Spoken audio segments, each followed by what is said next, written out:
Chapter 1. Master Sulan, are you saying that you stole someone else's wife and ran away because you were afraid of being hunted down? How can you accuse me of something I didn't do? What do you mean by running away? This is a strategic shift. Madam Elizabeth Jia and I are truly in love. How can you bumpkins know the greatness of true love?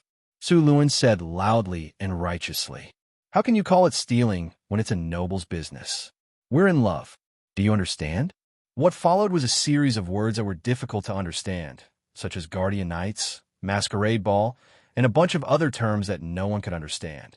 The caravan was filled with a joyous atmosphere. In the open wilderness, a caravan was slowly moving forward.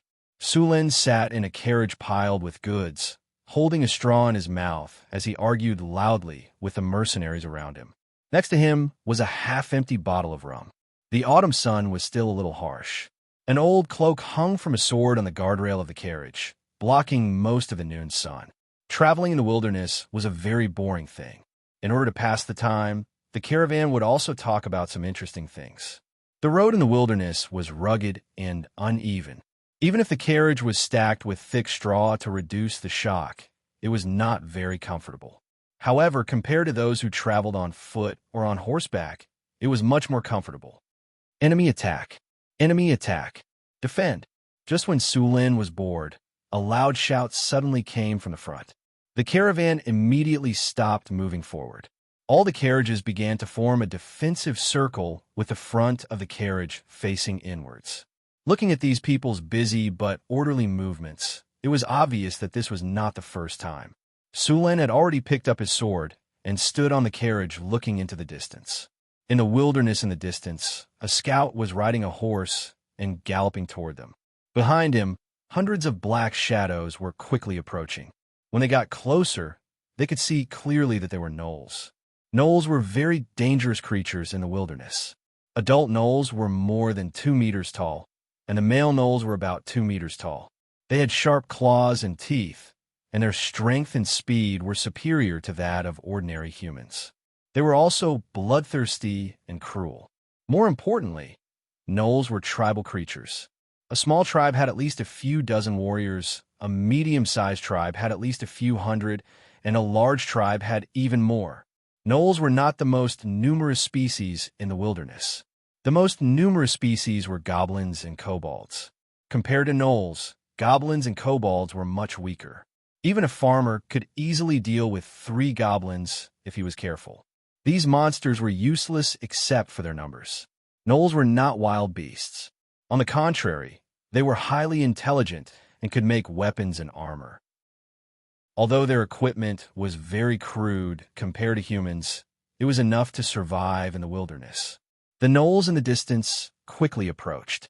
Sulan could clearly see their dark green skin, dirty dark yellow manes, and coyote-like heads. In addition to these gnolls, there were even more kobolds and gnomes.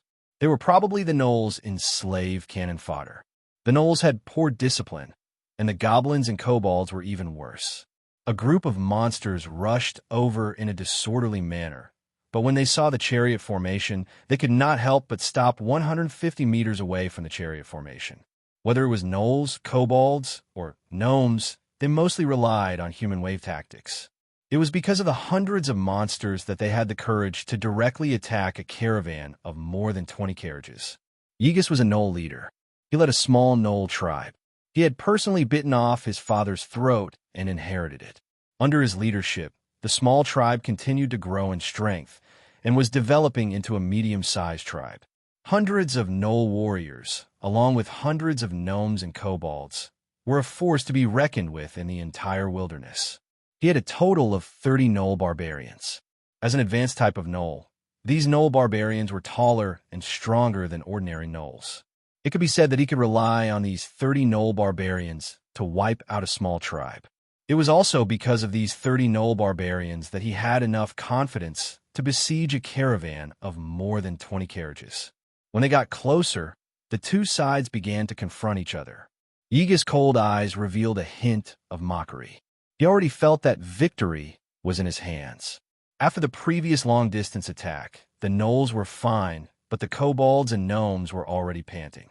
If the humans dared to directly attack at this time, these kobolds and gnomes would not be able to stop them.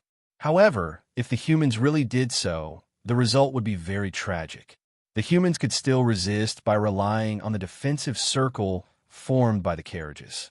If they attacked, he was confident that he could directly crush them with the 30 Gnoll barbarians.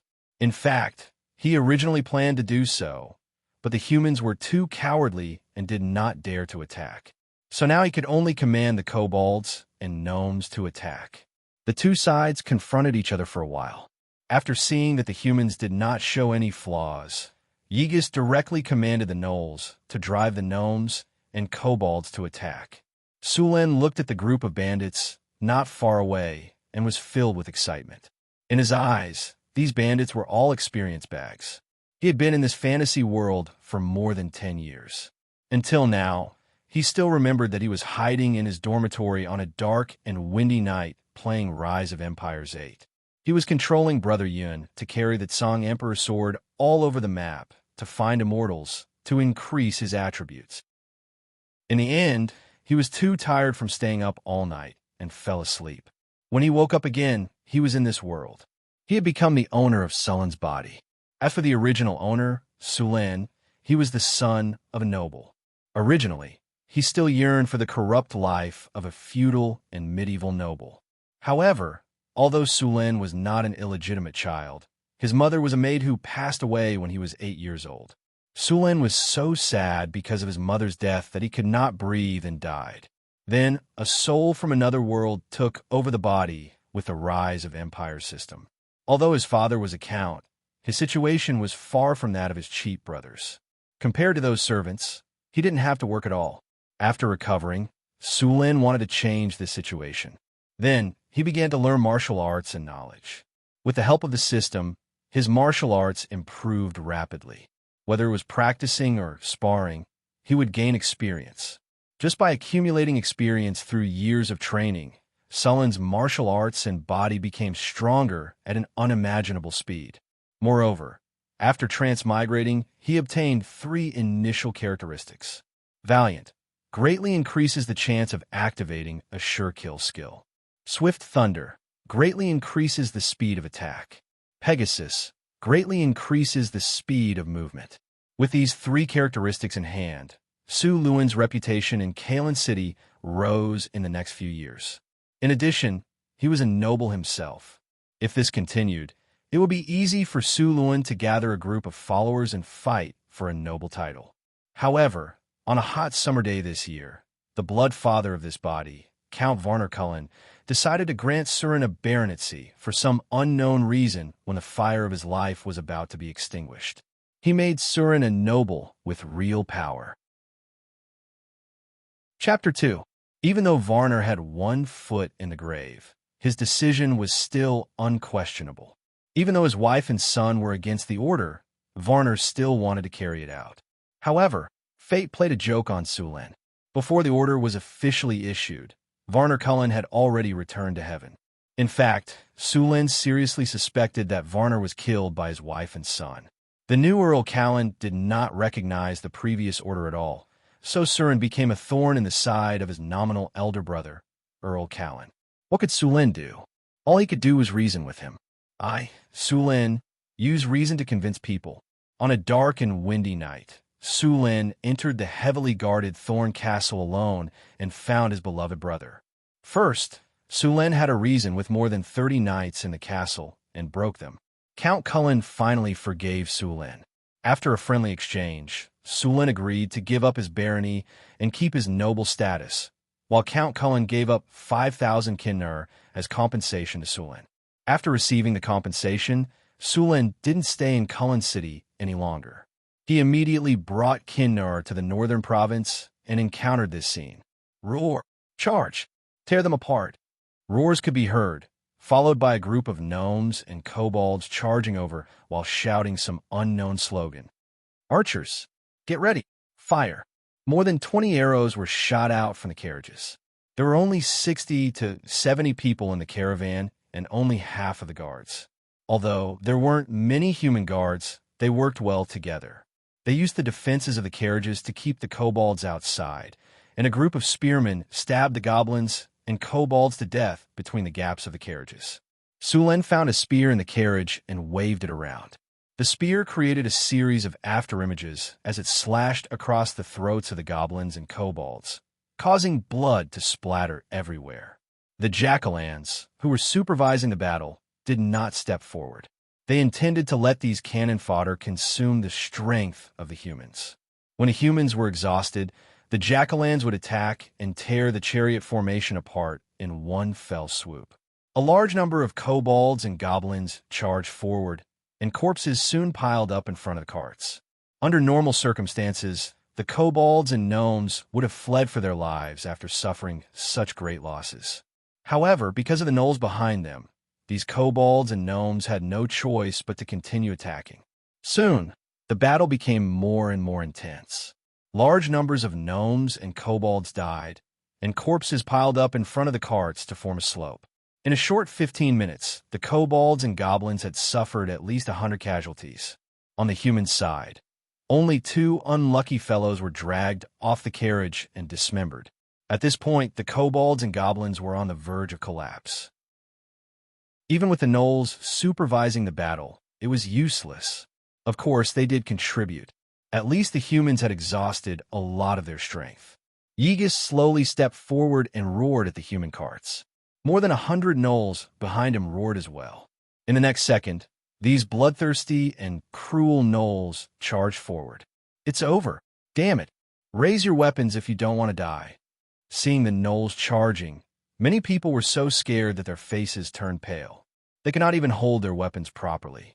The leader of the guard saw this and hurriedly shouted, trying to calm the soldiers down. However, the effect was limited. In Sullen's system, the morale of the humans dropped from 80 to 60. If it dropped any lower, there would be deserters. The kobolds and goblins' morale, which was originally 40, instantly rose to 70. The gnolls' morale even reached 90.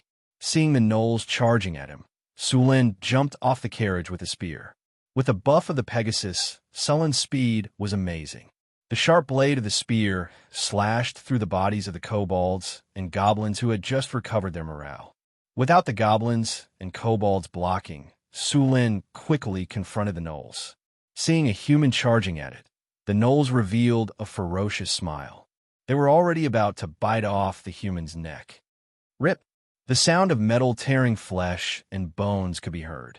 The 2-meter-tall gnolls were directly lifted up by the spear and then sent flying. Sullen's attack did not scare the gnolls at all. Instead, it made them even crazier. Many gnolls gave up on attacking and directly waved their spiked clubs to attack Sulen. In the end, they were easily sent flying by his spear. The gnolls, whose morale was high, became even crazier. They did not even look at their dead comrades. More gnolls rushed forward again. Whirling cherry. 4 streams of aura chi appeared as the spear spun. Then, the gnolls that rushed up were enveloped by the spinning aura chi. The aura chi was like countless sharp knives. Countless wounds appeared on the gnolls' bodies in an instant. Then, the gnolls were sent flying back at a speed faster than when they rushed up.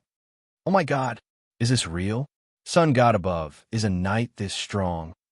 The guards standing on the defensive carriage formation saw Sullen's performance, and all of them opened their mouths wide. In just a few short breaths, the number of gnolls who died at Sullen's hands had exceeded 2 digits. After that, Sulen did not have any intention of stopping. He moved quickly on the battlefield, cutting down everything he passed as if he was cutting grass. The morale of the humans, who were on the verge of collapse, suddenly soared. In contrast, the morale of the gnolls fell to 70. More importantly, the gnolls lost more than 30 in such a short time. Seeing the heavy losses of gnolls, Ygis let out an angry howl and rushed towards Sulen with 30 gnoll barbarian soldiers. It looked like it wanted to surround and kill Sulen. Seeing the gnoll barbarian soldiers surrounding him, Sulen did not have any intention of retreating. Instead, he sped up and rushed forward. When he was 3 or 4 meters away from the gnoll barbarian soldiers, Sulen suddenly let out a roar. Thunder spear. Then, Sullen's originally strong body swelled, as if it was filled with air. With the crackling of bones, Sullen's body grew from 1 9 meters to about 2 meters. The contours of his muscles gave off an amazing feeling of strength. Bolts of lightning appeared around his body, jumping on his weapons and body. The Knoll barbarian soldiers who were close to him suddenly stiffened. Thunderstorm. The nearly 3-meter-long spear was wrapped in a layer of blue lightning. Countless lightning bolts flew out from the rotating spear like a thunderstorm. The lightning balls were like a storm, sweeping across a 10-meter radius with Su Lin as the center. All the gnolls in this area were electrocuted into charcoal. Even the gnoll leader was seriously injured. Then, the spear pierced through his throat. Chapter 3. Following the death of the gnoll leader Yigas, there were no more ripples in the battle. The gnolls and kobolds had long since lost their morale and fled in all directions. The gnolls had also lost their morale after Yigas' death. Su Lin did not let these gnolls go. In his eyes, they were all EXP. Every time he killed a gnoll, a line of green text would appear in the lower right corner of his vision. EXP plus 10. Compared to the plus 1 EXP given by the kobolds and gnolls, the plus 30 EXP given by the gnoll barbarian soldiers, and the gnoll leader gave the most EXP, which was a full 100 EXP. Although Su Lin had the Pegasus characteristic and moved very quickly, he could not kill all the remaining gnolls by himself. After all, these gnolls were not slow either. After killing the last gnoll in sight, Su Lin looked at the battlefield. At this time, there was not a single living monster left on the battlefield. There were more than 70 gnoll corpses on the battlefield, and even more corpses of kobolds and gnolls. At this time, Su Lin's ears rang with a system notification. The battle is over. You have obtained a glorious victory. In this battle, you have obtained an item. Fine Steel X2. Losses, 2. Enemies killed, 258 EXP gained, 1457. EXP gained, 300. Congratulations on leveling up. You have received 2 attribute points, 2 skill points, and a silver treasure chest. Name, Su Lin race. Human level, 12, 136120000. Strength, 26 agility, 28 spirit, 19 vitality, 25 charm, 18. Your handsome appearance makes it easy for you to gain the favor of others. High enough charm tells you that you can really rely on your face to make a living. Your attractiveness to the opposite sex has increased. You have a chance to get a better price when doing business. Command, 60. When you lead an army, you can increase the combat power of the army. Characteristics, Valiant, Thunderbolt, Pegasus skills, Dark Ice Slash, Lightning Spear Military Advisor skill. Elementary, boost morale. Bluffing effect is limited, morale plus 5. Ultimate skill, Whirling Cherry, proficient, Heroic advanced, Torrential Storm beginner, Weapon proficiency, Sword 156, Gun 160, Bow 88, Throwing 83. The average adult male's strength, agility, and vitality were around 5 or 6 points. After strict training, they would reach 8 or 9 points. Su Lin's attributes were only 5 or 6 times that of an average person. However, the reality was far from that. His combat power was even more ridiculous. With an outstanding physique, a highly proficient weapon, and powerful skills, a terrifying killing machine was born. Originally, according to the Rise of the Empire game, the hero's skills were not limited to these. However, the game and reality were naturally different. For example, the repeating crossbow skill. In the game, the hero summoned 2 ballistas to attack the enemy. In the real world, this skill was different. It became the ballista manufacturing skill. Many of the skills in the system had undergone various changes, but Su Lin's current level was too low, so he hadn't learned most of the skills. After learning it, he could use the materials to build a ballista. Su Lin had secretly made one before. The ballista's power was not bad. It had a long shooting range and strong penetrating power. He had experimented with it before. The ballista's arrow could penetrate a knight's plate armor when it was 100 meters away. A mountain bear was even killed by the ballista. Of course, such a powerful weapon had its weaknesses. First of all, the ballista's firing speed was very slow. It could only fire once a minute. In addition, the ballista's movement was also very slow. Its accuracy was passable within 100 meters, but beyond that, it could only rely on luck. The most important thing was that the ballista's production cost was very high. The cost of one ballista was about 300 kiner. It was also very troublesome to maintain it in the future. Therefore, Su Lin dismantled the ballista and sold it after making it. In addition to the skills, Su Lin's attribute panel had also undergone a lot of changes. For example, in the game, attributes such as strength and vitality would not appear. There was only combat power.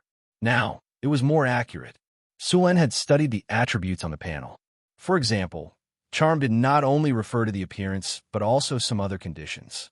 Generally, a person with a charm of 10 was considered handsome. Su Lin's charm of 18 was completely handsome. In addition to his strong physique, many noble ladies in Kalen City wanted him to be a guardian knight. Su Lin had a strong will. If he was weaker, he might have become a rich man. The title of the book would have been changed to My Noble Girlfriends or The Countess Loves Me. The commander's attribute was comprehensive. It determined the morale of the army and the command of the army. A high commander's attribute would increase the morale of the army when he led it. At the same time, the combat power of the army would also be improved. For an ancient army, morale and command played a very important role. Even a well-trained regular army would collapse if the casualties exceeded 30%. If the morale was high, the limit would be 40% or even 50%. After the battle, the caravan began to clean up the battlefield and help the wounded. Su Lin walked back to the carriage with his spear. Although he was not injured, the fierce battle made him feel a little tired. Mr. Su Lin, thank you for your selfless help. As soon as Su Lin returned to the carriage, the manager of the caravan ran over to express his gratitude with a smile. He met this strange traveler in the southern province. He said that he was a noble and wanted to follow the caravan to the northern province. At first, the steward did not take him seriously, mainly because this person did not behave like a noble at all. Moreover, he had never seen a noble traveling such a long distance without even bringing a servant with him. However, it turned out that he was indeed a noble and a powerful one. Su Lin put his weapon in the carriage and put his arm around the manager's shoulder.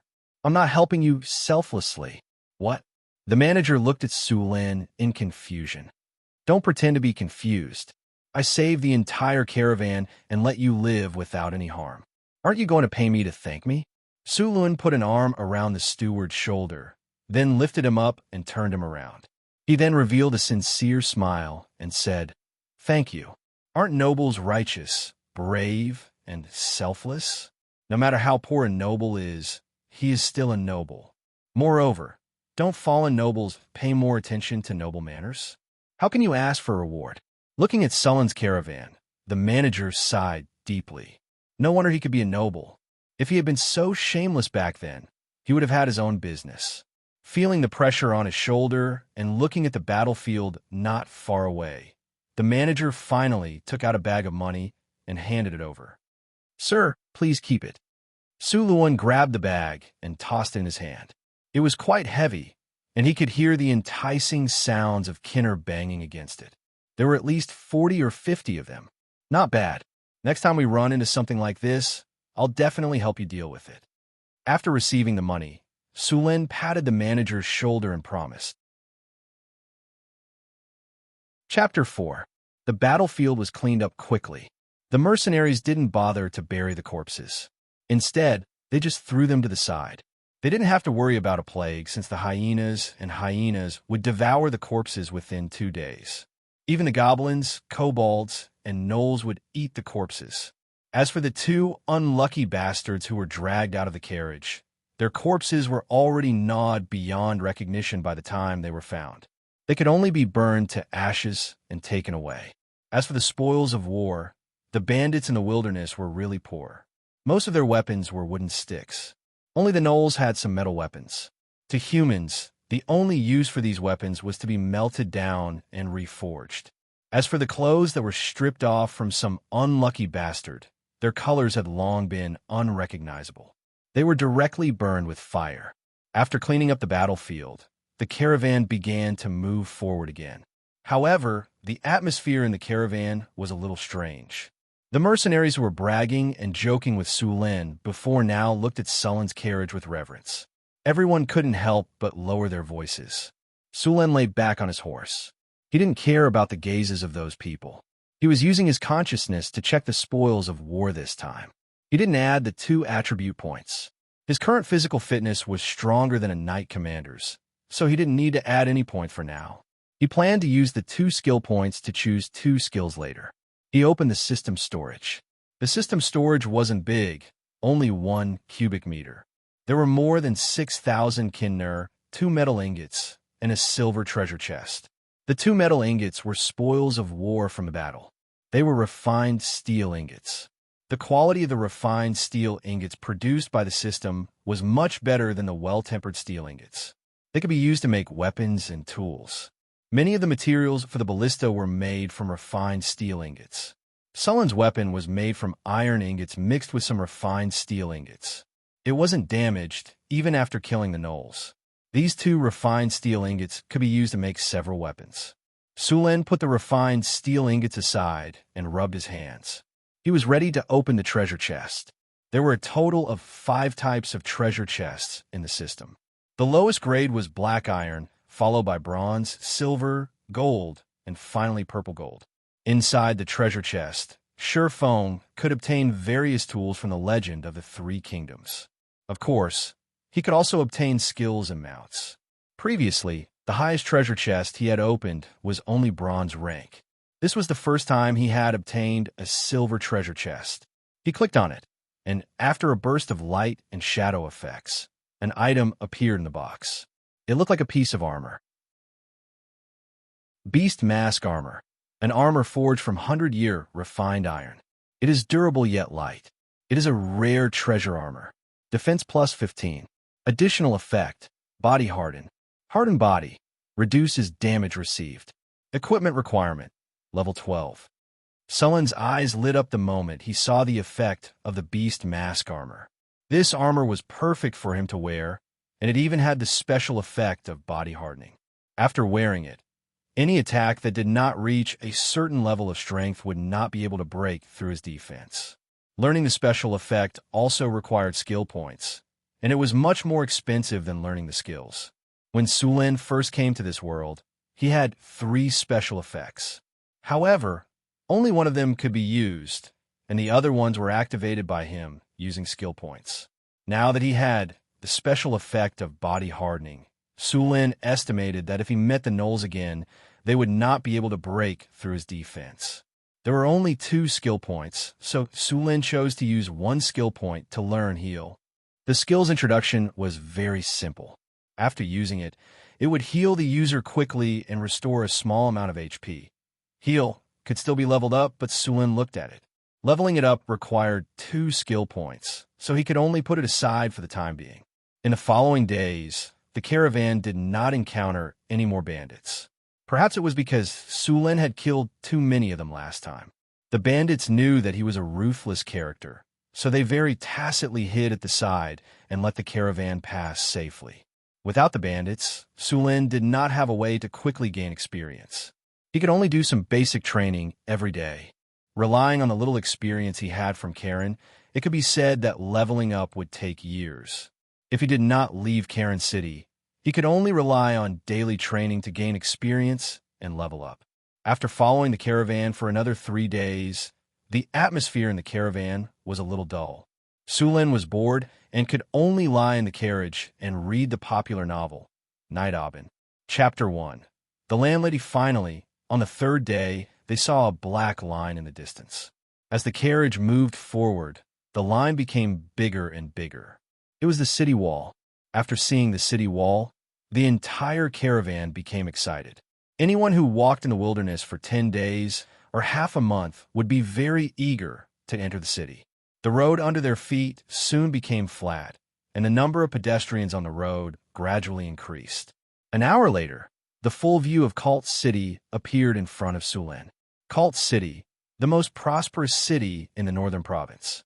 The city was first built to defend against the barbarians and orcs in the north. After hundreds of years of development, the city was no longer the front line.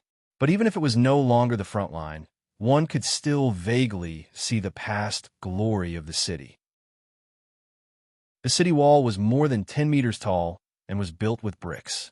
Every few meters, there would be a protruding lookout tower. These lookouts would play a great role in war. With these lookouts, the city wall became a bastion. The besiegers would be attacked from 3 sides. The moat outside the city wall was directly dredged and transformed. With enough soldiers and food, it would take hundreds of thousands of soldiers a year and a half to take down such a strong city. The caravan slowly moved forward. As they got closer, the mottled traces on the city wall could be seen clearly. The flag with a sword and shield crossed on the city wall fluttered in the wind. That was the symbol of the Savoy family, the overlord of Cult City. The Savoy family was one of the 4 marquis families in the Kingdom of Florence. They also had the right to inherit the throne. Of course, 1/5 of the nobles in the Kingdom of Florence had this right. The caravan slowly moved forward. As the most prosperous city in the northern province, the business here was very prosperous. Furs from the north, gemstones from the Kingdom of Lorraine, iron from the Kingdom of Dwarves, female slaves, and dates from the Desert Kingdom were all gathered here. The arrival of large numbers of caravans made this pearl of the northern regions even more prosperous. Every year, Cult City's tax revenue alone was a shocking amount of wealth. 2 teams of armored soldiers stood guard at the city gate. Their cold expressions, shiny armor, and sharp spears were a constant reminder that this city had a powerful defense force. An alarm bell hung on the top right corner of the city gate. Once the bell was rung, a large number of soldiers would come to support within 15 minutes. After paying the entrance tax, the caravan slowly entered the city with a certificate issued by the tax official. Chapter 5. After entering Cult, Sulin parted ways with the caravan. The caravan continued on its way to the market, while Sulin headed to the inn first. He pushed open the door of the inn and was greeted by the noise and the smell of ale. The air was a little muddy. It was the afternoon, and the inn's business had just begun. Sulin's arrival did not attract any attention. Under the guidance of a waiter, Sulin went to a room on the 2nd floor and rested for a while before going downstairs. A cup of ale and something to eat. Sulin came to the counter and tossed an NAR to the waiter. Catching the NAR, the hotel owner took a look at it and put it away with a smile. "No problem. Here's your ale. We have roast lamb chop, stewed beef with mushroom and potato, and pork pies. These are all our signature dishes. What would you like to have?" "A roast lamb chop, please. Please wait a moment. Your order will be here soon." The waiter turned around and shouted, "Bill, where the hell are you? Hurry up and give this gentleman a roast lamb chop." Soon, a roast lamb chop was served. Sulin tasted it. It was indeed delicious. At least it was better than sleeping in the wild. After wolfing down the food, Sulin drank a mouthful of ale with a satisfied look. He leaned against the table to digest the food while listening to the people and then bragging. Sulin didn't live in a high-end hotel. Most of the people here were mercenaries. At this time, the tavern was almost full. The sound of drinking, playing cards, chatting, and the fierce scolding of the maids all mixed together, making the tavern very lively. The mercenaries who had returned safely from their missions all needed to vent their frustrations. They brought news from all over the place. Although most of the news was just the mercenaries bragging, some of it was still useful, such as local prices and information about the surrounding cities. A standard military longsword cost 10 kinner. It was made of well-tempered steel without any extraordinary enchantments. Some black steel was added to increase the weapon's toughness. It was cheaper than the price in Kalen City. It was a half-body chainmail, made with the same quality of well-tempered steel without any enchantments. The price was 70 gold nars. This price was equivalent to 3 years of savings for a commoner. An ordinary building in the outskirts of Kalen City cost 50 kinner. As for the more advanced plate armor, the price of full-body armor was 400 to 500 kinner. Only knights could afford to use this kind of high-quality plate armor. Moreover, due to the high price of plate armor, Most of the knight's plate armor was passed down from their ancestors. Therefore, when you see a knight wearing their ancestral armor on a battlefield, you don't have to be surprised at how much they value their family's honor or tradition. In fact, they just don't have the money to buy a new one. Sulan now had more than 6,000 Kinner coins, which could only equip a team of 50 fully armed soldiers at most. Of course, if he used them to recruit those who were only issued with a spear and leather armor, he could recruit 500 or even more. However, the gap between the two sides was huge. Those fully armed soldiers could probably crush the militia with a single charge. Sulan came here to get a piece of land and a title. As a noble, there were many ways to get a title. The simplest was to be reincarnated into a good family and inherit the title directly from their father when they came of age. Of course, this required you to be the eldest son. The second way was to join the army and gain enough merits on the battlefield. If you didn't die on the battlefield, you could be conferred the title of Baron and be given a piece of land by the king when it was time to reward you. The third method was very practical. First, you had to be handsome and in good health. It would be best if you could reach the level of a knight. Then, you had to find a countess whose husband had died. If you could successfully marry her, then you would have both a title and a territory. Sulan had already found a target, but because of Earl Kalen, he had no choice but to bid farewell to the countess with tears in his eyes. The fourth was an expansion order. You had to find a noble who could give out expansion orders and spend money to buy one. Then, you'd bring people to the wastelands and conquer a piece of land. As long as you could survive, you become a landed noble and your territory would be much larger than other nobles. High profits naturally came with high risks. Expanding the wastelands required a lot of resources, and not only were there gnolls, kobolds, and goblins, there were trolls, ogres, magical beasts, lizardmen, orcs, barbarian tribes, and even dragons. If you weren't careful, your territory would be conquered and all your investments would go down the drain. If you were unlucky, you'd even become food for the monsters in the wastelands. If you weren't willing to do any of these, there was another option. That was to become a knight and swear allegiance to a great noble. Then, you'd be granted a knighthood and a knight's manor. Of course, as a knight of this noble, you'd have to serve him for life and fight for him. Sulan naturally didn't want to become someone's vassal. Once he swore allegiance to someone else, it wouldn't just be for one generation, but for all his descendants. As long as they inherited his title, they'd be the vassal of that noble. It wasn't just a lifetime of servitude, but a lifetime of servitude. Of course, this method was very attractive to commoners. As for participating in wars and making contributions in wars, most of the land in the kingdom had been given out. Even if Sulan made enough contributions in wars, the land awarded to him wouldn't be that big.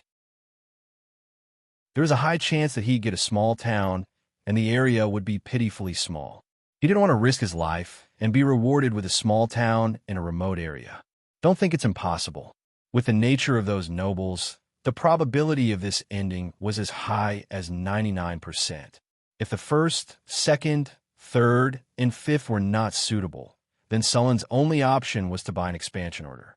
After putting his luggage in his room, Sulan took his noble badge and his long sword and walked out of the inn. He crossed the muddy street and came to the bustling street. He found a well-defined stone on the side of the road. Sulan skillfully rubbed his feet on it a few times to get rid of the mud on the soles of his shoes. His destination this time was the noble parliament in Cult. The expansion order could only be bought there. Other than the expansion order, one could also donate noble status.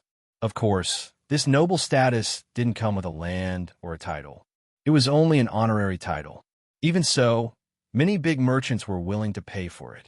Every year, the noble parliament earned a lot of gold coins for the kingdom. It was also an important source of funding for the royal family. The gold coins from the expansion orders and honorary noble status sold by the noble parliament were split equally between the royal family and the local nobles. Chapter 6. The location of the aristocratic parliament was not difficult to find. It was in the square next to the city lord's mansion. The aristocratic parliament's residence was second only to the temple and the city lord's mansion in this city. The whole building was located on a 3-story base. In front of it were 12 large granite pillars with a diameter of 1 meter, and above them was a hemispherical dome. The stone pillars were carved with heroes in the history of the Kingdom of Florence, and the reliefs on the walls were important historical events since the founding of the Kingdom of Florence. The entire aristocratic parliament looked magnificent. At the main entrance were 2 bronze statues riding horses. They were Charlemagne and Wilson. These 2 men were the strongest legendary knights in the history of the kingdom, and also the highest commanders of the kingdom. The 2 statues stood up on their horses, holding long spears and pointing to the front, as if they were leading the thousands of soldiers and horses to battle. The bronze statues were 4 to 5 meters tall, and the carvings were very detailed and lifelike. At first glance, they looked majestic. There was no need to ask to know that they were made by a master. Sulen walked up the steps quickly and was stopped by a guard when he stood at the gate. "Sir, this is the aristocratic parliament. What can I do for you?" Sulen took out his aristocratic badge and handed it to him. "I want to buy an expansion order." The guard took the aristocratic badge and carefully identified it. The pattern on it was indeed real, and only then did he return the badge to Sulen. "Sir, please come with me." The guard made a gesture of invitation, and then led Sulen into the aristocratic parliament. When he came into the hall, Sulen realized how magnificent the hall was. The whole hall was at least 500 square meters, and its height was more than 10 meters. The whole hall was covered by a hemispherical dome. What was more surprising was that there was not a single pillar in such a spacious hall. On the dome of the hall, there was a mural depicting the founding war. It was also because of this war that the Kingdom of Florence defeated the invaders and gained independence. More than 10 clerks were busy with something in the hall. Sulen and the guards did not disturb these people. Led by the guards, they came to Sulen and came to an exquisitely carved ironwood door. At the sight of this wooden door, Sulen was also shocked. The ironwood of this wooden door was not cheap. It could only be found in the north. It was as hard as iron and was not easily deformed or burned. It was only a quarter of the weight of iron and steel. However, it grew slowly. Generally, it was used to make advanced shields. Such a large piece would take at least 50 years to grow. The guard knocked on the door, but there was no response. After a while, the guard knocked harder. This time, there was finally some movement in the room. "Come in." A lazy voice came from behind the door. The 2 pushed the door open and entered. The room did not look luxurious. There was a mahogany desk, a few bookshelves, and a few high-backed chairs placed opposite each other. At this time, there was a fat, middle-aged noble sitting behind the desk.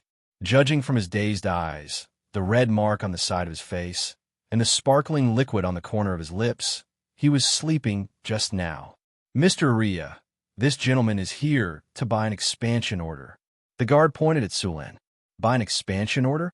Aria looked at Sulen in surprise. He did not even bother to wipe the mucus from the corner of his eyes. He could not help but be surprised. After all, he could not sell more than a few expansion orders in a year. Although the expansion order looked good, there were only a few successful ones. Most of the nobles who bought the expansion order gave up their territory and came back with their tails between their legs. "Yes, Mr. Aria." Sulen smiled at Aria. "Kid, don't blame me for not reminding you. Don't think that it's not a big deal to expand your territory just because you read a few night novels. You should know that there are at least 800 abandoned territories in the wilderness, if not 1,000, Aria said as he looked at Sulen. "Thank you for reminding me, Mr. Aria.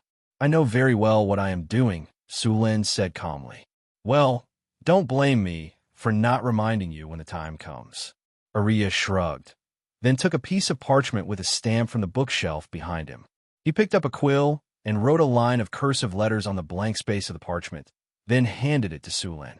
"Sign your name and pay 500 kinnar." Sulen picked up the quill and signed his name on the parchment, then put a bag of kinnar on the table. Aria put the kinnar on a scale and weighed it. After making sure that the amount was correct, he picked up the stamp and stamped the parchment. "Well, kid, take your expansion order and go. Good luck." Sulen took the expansion order and thanked Aria, then turned around and left the noble meeting. Next, he needed to recruit a group of people. Expanding a territory was not an easy task. He needed to prepare a large amount of kinnar. In addition to recruiting a territorial guard, he also needed to buy food, tools, medicine, and so on. When the territory was first stabilized, he also needed to buy slaves for farming. It was not that he did not want to recruit free people, but very few of them were willing to follow the nobles to new territories. Although the nobles would offer all kinds of benefits to free people, very few of them were willing to go. Only bankrupt farmers or unemployed refugees would be tempted. After all, the mortality rate of expanding a territory was too high. Looking at the time, Sulin did not go to the slave market. Instead, he went back to the inn to rest. Early the next morning, Sulin had a simple breakfast at the inn, then spent a silver to rent a carriage and went to the slave market. The slave market was located on the other side of the city. After half an hour, the carriage stopped at the entrance of a lively market. Sulin jumped off the carriage and walked into the slave market. The northern province was located at the border of the kingdom, and there were many demi-human tribes and tribes that were still primitive. Every year, the kingdom's army would engage in local wars with these tribes and tribes, obtaining many captives from these wars. This was also one of the sources of slaves in the slave market. There were also professional slave hunters who went to the wilderness to capture slaves. Of course, there were also unlucky people who couldn't pay their debts and were sold as slaves. Walking into the slave market, Abel was greeted with an unpleasant smell. It was like all kinds of excrement that had been soaked in water and then heated up and fermented. Dirty water flowed on the ground. On both sides of the road, there were some slave traders loudly selling their goods. Behind them, there were many thin and dirty slaves locked in cages. Most of these slaves were naked, with only a dirty rag covering their crotch area.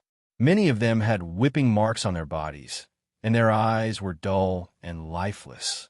They were the lowest class of slaves. Chapter 7. Seeing Sulin's clothes, the surrounding slave traders all came forward to introduce him. However, Sulin had no interest in these low-level slaves. If he used these people as territorial guards, even a group of goblins and kobolds would be able to defeat them. After sending these slave traders away, Sulin walked deeper into the slave market. Naturally, the slave market didn't only have such low-level slaves. Inside the market, the environment was much better. At least there were no dirty excrements on the road. The slaves here looked clean and tidy, and the slave traders weren't as enthusiastic as before. They would only answer when asked. The slaves here were all trained and could be bought to work. The price was around 3 kinnar. If Sulin wanted to buy slaves for farming, these were the best choices. In addition to these slaves, there were also some who were proficient in a skill. These artisan slaves were more expensive, ranging from 5 kinnar to 50 kinnar. In the tents behind the slave traders were the most popular female slaves in the market. Sulin went in to take a look. The scene inside gave him the feeling of a Japanese movie from his previous life. It was all white and only covered the important parts. The prices ranged from 5 kinnar to 200 kinnar. As for elven slaves, there were basically none. Ever since the Jadeite forest was closed, no elves had appeared on the continent for a long time. Sulin used his strong willpower to get himself out of the tent. He was afraid that if he stayed any longer, he wouldn't be able to resist the urge to buy a few 200 kinnar slaves. He forced himself not to look back. Sulin went to the special slaves next to him. The slaves here were all demi-humans. For example, the northern barbarians, centaurs, orcs, and so on. Sulin's target was the northern barbarians. The northern barbarians were not a race, but a collective name for the northern barbarians. There were many tribes living in the northern wilderness. These tribes were backward and barbaric. The northern barbarians included the alpine barbarians, the Icefield barbarians, and so on. These barbarians looked similar to humans. They were tall and were generally 1.8 meters tall. Some of them were over 2 meters tall. Some barbarians could become elite warriors through systematic training. The nobles of the northern provinces had more or less barbarian soldiers. One shouldn't think that these soldiers were unreliable. In fact, the loyalty of these barbarian soldiers wasn't bad. This was because the barbarians were divided into tribes. Therefore, in the eyes of these barbarians, other than their own tribe, all other tribes were enemies. There was no hesitation when it came to killing people from other tribes. The lowest price for a well-trained barbarian soldier was 35 kinar. The cruel environment had given these barbarians a strong physique. If one didn't take into account the weapons, equipment, and numbers into consideration, ordinary people were no match for these barbarians. A barbarian soldier would need at least 35 kinar. Including the weapons and equipment, a set of qualified barbarian soldier would cost about 150 kinar. Even if I went bankrupt, I would only be able to equip 30 elites. Su Lin said with a frown. He only had a little more than 5,000 gold coins left.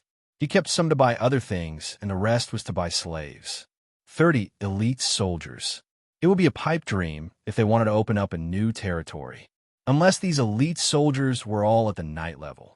Knights only needed to be loyal to a big noble to get a manor and noble status. They wouldn't want to open up a new territory with you. As for the remaining kinar, Su Lin was going to buy food and equipment for opening up a new territory. In addition to these barbarians, there were also beastmen in the slave market. The most popular ones were the cat and fox races. One had to know that the females of these two races were very beautiful. Moreover, those furry ears and tails were more attractive to some people. Sullen's wish was to buy a cat maid and a foxtail maid. However, after considering the issue of territory, he could only reluctantly give up. Just when Su Lin was thinking about which kind of slaves to buy, he suddenly saw a group of strange slaves on the side of the road. The other slaves were either strong or skilled. However, these slaves in front of him were interesting. They were all young and old. At a glance, he could tell that these slaves had families to feed. Under normal circumstances, there weren't many slaves with families. This was because these kinds of slaves were not easy to sell. Many people bought slaves because the cost of slaves was low and they could make money for them. However, slaves with families were not cost-effective. If there was labor, it would be fine. If there was no labor, the slave would be a burden to the buyer. It might even be a loss. Of course, it wasn't that slaves with families were not popular. For example, some craftsmen with special skills would buy these slaves along with their families in order to make them work hard. However, these slaves in front of him were not craftsmen. They were a group of barbarians. Barbarians were also a kind of barbarian. Most of them were about 2 meters tall. They were strong and were excellent warriors. Moreover, these barbarians had a special profession, berserker. Berserkers had the berserk skill. After berserk, a berserker was a killing machine on the battlefield. However, berserkers had a well-known shortcoming. After berserk, they had no discipline at all. They only had one thought, recklessness. This was a disaster for human armies that emphasized discipline. There were once people who coveted the strength of berserkers and incorporated them into the army. As a result, these guys completely ignored their camp after berserk and charged forward. The enemy's formation was messed up by them. As a result, the enemy's general seized the opportunity and sent cavalry to bypass these berserkers and directly attack the enemy. When the marshal was captured, the berserkers were still charging forward. Therefore, from then on, berserkers were rejected from joining the army. Even if they joined, they would be in the cannon fodder camp or the kamikaze camp. These soldiers were used to carry out the charge or cover the rear. Basically, there were no lives in the army. They didn't need to do anything else. It was also because of this that powerful barbarian slaves, like berserkers, were a little embarrassed. As one-time consumables, they were too expensive. This group of barbarians in front of him was even more so. In addition to the warriors, there were also many old people and children. This made this group of barbarians very unpopular. Although these berserkers couldn't participate in army battles, they were very suitable for small-scale battles. Sullen's territory was also very suitable. In any case, the tribes in the wilderness also had no discipline. Both sides were at the same level. No one was worse than the other. At this time, it depended on personal strength. These barbarian berserkers weren't afraid of anyone in a battle of the wilderness. There was another more important reason, and that was that these berserkers were very cheap. This was the main reason. Chapter 8. Khan had been having a headache recently. As a slave trader, he had a batch of slaves that had fallen into his hands recently. Just last month, he had been cheated by someone. Last month, when he had just entered the trade, a slave trader had sold his slaves to other slave traders because he owed a huge debt and could not pay it back. There were more than 100 barbarians among them. At that time, these barbarians had families to feed. Although they were strong, no one cared about them. In the end, he had gotten a bargain. In Khan's opinion, it would be easier to control them if they had families to feed. With the old, weak, women, and children in his hands, these barbarians would not betray him. Selling these powerful barbarians to the nobles as private guards was definitely the best choice.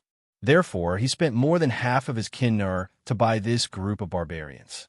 After buying this group of barbarians, Khan began to promote this group of barbarians everywhere. However, the results made him feel as if he had fallen into an ice cave. No one was willing to buy these barbarians. Even if he sold them at a price lower than what he had paid for them, no one cared. There were more than 100 barbarians, and each one had a bigger appetite than the other. In a month, he had not sold a single slave. Instead, he had lost a large amount of food. After asking around, he found out that because the barbarians had gone berserk, no one would buy them as guards. This meant that this batch of slaves had fallen into his hands. What made him even more worried was that he was almost out of money. If he could not sell this batch of slaves, he might have to go home and inherit his father's business at the end of the month. His bold words of wanting to start a business were all for naught. "Are you selling these slaves?" Sulen looked at the slave trader, who was in a daze, and asked, "Yes, of course. You want to buy slaves?" Khan stared at Sulen with shining eyes. His gaze made Sulen's hair stand on end. "Yes, how much are these slaves?" Sulen pointed at the group of barbarians next to him. "Sir, you really have a good eye. My slaves are definitely the best in the slave market. You see, such a strong warrior only costs 10 kinnur. You can't find a slave with a lower price than mine in the entire slave market." Khan enthusiastically introduced Sulen to him, fearing that he would run away. Sulen looked at these barbarians. About a quarter of them were male warriors, and the rest were old, weak women and children. The male warriors had many wounds on their bodies. At a glance, one could tell that they were elite warriors. Although this slave trader was full of nonsense, these slaves were really good. 10 kinnur, are you still asleep?" Sulen glanced at Khan with a faint smile. "Are you treating me as a rich guy? These berserkers are completely useless. You actually want 10 kinnur? Keep them for yourself." After that, Sulen turned and was about to leave. Seeing that the slave trader was about to leave, Khan didn't care about anything else. He grabbed Sulen and said, "Sir, the price is negotiable. Don't be in a hurry to leave." "Why don't I leave? Waiting to be cheated by an unscrupulous merchant like you?" Sulen struggled to break free from Khan's arm. 7 kinnur, 7 kinnur, Khan quickly said when he felt the struggling strength in his hand. 7 kinnur, if this price is still acceptable, but I only want those adult warriors. Sulen stopped struggling and said, "This." Khan was a little confused. "Sir, those women and children are the warriors' families. If they don't have their families, they won't be able to work for you with peace of mind. What's the use of these old and weak women and children? I have to spend money to feed them. I don't have so much food to feed them. Since you insist on selling them together, you can keep them." After that, Sulen once again pretended to leave. 6 kinnur. Seeing that Sulen was about to leave, Khan helplessly closed his eyes and said unwillingly, "But these old and weak women and children will be sold together with these warriors." "Okay." Sulen immediately agreed. Hearing Sulen's quick agreement, Khan didn't know how to react for a moment. There are a total of 126 people here. 6 kinnur for each person, which adds up to 756 kinnur. This is the payment for the goods. You can count it. Sulen took out a bag of money and counted some from it. After that, He threw the remaining kinner and the bag of money to Khan, not giving him a chance to regret. After receiving the heavy gold coins and seeing that Sulin paid so quickly, he knew that he had made a loss this time. However, he was in a hurry to sell the slaves, so Sulin took advantage of his weakness. After selling those burdens, Khan didn't feel happy at all. He had lost at least 700 gold coins in this deal. He had bought these slaves for 10 kinner. Then he had to provide food for these slaves and rent the space. These expenses almost made him bankrupt. Although this deal was a loss, at least he still had 700 gold coins. As long as he was serious and followed his business theory, he would be able to earn it back quickly. Then, Khan's business empire would be set sail. After comforting himself in his heart, Khan quickly completed the deal with Sulin and gave the barbarians slave contracts to Sulin. After putting away the slave contracts, Sulin led the barbarians out of the slave market. With so many slaves, he needed to find a place to settle them down as soon as possible. Fortunately, Sulin was also a noble.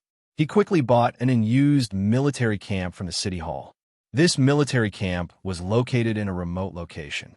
It had at least 100 years of history.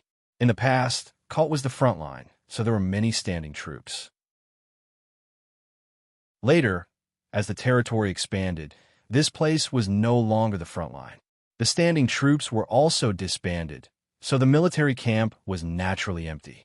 Many unused military camps had been torn down due to the development of the city. This one was only preserved because of its remote location. As Sulin expected, this military camp was in ruins. Many of the roofs in the camp had collapsed. Fortunately, they did not skimp on the construction. The main body of the building was quite sturdy, and the area of the camp was large enough. As long as the roof was repaired, it would be habitable. Sulin contacted a merchant to buy some materials and hired a craftsman to repair the house. He then went to the training ground in the camp, ready to chat with the slaves he just bought. The barbarians were called barbarians because of their strength. Unlike the Florentines, barbarians were generally around 1 meter tall. Sulin's 9 meters was already very outstanding among the Florentines. He also practiced martial arts all year round, so his muscles were very strong. However, compared to these barbarians, he was like a little brother. Any adult barbarian could easily crush him in terms of height and muscle. On the training ground, 126 barbarians stood there quietly, staring coldly at Sulin. Although they were slaves, they did not seem to care much about Sulin.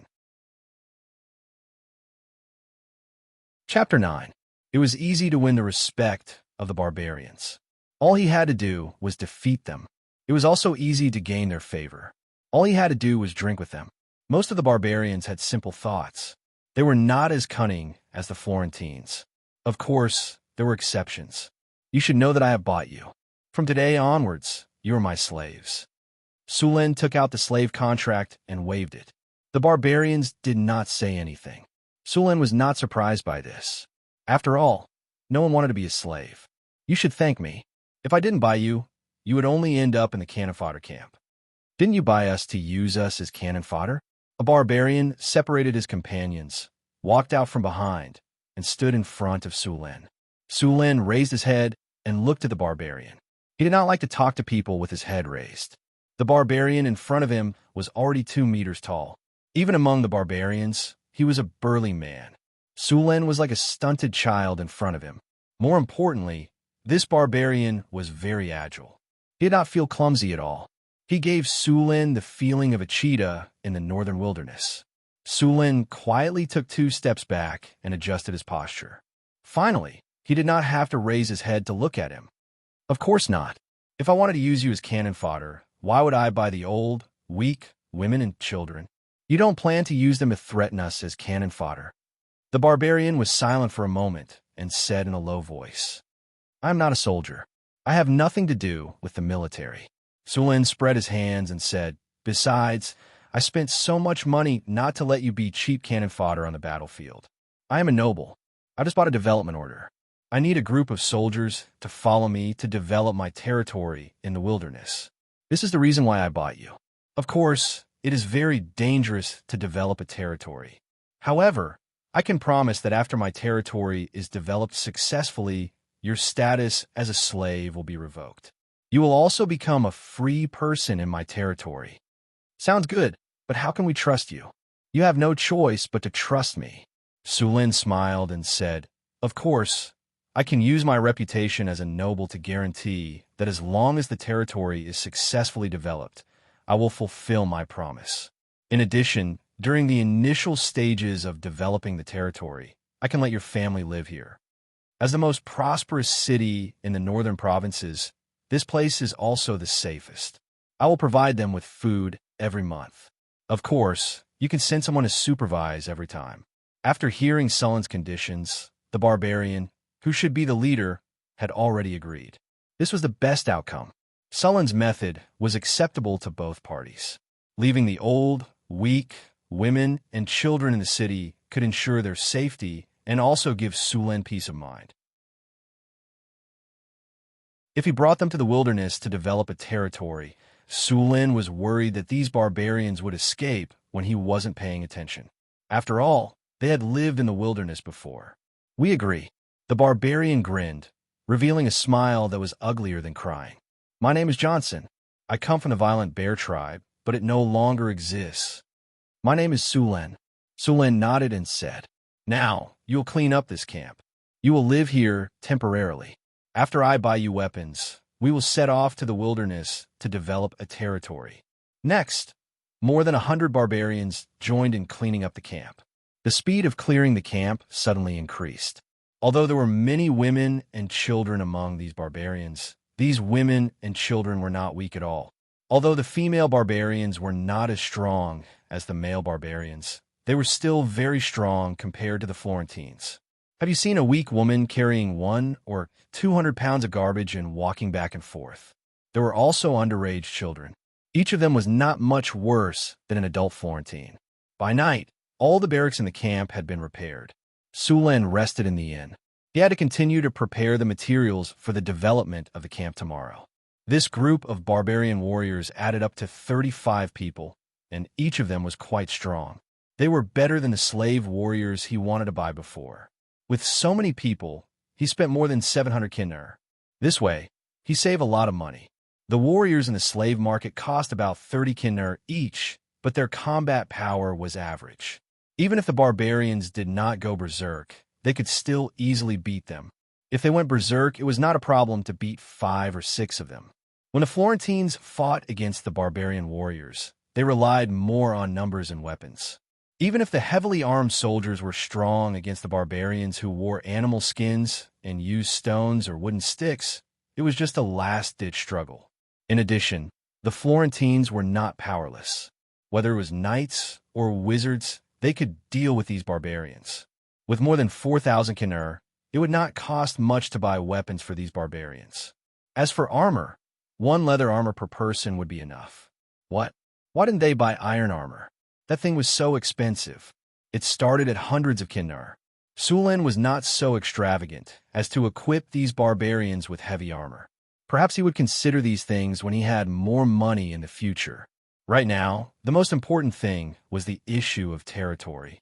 Occupying a territory and clearing out all the monsters in it wouldn't be difficult for Sulin to do so. The difficult part was defending this territory. After all, if he couldn't guarantee the safety of this territory, and if no free people came to farm it, it would be a rootless tree that couldn't stand on its own. Only when there were free people could Sulin collect taxes. With taxes, his territory could continue to develop. Otherwise, he would not be able to last long if he only relied on his endless investment. For the early development of his territory, he would need to buy a large number of slaves. After all, it was difficult to recruit free people in a new territory, so he could only use slaves. The construction of the territory also required a large number of slaves. He could not ask the barbarians to build houses. These barbarians would probably just build shacks. Expecting them to build houses was better than expecting pigs to fly. Cult was the largest city in the north. There were all kinds of resources here. Sulin could buy all the resources he needed to develop his territory, and the price was relatively cheap. If he was in a border city, he might not even be able to buy all the resources. Even if he could, it would probably cost a lot more. Carriages, food, weapons, seeds, farming tools, tents, and building materials were all bought and piled up in the camp. Among them, food was the most abundant. This was because he had to prepare at least a year's worth of food. Even if he developed his territory this year, there would not be any production. He could only be self-sufficient when the food matured next year. Chapter 10. Originally, Sulin thought that the 5,000 gold nars he borrowed from his cheap brother, who didn't even deserve to have a name, was already a lot. But when he really got here, he realized that the 5,000 gold nars was only enough for the initial investment. 5,000 kinnar was equivalent to a city's tax for a year, but it was only enough to support 100 regular soldiers. Other than some tattered clothes, the barbarians didn't have anything else. Sulin even had to prepare clothes for them. He brought the group of brutes to the West Market Occult City. It was the biggest market in the city. Needless to say, bringing along 32-meter-tall, burly men to swagger through the streets was truly outrageous. Most of these barbarians were topless, and each of them had scars on their bodies. Each of them had bulging muscles and tattoos on their bodies. Coupled with their stoic faces, TSK, their aura was truly tyrannical. Walking on the street, a 3-meter-wide barrier formed around them. Sulin looked like a hedonistic young master with a group of bullies. Unfortunately, he didn't meet any hot-blooded youths who liked to fight for justice. Sulin even prepared to teach them a lesson and let them experience the harsh beating of society. When they arrived at the West Market, Sulin brought the barbarians to the shop where he had pre-ordered the goods. As the kinnar was spent like flowing water, carts after carts of goods were brought back. Even the barbarians had changed into new clothes. Those rough-looking men were wearing brand-new leather armor and holding sharp axes. Their palms, which were as big as palm leaf fans, were gently rubbing against the skin. Their expressions were as if they were caressing the skin of their lover. That's not right. Sulin dared to bet that even their wives had never enjoyed such treatment before. Sulin chose two-handed axes for the barbarians. Of course, the axes were made according to the size of the Florentine people. However, the barbarians could lift them with one hand. One could imagine how it would be like if a group of barbarians wielded the axes, activated their berserk state, and charged into the enemy's formation and swung the axes like a windmill. Flesh and blood splattered everywhere, and corpses littered the ground. Especially when facing undisciplined and unarmored monsters in the wilderness, the barbarians were like human meat grinders. Their killing speed was much faster than regular soldiers. Of course, they weren't without weaknesses. The berserk barbarians had their rationality lowered to the lowest. They could only distinguish between friend and foe. Although they were powerful, they had no discipline at all. After the berserk state ended, they would enter a weakened state. During the weakened state, the barbarians' condition would drop by 50%, and their stamina would drop to 30%. They were like lambs waiting to be slaughtered. Many times, the barbarian berserkers suffered heavy casualties because they rushed too far and got surrounded. Once the berserk state ended, they would be easily killed. It wasn't that no one wanted to solve this problem. Whether it was the Kingdom of Florence, the Kingdom of Gallant, or even the Elens Federation in the south, they had all studied this problem. After all, the barbarians were still very powerful when they went berserk. However, they soon discovered that there was no way to solve this problem. If the barbarians maintained their rationality, they wouldn't be able to maintain their berserk state. If they wanted to maintain their berserk state, they would have to lower their rationality. The experiment fell into an endless cycle. In the end, all the countries gave up on this thankless experiment. After spending a day, Sulin finally transported all the resources back. As for whether he was cheated or not, there was no need to worry. Sulin purposely brought more than 30 strong barbarians to intimidate the merchants. If the price they offered was unreasonable or there were problems with the resources, he wouldn't mind letting them have a taste of their own medicine. After preparing all the supplies, Sulin left a month's worth of food for the barbarian women and children in the camp. Then, he led the convoy out of Cult City. To use an old saying, the wheel of history had begun to roll. After leaving Cult City, Sulin's group headed northeast. There were more than a dozen cities of various sizes to the north of Cult City. There were many human settlements around Cult City. This was the actual area under Cult City's control. If Sulin wanted to expand his territory, he could only go further away. After leaving Cult City's area of control, the road became bumpy again. The north was different from the south. There were large stretches of wilderness between the cities. There were many bandits, goblins, kobolds, gnolls, and even humans living in the wilderness. Every once in a while, the garrisons of the surrounding cities would conduct a cleanup in the wilderness near the cities. Their goal was to reduce the number of these creatures. It was unrealistic to say that they had completely cleaned up the area. Goblins and kobolds were like weeds in the wilderness. Moreover, their reproductive abilities were too strong. They were born in groups every time. Even if there was no food, they could still survive by eating grass or even soil. Sullen's group was huge. There were 30 carriages fully loaded with goods. In order to transport these goods, Sulin specially hired a mercenary group.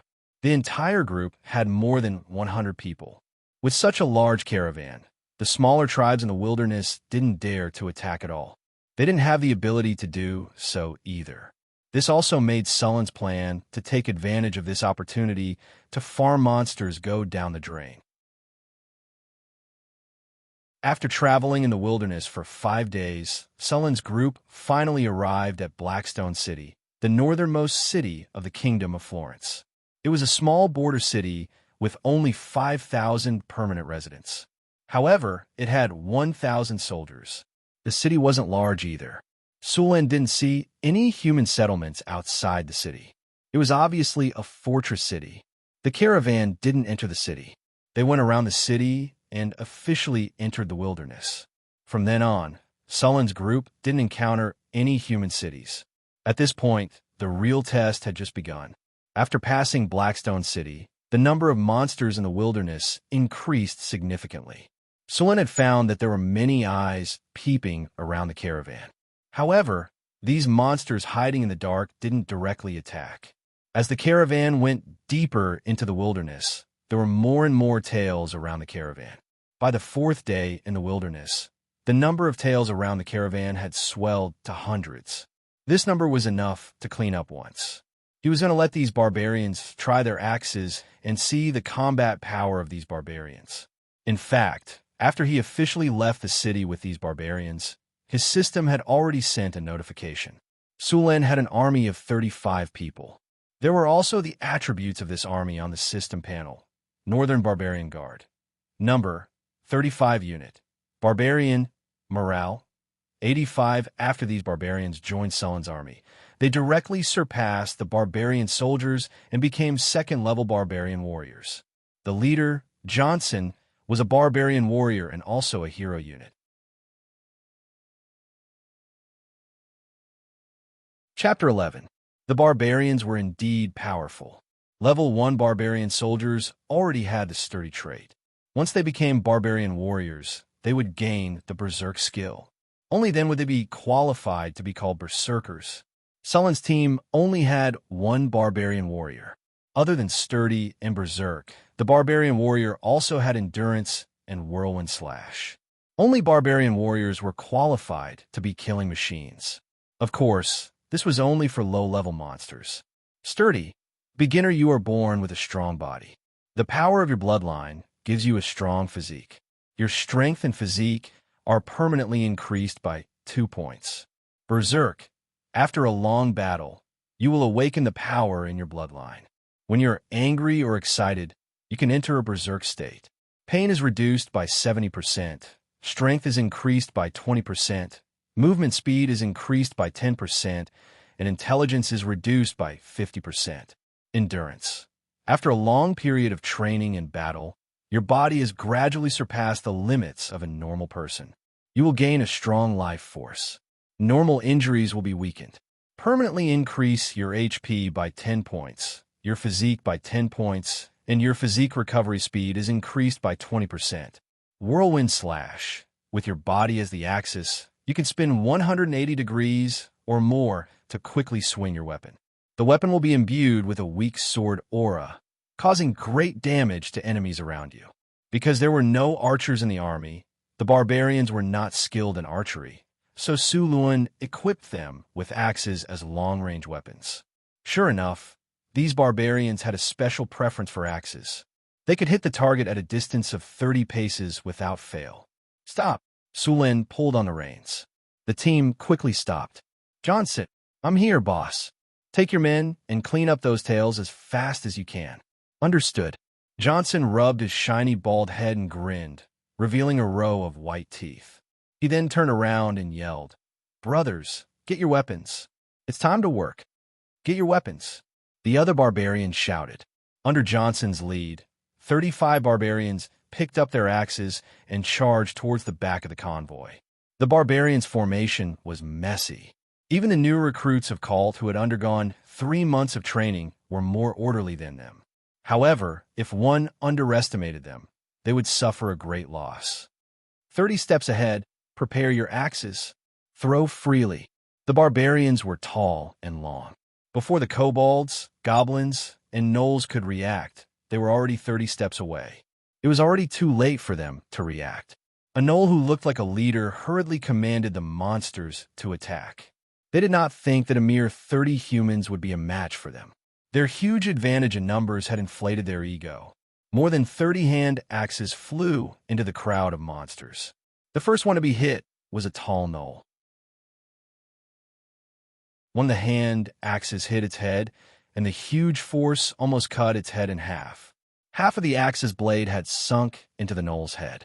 Even an ogre would not be able to withstand such a serious injury, let alone a gnoll. Due to the close distance and the fact that the gnolls, goblins, and kobolds were standing close together, there was no time to dodge. The monsters in front were hit one after another. The luckier ones only had their limbs chopped off and fell to the ground, wailing in pain. The unluckier ones had their heads cut open and were sent back to the underworld before they could even scream. 2 rounds of throwing axes stunned the monsters. At least a third of them died on the spot, and many more were injured. After 2 rounds of throwing, the barbarians charged into the crowd of monsters. Equipped with new equipment, the barbarians displayed their overwhelming strength against the wasteland monsters that looked like beggars. Facing the wooden sticks and claws of the monsters, the barbarians did not dodge at all. They charged straight at the gnolls and goblins. The powerful force sent the gnolls and goblins flying. Some of the weaker ones had their chests caved in and blood gushed out of their mouths. Before they could land on the ground, they were already dead. After sending the enemies flying, the barbarians did not stop their charge. They raised their sharp axes and slashed at the monsters. The sharp blades cut through flesh like they were cutting through cloth. The wooden sticks and claws had no effect at all. The gnolls, goblins, and kobolds fell in rows as if they were mowing grass. Blood and flesh splattered everywhere, dyeing the ground red. This was especially true for the bald leader. He swung a battle axe the size of a millstone and drove a windmill into the crowd. Wherever he went, gnolls, goblins, and even kobolds were all cut open. Behind him, a bloody path paved with broken limbs was left behind. The heavy casualties scared the wasteland bandits out of their wits. The surviving bandits fled in all directions as fast as they could, afraid that they would be cut down by the barbarians if they were too slow. The entire battle, from beginning to end, only took a few minutes. The barbarians chased after the bandits for a while before returning. The leather armor and axes slowed them down quite a bit. They could not catch up with the frightened bandits at all. Next, the barbarians began to clean up the battlefield. The axes Su Lin gave them were not disposable items. Each of them was made of fine iron and cost a kinnar. Su Lin was not rich enough to throw away dozens of kinnar in a single battle. The wasteland bandits were as poor as ever. They did not have any spoils of war. It was a thankless task. As soon as the battle ended, Su Lin received a system notification. A glorious victory. Your army has just won a battle. In this battle, you have obtained an item, Iron Ingot X1. Battle damage, 0. Enemy annihilation. 87 experience gained. 576 experience gained. 300 The other attributes did not change, but the morale of the army rose from 85 to 100. After the battlefield was cleaned up, Johnson came to report the results. Did anyone get hurt? Boss, this equipment is amazing. Only 2 of us got some superficial wounds, but it's not a big deal.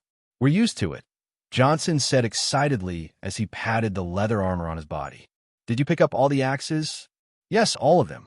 Johnson and the other barbarians were very careful with their weapons. These metal weapons were something they did not even dare to dream of. In the past, their tribe was similar to the bandits they had just defeated. The best weapon they had was a rusty axe. Now, they treated these weapons like family heirlooms. Chapter 12. Sulen was not surprised by the results of the battle. To him, this was just a normal performance. The difference between the weapons of both parties was like heaven and earth. It was just like how in the history of Sulen's previous life, other than the fact that he was well-trained, he had to rely on his equipment to suppress his opponents. The convoy started to move forward once again. After this round of cleansing, there were no longer any traces of people spying on them. The mercenaries in the convoy also became respectful toward the noble Sulen. Even the speed of the convoy increased by a lot. After moving forward in the wilderness for 5 days, the convoy had already entered the depths of the wilderness. They were now at least 200 kilometers away from the nearest city, Blackrock City. According to the requirements of the expansion order, Sulen could only designate territories that were more than 100 kilometers away from cities. In fact, he had already exceeded this requirement, and the extra area was reserved for the future development of his territory. The expansion order did not specify the size of the territory. Theoretically speaking, as long as one had the ability, one could freely enclose land in the wilderness. Of course, this was only in theory. In fact, ever since the expansion movement started, the largest piece of land developed had not exceeded 300 li. It was because the deeper one went into the wilderness, the stronger the monsters would be. It was said that there had been people who had seen huge dragons in the wilderness. Of course, this news had not been verified. However, it was true that there were land dragons in the depths of the wilderness.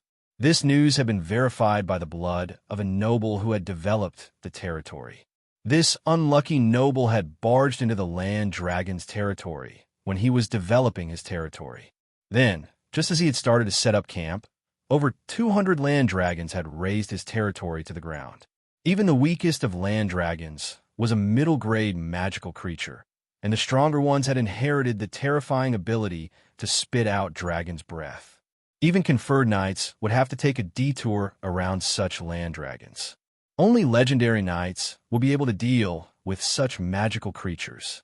In the end, the convoy stopped at a slope surrounded by 2 rivers. Although this slope was called a slope, its highest point was only 5 to 6 meters higher than the surrounding plains. The area was not small, and the 2 rivers surrounded it, forming a flat alluvial plain. Due to the silt, the land here was exceptionally fertile. It was not like the other lands in the wilderness, which could only become mature fields after a few years of cultivation. The area of the plain was not small. Sulen estimated that if the entire plain was reclaimed, it would be at least 50,000 to 60,000 acres. As long as they could gain a foothold here, it would not be a problem to feed tens of thousands of people with this land. This land could be called a treasure land. Sulen quickly decided to build his castle here. In theory, as long as Sulen built a camp here, the surrounding area would be his territory. As for how much he could control, that would depend on his army. Of course, the natives of this land did not recognize the rules of the humans.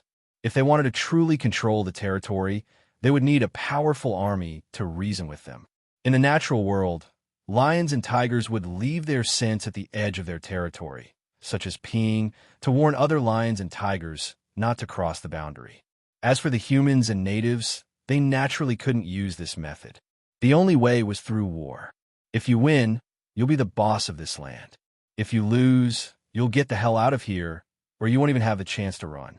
Since they had decided to build a camp here, the caravan began to get busy. Soon, a temporary camp made of tents was set up on the desolate riverbank. Sulen planned to build his future castle on a slope by the riverbank. That slope was the highest point of the plain. Sulin had just checked it and found that the soil there was hard and suitable for building a city. Although the wilderness looked desolate, it was actually very rich in resources. There were many fish in the two rivers. This news made Sulin very happy. It meant that he could save a lot of food. The mercenaries in the caravan had rich experience in camping in the wilderness. The barbarians were also experts in wilderness survival. Soon, they caught many fish from the river. After a simple cleaning, the fresh fish were thrown into the pot. The barbarians found some wild onions, wild ginger, and other spices in the wilderness and cooked them with salt. Not long after, a rich aroma floated above the camp. Even Sulin could feel his stomach churning. 10 days after leaving Cult, Sulin once again enjoyed a delicious meal. This was the plain between the Red Sand River and the Whitewater River. The abundant water source made this land very fertile. The meandering river was like a long snake spiraling across the land. On both sides of the river were patches of dense reeds. From time to time, some wild ducks and water birds would fly out of the reeds. The whole scene was very peaceful. On a slope in the distance, a simple camp was being built quickly. Other than building a wall, Sulin had to build enough warm houses before winter. The wilderness was very cold in winter. The cold from the extreme north could freeze goblins and kobolds into ice sculptures. Humans were no exception. Sulin had brought more than 100 people with him. Other than the barbarians, the rest were mercenaries and some slaves he had bought. With only these people, even if Sulin let the mercenaries and barbarians join in the construction, it would be very difficult to build a camp in such a short time. However, it was not impossible. The wilderness had enough manpower. Although the goblins and kobolds were weak in battle, they could still carry stones, cut down trees, and dig for foundations. So after the fence of the camp was erected, Sulin took a team of barbarians to catch slaves. As for the mercenaries, they stayed here to guard the camp in case it was attacked when Sulin was not there. Although the mercenaries were not as strong as the barbarians, they could still rely on the fence to defend. With the protection of the fence, they could hold on for a while even if there were gnolls, trolls, and ogres. As soon as the camp gave the signal, Sulin would quickly lead the barbarians to help. Soon, Sulin led the barbarians to clean up the wilderness within a 5-kilometer radius with the camp as the center. The goblins, kobolds, and gnolls in the surrounding area were unlucky. The surrounding area was full of small tribes. In the face of more than 30 fully armed barbarians, they could not resist at all. Often, a single charge from the barbarians would cause the entire tribe to collapse. However, Sulin did not want to kill the enemy this time. He wanted to capture slaves. The goblins and kobolds that were escaping in all directions were not easy to capture. Sulin could only split the barbarians into 2 teams. He led one team to attack, and Johnson led the other team to ambush them in advance. This way, they could capture as many slaves as possible. Chapter 13. Sulin didn't know much about battle. After all, he hadn't received proper military education since he was young. He was just a normal university student in his previous life. He wasn't a military student, and he didn't serve in the army. His knowledge of military command came from movies and movies, as well as his interactions with this world. However, after experiencing the era of information explosion, Sulin also learned a lot about tactics and strategies from other channels, even if he only learned by analogy. Although they were still on par with each other, bullying these barbarians wasn't a problem at all. Soon, Sulin discovered a small tribe. It was a kobold tribe, and there were more than 200 adult kobolds. The entire tribe was built on an empty plot of land, and they used large amounts of reeds and wood to build huts.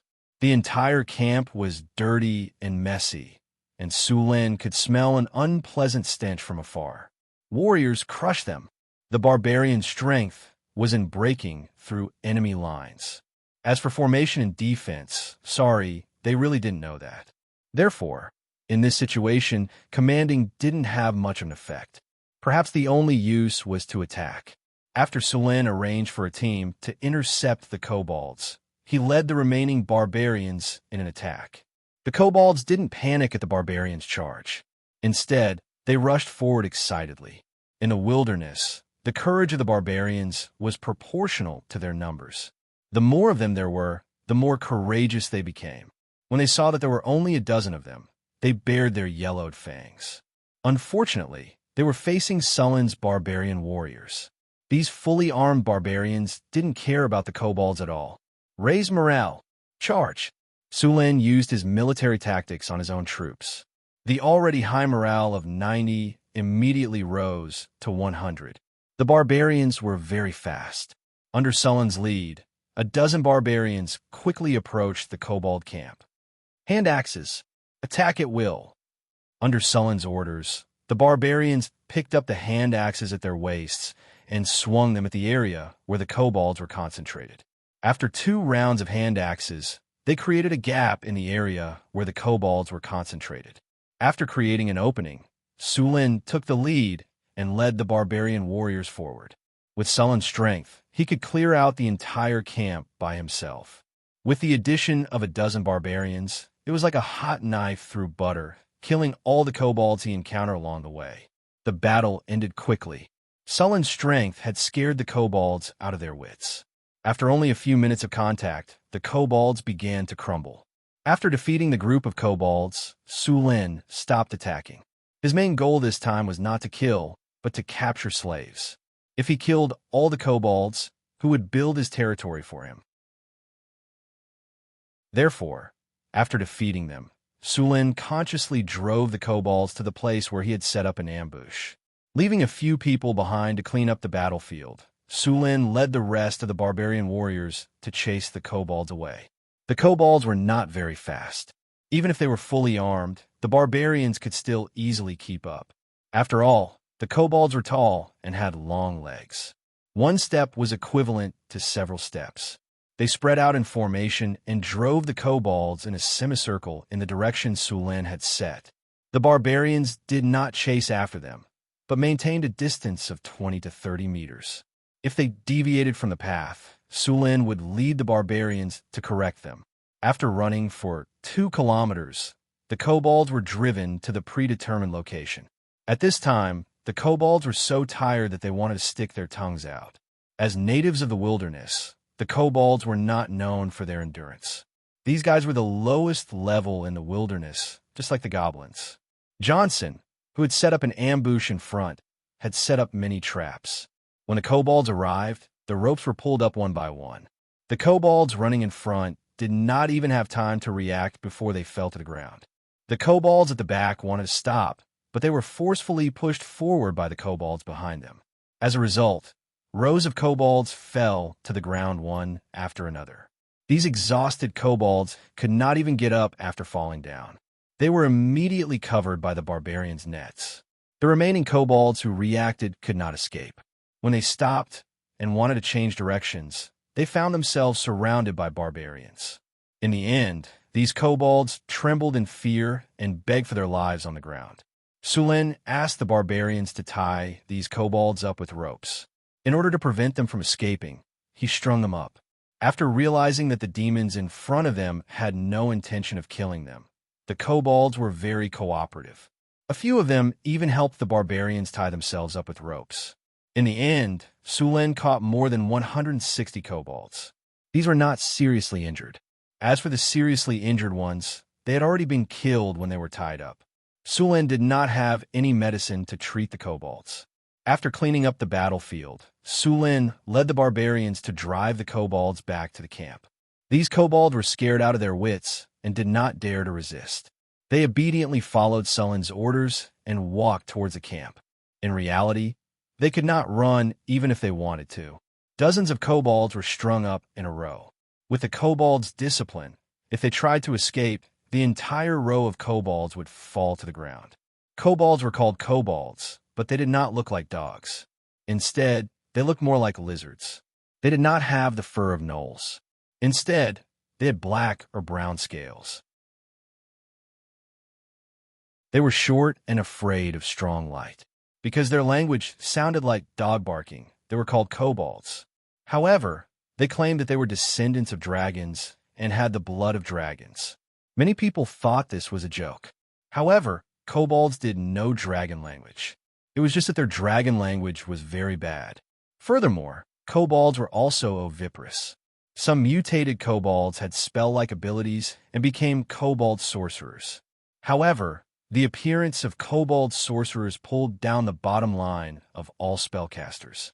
Sulin and the others did not find any kobold sorcerers in the kobold tribe. Even in the human world, only 1 in 1,000 people had the talent to become a spellcaster. The probability of kobolds becoming a kobold sorcerer was not higher than humans. Among all the human races, elves had the highest probability of becoming a spellcaster. Almost all elves knew how to cast spells. However, elves had not appeared for hundreds of years.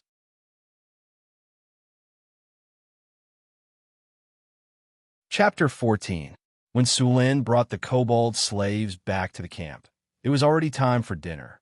The barbarians herded the group of kobold slaves and locked them in a simple fence outside the camp. The dinner was sumptuous. There was a lot of fish in a nearby river, so it only took a little effort to get enough fish. The fragrant fish soup paired with the black bread made for a decent dinner. The black bread was bought from Cult. When it was fresh out of the oven, it tasted pretty good. Once it cooled, it became hard enough to be used as a wooden stick. It tasted dry and unpalatable, but there was a benefit to it. It could be stored for a long time without going bad. He sliced the rye bread and soaked it in the delicious and scalding fish soup. The rich soup soon softened the cold and hard rye bread. After absorbing the delicious fish soup, it became soft and delicious. Coupled with the smooth and tender fish meat, his hungry stomach was quickly satisfied. Sulin put down the big bowl in his hand and rubbed his belly comfortably. Johnson, give the rest of the fish soup and fish bones to the kobolds. Don't let them starve to death. Creatures like kobolds didn't have high requirements for food. Even some leftovers were enough for them. A few barbarians carried a few buckets of fish soup and leftover fish bone black bread to the fence. The kobolds, whose eyes were glowing from hunger, also became restless.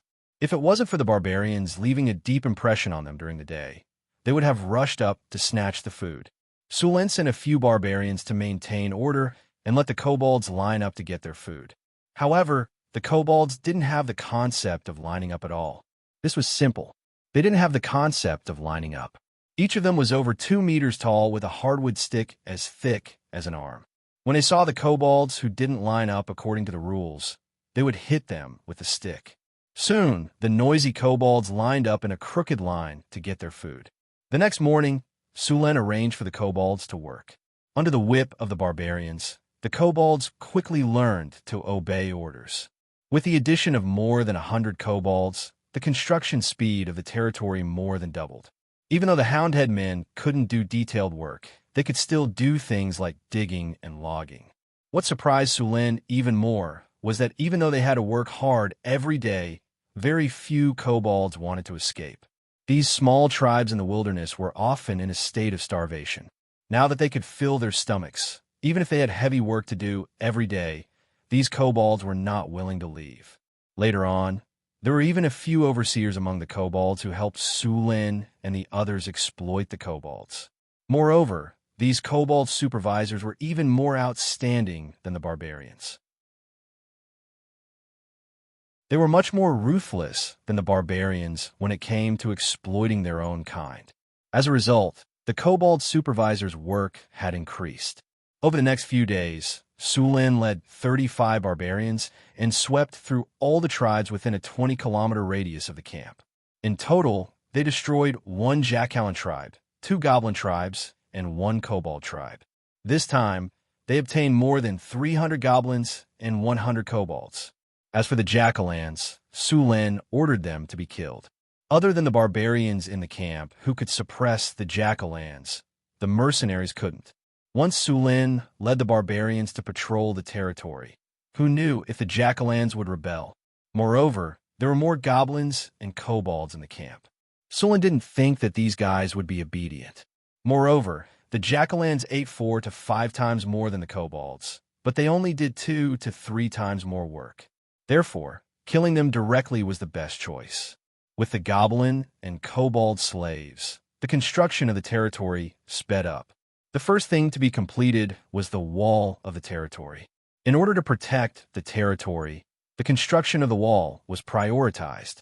Because of the lack of manpower and a short time, the wall wasn't made of brick, which was commonly seen in the Kingdom of Florence. Instead, it was made of mud and wood. Wooden stakes were driven into the foundation. Then mud and reeds were used to build the wall. The entire territory's wall was close to a square, and the length of the four sides added together was close to 2 kilometers. A wall of this scale could be considered a medium-sized town in the Kingdom of Florence. For a newly developed camp, it was already quite big. Just after the construction of the territory's wall was completed, Sulen heard a cold and emotionless electronic sound. Ding! The construction of the territory's wall is completed. Your territory has completed a basic construction, and the territory interface is officially opened. Territory, unnamed, area, 20 kilometers with the camp as the center. City, none, crude camp, popular sentiment, 60 tax, 0 income, loss. Population, 45 slaves, 35 barbarians, 337 goblin slaves, 352 kobold slaves, 40 mercenaries. Supplies, 34 wheeled carriages, 200 units of food, 20 units of bacon. 1 unit of food is equivalent to 100 kilograms. Barbarians need 2 kilograms of food and 1 kilogram of fish per day. Mercenaries need 1 kilogram of food and half a kilogram of fish per day. Slaves need 1 kilogram of food and 2 meals per day. Kobolds and goblins need 1 kilogram of food and some fish soup per day. Currently, the food store can last for 4 months. Existing buildings, basic wall, made a mixture of logs, mud, and reeds. It has a certain protective function. Although it looks broken and seems unreliable, it can resist ordinary attacks in the wilderness. Wall defense plus 20, durability plus 50, stability plus 10. With a wall, the territory has more security. Sulen looked at the data about the territory in his mind and rubbed his face hard. This kind of poor territory, any knight's territory in the south, was better than his. The whole territory not only had no income, but it also had to charge money. In addition to these attributes, there was also a directory of constructible buildings in the system. Lord's Castle. The Lord's Castle is the residence and official residence of the Lord, and it has defensive ability. It is the administrative center of the territory, and its existence represents the sovereignty and stability of this area. Administration plus 50, stability plus 20, rule plus 40, prestige plus 50. The Lord's Castle can train administrative personnel for the territory. Barracks. The barracks have good training facilities and can continuously train qualified troops for the territory. Also living in the barracks can let the troops in a training state. Comfort minus 20, iron blood plus 20, training plus 20, stability plus 30, morale plus 20. Residential houses. The residential houses of the territory's residents, and can provide shelter from the wind and rain, increasing the sense of belonging. Stability plus 30, popular sentiment plus 20, prosperity plus 10, population growth plus 10.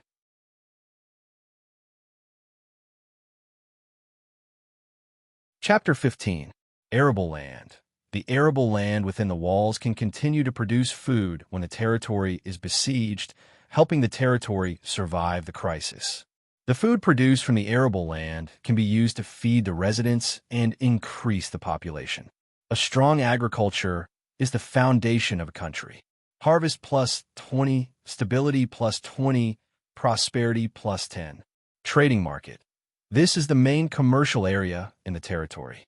It can bring in a lot of money and is one of the main sources of the territory's funds. Trade plus 30, prosperity plus 30, taxes plus 30, security minus 10. Roads. If you want to be rich, you have to build roads first. A good road will bring a lot of convenience to your territory. Movement speed plus 10, prosperity plus 15, stability plus 15. Security. Maintain the security of the city and fight crime. When the territory's population increases, all kinds of crime will naturally appear. You need a security team and a security officer to manage it. Security plus 20, popular sentiment plus 20, crime minus 5, intimidation plus 15. Beacon Tower. Building a beacon tower can quickly transmit information within the territory and warn the territory in advance. Communication plus 30, stability plus 20. Lumber mill. The lumber mill can provide a lot of wood for the territory and is very important for the development of the territory. At the same time, it can provide a source of funds for the territory. Work efficiency plus 20, prosperity plus 5. Port. The territory has 2 rivers. These rivers provide the territory with a strong transportation capacity and abundant fishing. The cost of using ships to transport goods is very low. At the same time, it can be used for military purposes. Relying on ships, the army can quickly disembark from the 2 rivers. Shipping plus 20, fishing plus 25, prosperity plus 15. Well, the well can provide the territory with a clean water source. At the same time, when the city is besieged, the city will not lack water. Hygiene plus 15, security plus 15. Although the territory did not lack food, there was a saying that people without foresight would have immediate worries. Therefore, Sulin set aside some land within the walls to cultivate. At the same time, he also sent some people to build the port and fishing boats in order to obtain more fish. As everyone knew, if the human body did not consume fat, meat, and high-protein food, then the daily consumption of grain will be several times higher. Now that there were abundant fish, the consumption of food would be greatly reduced. At the same time, the salted fish made from fish could be stored for a long time. Sulin had already investigated the Red Sand River and the Whitewater River. These 2 rivers were wide, and the water flow was stable. The water plants on both sides were dense, and there were many reeds. The surrounding beasts often came here to drink water. In the reeds on the banks, there were many water birds. Sulin also sent some people to the reeds to get the eggs. These birds would build nests and incubate chicks in the reed marshes. Each nest would contain several eggs. According to Sulin's request, each time he touched the eggs in the reed marshes, he could only take half of the eggs at most, and he could not touch the nest repeatedly. In this way, he could obtain a lot of eggs without reducing the number of waterfowl. From then on, egg drop soup was added to the daily meals in the camp. To be honest, the food prepared in Sulin was much better than the free people in Cult City. After all, it was impossible for free people to have fish and eggs for every meal. The Red Sand River and the Whitewater River meandered to the southeast. Sulin guessed that the 2 rivers would either flow into the ocean or a large lake. If these 2 rivers eventually converged into the ocean, he might be able to use this waterway to go out to sea and do business with the outer islands and other countries. However, this would have to wait until his territory was developed. After setting aside a portion to build the port and farmland, the rest of the slaves began to build Sulin's castle. As the center of the territory, the Lord's castle had to be completed as soon as possible. After Sulin gave the blueprint to a few slave craftsmen, they directed the other slaves to continue building the territory. In fact, Sulin's territory already had a plan. This plan was made by the system. The west and north of the territory were the Red Sand River and the Whitewater River. The port was built there, and the market was also going to be built there. Due to the convenience of transportation, Sulin planned to turn this place into a business district. The east of the territory was the military camp, and the Lord's castle was located on the central axis of the city, facing south.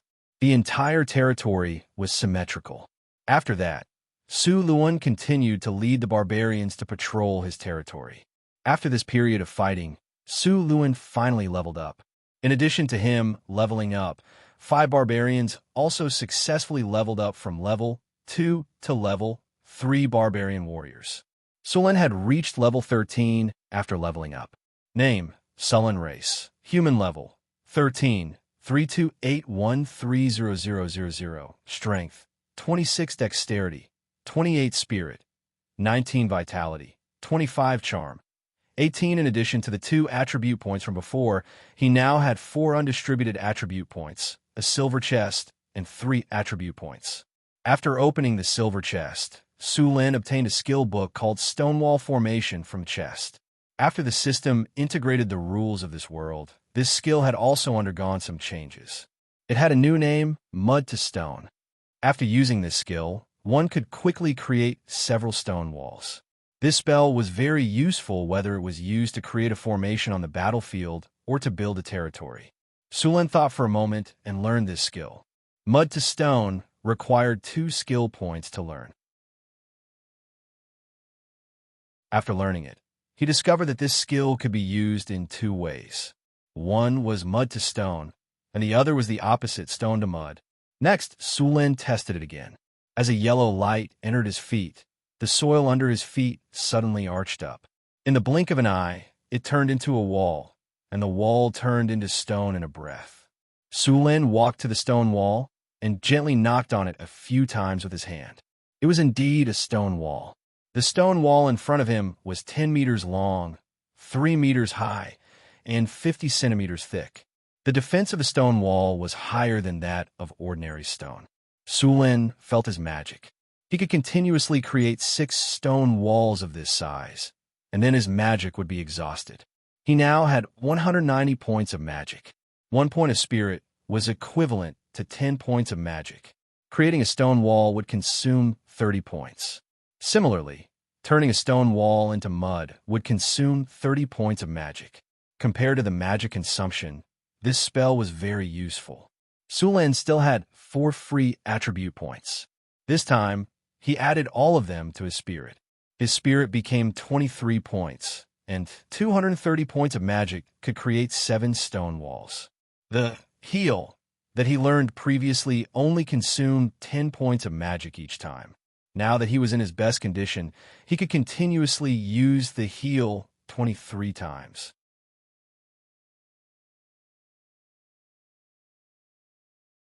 Chapter 16. He had tested the effects of Life Heal before. It could quickly heal injuries on himself or others. However, it could only heal minor injuries, such as broken bones. It was much less effective. Of course, it was still much faster than natural recovery. In the next few days, Su Lin would take some time to cast Mud to Stone on the walls of his territory. The mud walls were turned into stone walls.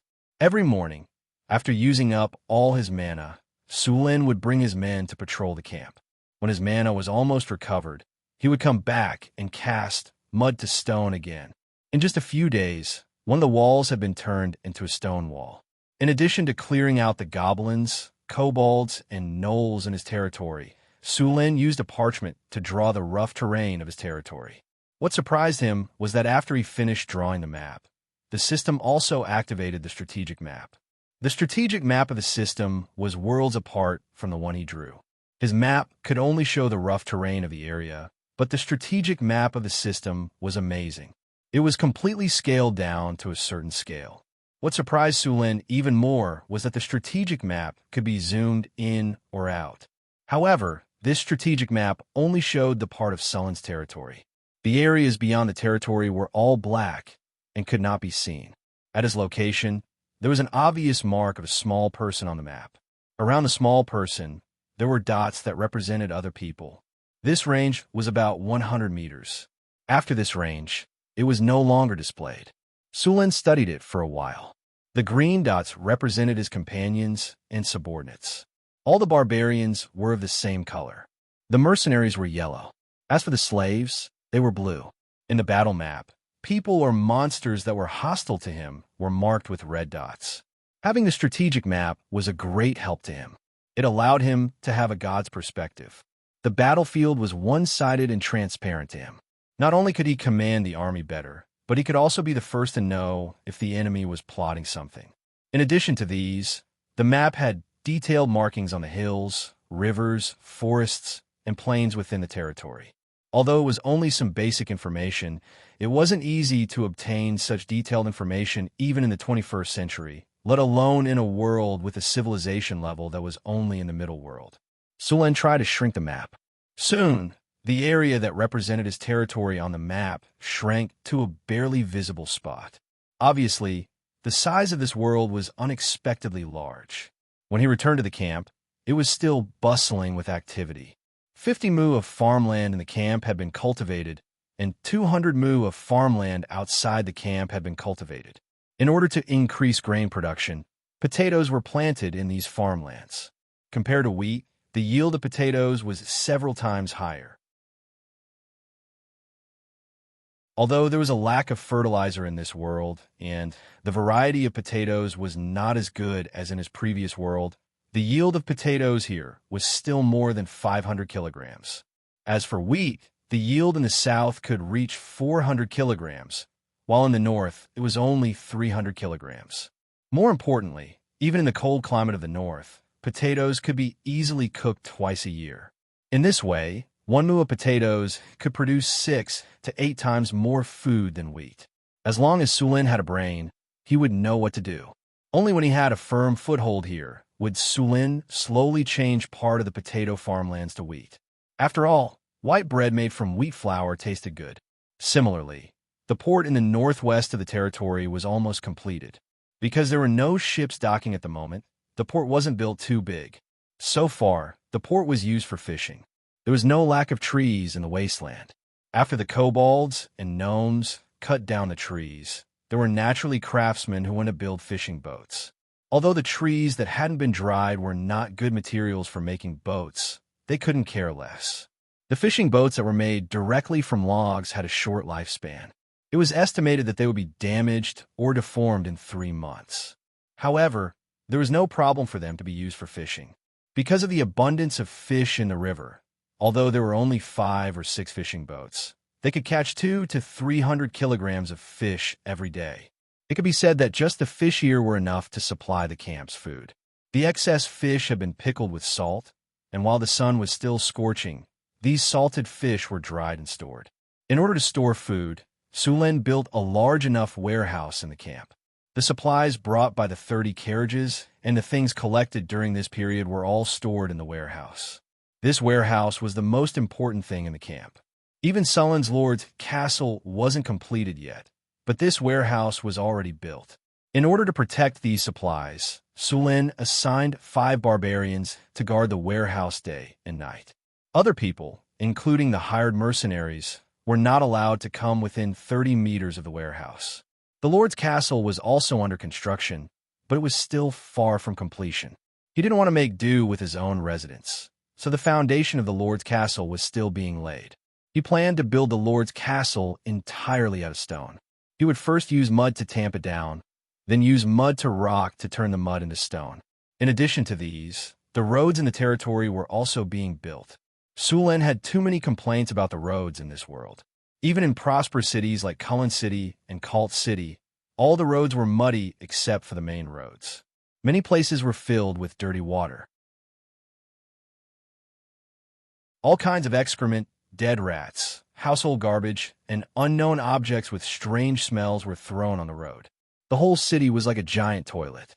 Once it rained, the city would be like an ocean.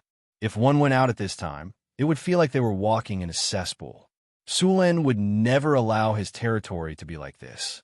So when he was building his territory, he had already prepared to harden the roads or lay a layer of stones. At the same time, he had also prepared drainage facilities in the city. When his territory was officially established, he would also legislate. He would make strict sanitary regulations, forbidding dumping and defecation. All garbage and excrement had to be dumped in designated places and transported out of the city. He would build a fertilizer factory outside the city and ferment the garbage and excrement to make fertilizer.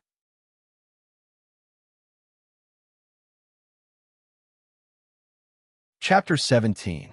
Although Sulin had lived in this world for more than 10 years, he was still not used to the city environment. Apart from the nobles' district and the merchants' district, the sanitation in the other areas was too poor.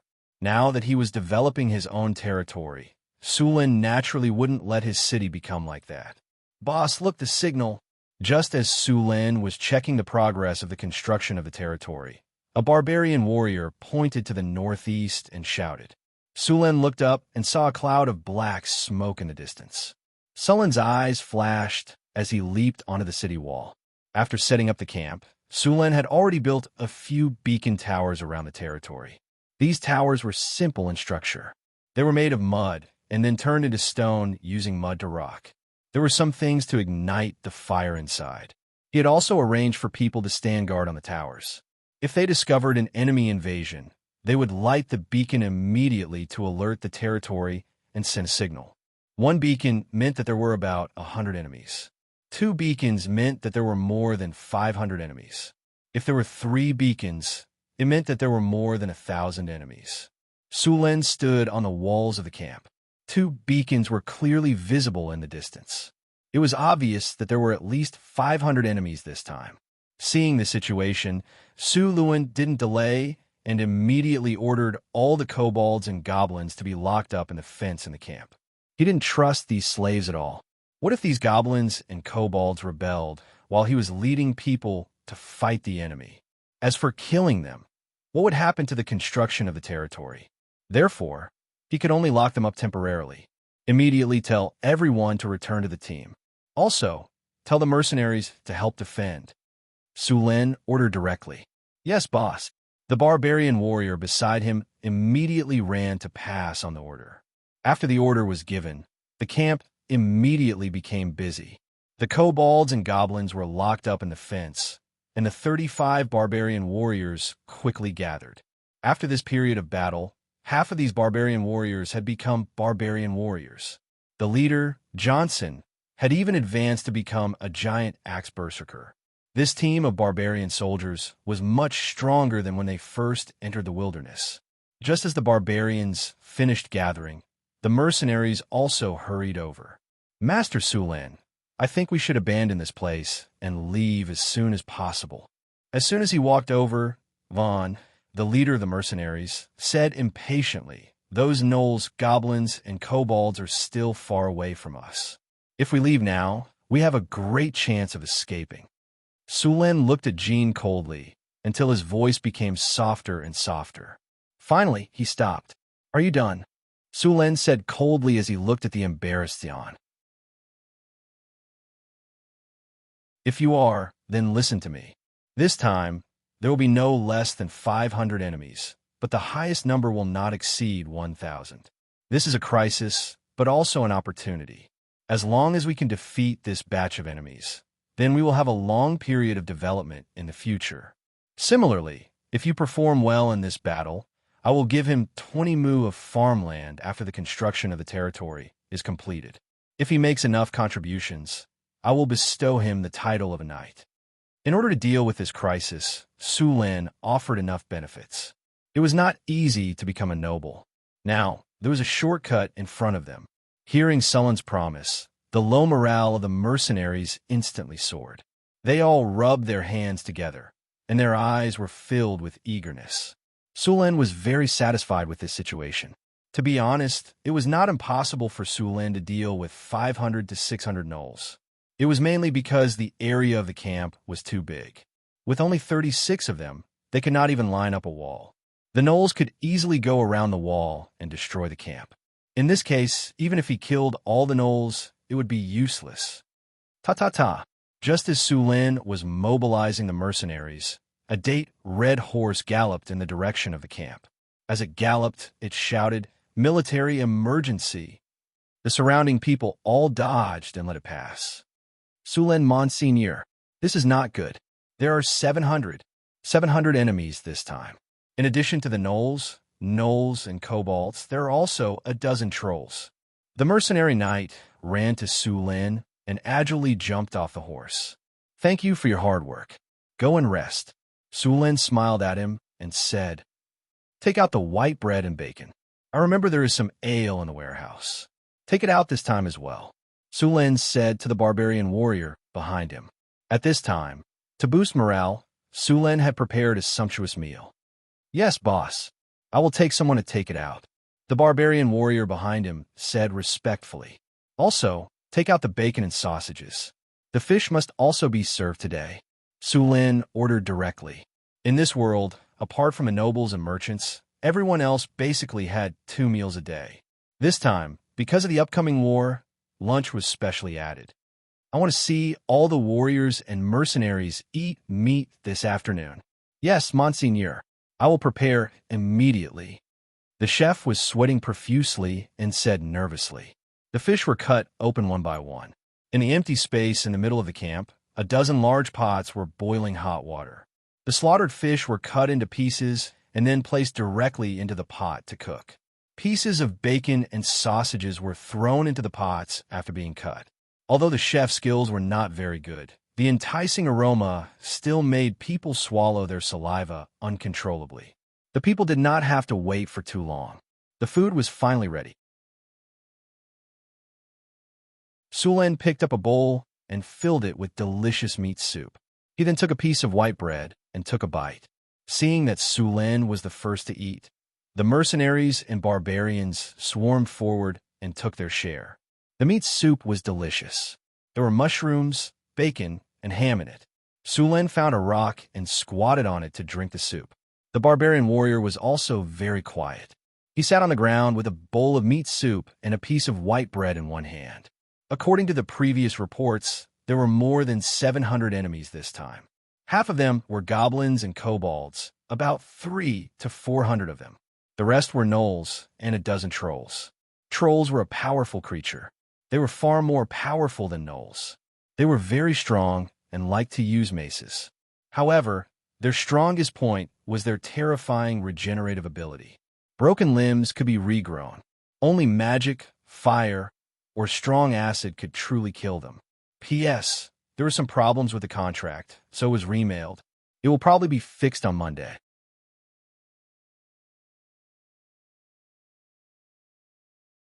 Chapter 18. In Sullen's camp, there were only 35 barbarians and 40 mercenaries who could fight. As for the slave craftsmen, their fighting power was negligible. Besides, Sulen was reluctant to let them fight on the battlefield. The cost of these slave craftsmen was much higher than the barbarians. Just these 45 slaves cost more than 1,000 kinder. If these slave craftsmen died on the battlefield, he would have no money to buy more. After a sumptuous lunch, Sulen asked the mercenaries to start organizing their equipment. Then he led the mercenaries to the wall in the northeast. Because of the lack of time, most of the wall in the camp had not been turned into stone. Part of it was on the east side. There were only 2 gates in Sullen's territory. One was on the east side, and the other was on the west side. This time, the enemy was coming from the northeast. There was a high chance that they would attack the east gate. Sulen was going to set up some traps here. The barbarians were experts in setting traps. When they hunted in the wilderness, they often relied on traps. Although these traps were not very effective against large numbers of monsters, they could still kill as many as they could. While the barbarians were making traps, Sulen, together with the remaining 45 slave craftsmen, moved out the dried reeds collected these days and piled them near the east gate. Time passed by. It was 3 o'clock in the afternoon. The south was still hot, but the northern wilderness was already very cool. The autumn air was refreshing. In the distance, a black line was quickly approaching. When it got closer, they realized that it was not a black line. It was a huge army made up of thousands of goblins, gnolls, kobolds, and gnolls. In fact, rather than an army, they were more like a group of bandits. No, they were worse than bandits. Most of them did not even have clothes, and the weapons in their hands were mostly wooden sticks or bone weapons. Only the gnolls used crude metal weapons. Although many of the weapons looked inferior at first glance, they were still metal weapons. In addition to these monsters, Sulen also saw a few tall monsters. These monsters were even taller than the gnolls. Their bodies were muscular and looked very powerful. Sulen had seen pictures of monsters before. These monsters were trolls. Although the trolls were few in number, they were far stronger than the gnolls. Although there were only a dozen of them, they could easily defeat a group of 100 gnolls. The maces in the hands of these trolls were at least 40 to 50 kilograms in weight. They looked ugly, and there was still iron residue on them that hadn't melted, but their power hadn't decreased at all. The number of monsters in this group was also different from the information they received. There were at least 1,400 monsters in this group, which was double the number of monsters that Sullen's group had. This number was almost 20 times more than the number of monsters that Sullen's group had. The mercenaries standing on the city walls felt their hearts race, and their hands and feet turned cold. Looking at the monsters in the distance, their minds went blank and their eyes were filled with fear. If it weren't for the fact that they knew they couldn't outrun monsters in the wilderness, these mercenaries would have dropped their weapons and fled long ago. Seeing this, Sulin shook his head inwardly. These mercenaries' mental fortitude was too weak. Master Sulin, there are more than 1,000 of these monsters, and we have less than 100 people. We can't defend against their attacks at all. This is no longer a matter of saving face for the nobles. I suggest we drive away the Knoll and Kobold slaves, abandon all our supplies, and retreat immediately. Xian said anxiously. Retreat? Why should we retreat? With these chickens and dogs? Sulin slapped the city wall and laughed. I think they're too few. With so many slaves, as long as we capture half of them, I'll be able to build my lord's castle very quickly. Hearing Sullen's words, the mercenaries looked at each other. They looked at Sulin as if they were looking at an idiot. The barbarians, on the other hand, were cheering for Sulin. Although they had followed Sulin for less than a month, these barbarians were completely loyal to Sulin. They would carry out Sullen's orders without hesitation. Just as the mercenaries were struggling to escape, the army of monsters outside launched an attack. Swoosh, swoosh, swoosh. Arrows were thrown from afar. Sulin swung his spear lightly and deflected all the arrows aimed at him. The barbarians also swung their weapons and deflected the arrows. Only a few unlucky mercenaries were hit, but the arrows were too weak. The arrowheads couldn't even penetrate their leather armor. The Knoll's archery skills were very poor. Their strength was limited and they couldn't use strong bows. Most of the arrowheads were made of bone. It was effective against unarmored monsters, but it was useless against Sulin and the others. Seeing that the arrows were ineffective, the Knolls roared angrily and waved their maces, sending a Knoll who couldn't dodge in time flying. They then roared at the army of monsters, and the entire army began to attack the city. A distance of 30 to 40 meters was covered in a few seconds.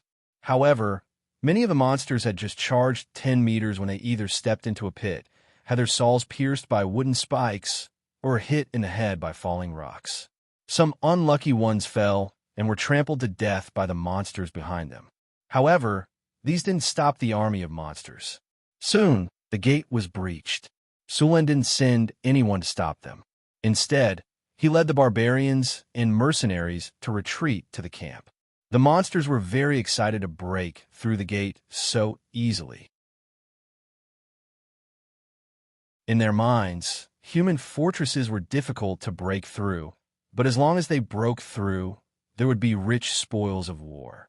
Sweet food, beautiful clothes, all kinds of beautiful objects, and tender human flesh.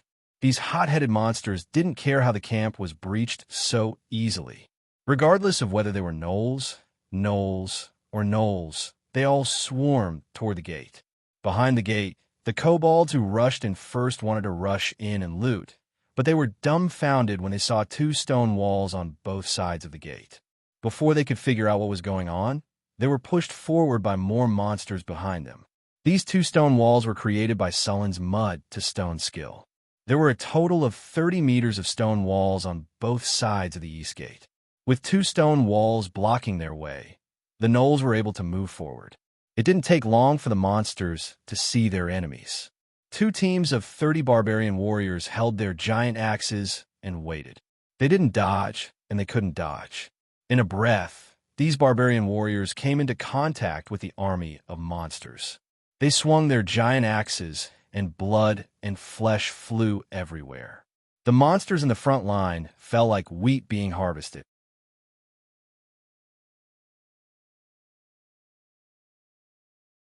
Chapter 19. The battle had been intense since the beginning. Faced with the barbarians' sharp battle axes, goblins, kobolds, and even gnolls could not withstand more than 2 hits. The ground where the 2 sides were fighting was soon dyed red with blood. In the narrow space, the goblins and kobolds did not even have a chance to escape. They were directly cut in half by the axes. The first row of barbarian warriors was tired, and the second row immediately took their place. The barbarian warriors took turns killing the monsters, and their efficiency was not affected at all. The monsters in front were blocked by the barbarians and could not move an inch forward. Seeing their companions being killed so easily, many goblins, kobolds, and gnolls wanted to retreat. However, the monsters at the back did not know what was happening in front of them and continued to charge forward. In the end, hundreds of monsters had squeezed into the area 30 meters behind the east gate of the camp, and the number was still increasing. Sulin stood on the high platform at the back and looked at the monsters flooding in from the east gate of the camp. His expression did not change at all. After seeing that the space surrounded by the stone wall was filled with monsters, Sulin decisively ordered a retreat.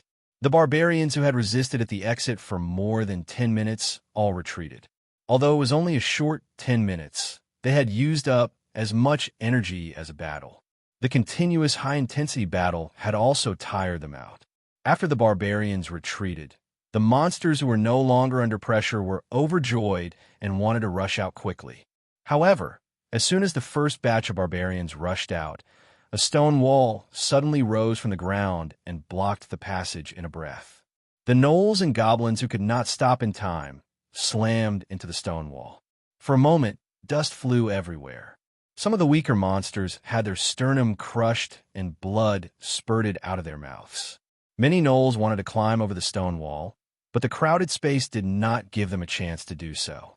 Some lucky ones directly stepped on the bodies of the goblins and kobolds and climbed over the stone wall. However, as soon as they landed, they were stabbed by 5 or 6 mercenaries with spears. Seeing the army of monsters in the simple barbican, Sullen's face revealed a bloodthirsty smile. Under the afterglow of the setting sun, there was a hint of ferocity. Boom! The spear slammed into the ground. Set fire. A loud shout clearly spread throughout the battlefield. In the next second, dozens of torches suddenly rose around the barbican. Then, cans of burning kerosene were thrown into the barbican. Boom! The kerosene instantly ignited into a raging fire. Even the reed poles that had been piled up in the barbican were set ablaze. The monsters that had been tainted by the oil slapped their hands frantically, trying to put out the fire. However, other than igniting more places, there was no effect at all. All the monsters frantically tried to escape, but the surrounding monsters made it impossible for them to move. Even the previous city gate suddenly dropped a 1,000-pound gate. The entire barbican was completely sealed off in an instant. The flames in the barbican grew bigger and bigger. Many gnolls' fur was instantly ignited. The flames burned wantonly in this space, and the screams of the monsters could be heard everywhere. The monsters that were trapped in a desperate situation became even crazier. In order to survive, they began to attack the other monsters around them, trying to clear enough space so that they could step on the corpses of their companions to escape the barbican. However, the moment these monsters landed on the ground, they were killed by the barbarian warriors or mercenaries guarding the perimeter before they could even celebrate. The fire dyed the sky red, and the temperature of the entire camp rose by several degrees. The monsters in the barbican were even more uncomfortable. There was a burning smell in the air, mixed with the fragrance of meat. The stone walls were slightly red from the heat, and the flames showed no signs of weakening. Although the reeds and kerosene had been burned out, the oil from the animals became the new fuel. Countless gnolls and kobolds that were still alive kept wailing. These sounds were getting weaker and weaker. The flames had used up all the oxygen in the area. Many monsters that were not burned to death by the flames died of suffocation. The entire barbican had become a fiery hell. Monsters were burned to ashes in the flames. The scorching heat waves rolled. Even the mercenaries who were close to the barbican had their hair curled up. The scorching flames had burned their skin red. These mercenaries, who had been thinking of escaping before, were now all excited. They held their weapons and killed the monsters that escaped from the sea of fire. After Sulin started the fire, he no longer paid attention to the turtles in the barbican. In his eyes, the monsters in the Barbican were already dead. Although there were a large number of gnolls, and kobolds in the Barbican, there were still some outside the Barbican. He did not plan to let these monsters go. After all, he was severely lacking in slaves. Sulen went around the west gate of the camp. When he arrived at the east gate, the monsters were smashing the gate. To prevent the monsters in the Barbican from escaping, the 1,000-pound gate was specially thickened. Although it had been dented by the attacks of the 2 trolls, it still did not break. The flames in the Barbican made the monsters feel that something was wrong. However, the monster army was in a mess. It was too late to retreat, even if they wanted to. After seeing Sulen and 30 barbarian warriors rushing over, a tall and strong gnoll wearing rough iron armor, who looked like the leader, howled. Then, the chaotic monster army began to gather. Even the trolls that were attacking the gate turned around and rushed over. Looking at the regrouped monster army, Sulen narrowed his eyes. To be honest, he was a little surprised by this monster army. This group of monsters didn't rush up like a swarm of bees like the ones he had encountered before. They were actually disciplined. Although this monster army's discipline was very poor, this was already a big improvement. At the front were the cannon fodder gnolls, followed by a few trolls. There were also gnolls on the left and right. Although the formation was messy, it did not mean that it was ineffective. The gnolls in the front row formed a long spear formation. Although their weapons were sharpened bones and sharp stones, they were still lethal. Sulen buttoned up his beast-faced iron armor, then picked up a 3-meter-long spear and stretched his body. The barbarian warriors were on both sides of him. These barbarian warriors formed a conical formation, and Sulen was the arrowhead at the front. Charge! When the distance between the 2 sides was less than 100 meters, Sulen roared and rushed forward. The barbarians followed closely behind him. 100 meters was a distance that could be crossed in less than 10 seconds. Although Sulen and the others only had 30 or so people, when they charged, they had an unstoppable momentum. An invisible pressure enveloped the entire battlefield.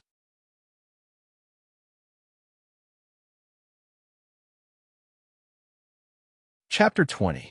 More than 30 barbarian warriors ran like lightning, the sharp axes in their hands shining with a cold light. If they were facing the elite soldiers of the kingdom of Florence's Giant Bear Legion, these barbarians would have suffered heavy casualties even if they charged.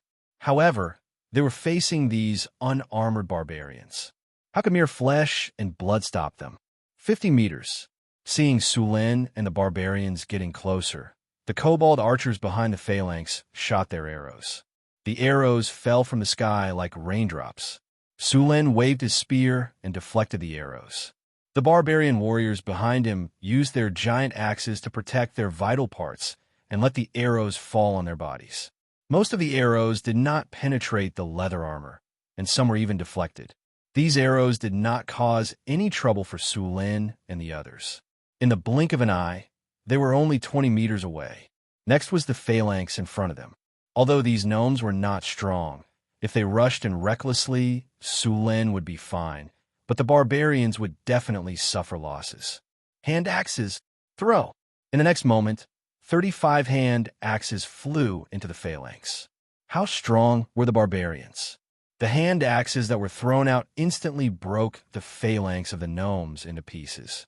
Many gnomes were directly beheaded by the hand axes. The phalanx of the phalanx lost its formation and could not withstand a single blow. Sulen led the barbarians behind him and rushed into the phalanx of the gnomes. Like a gust of wind sweeping away fallen leaves, they swept the phalanx of the gnomes into a pile of trash. The kobolds behind the phalanx of the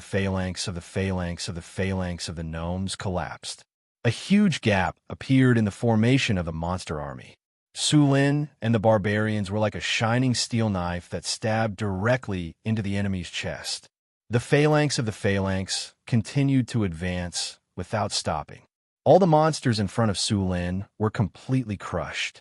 After continuously penetrating the phalanx of the gnomes and the kobolds, they crashed into the gnolls.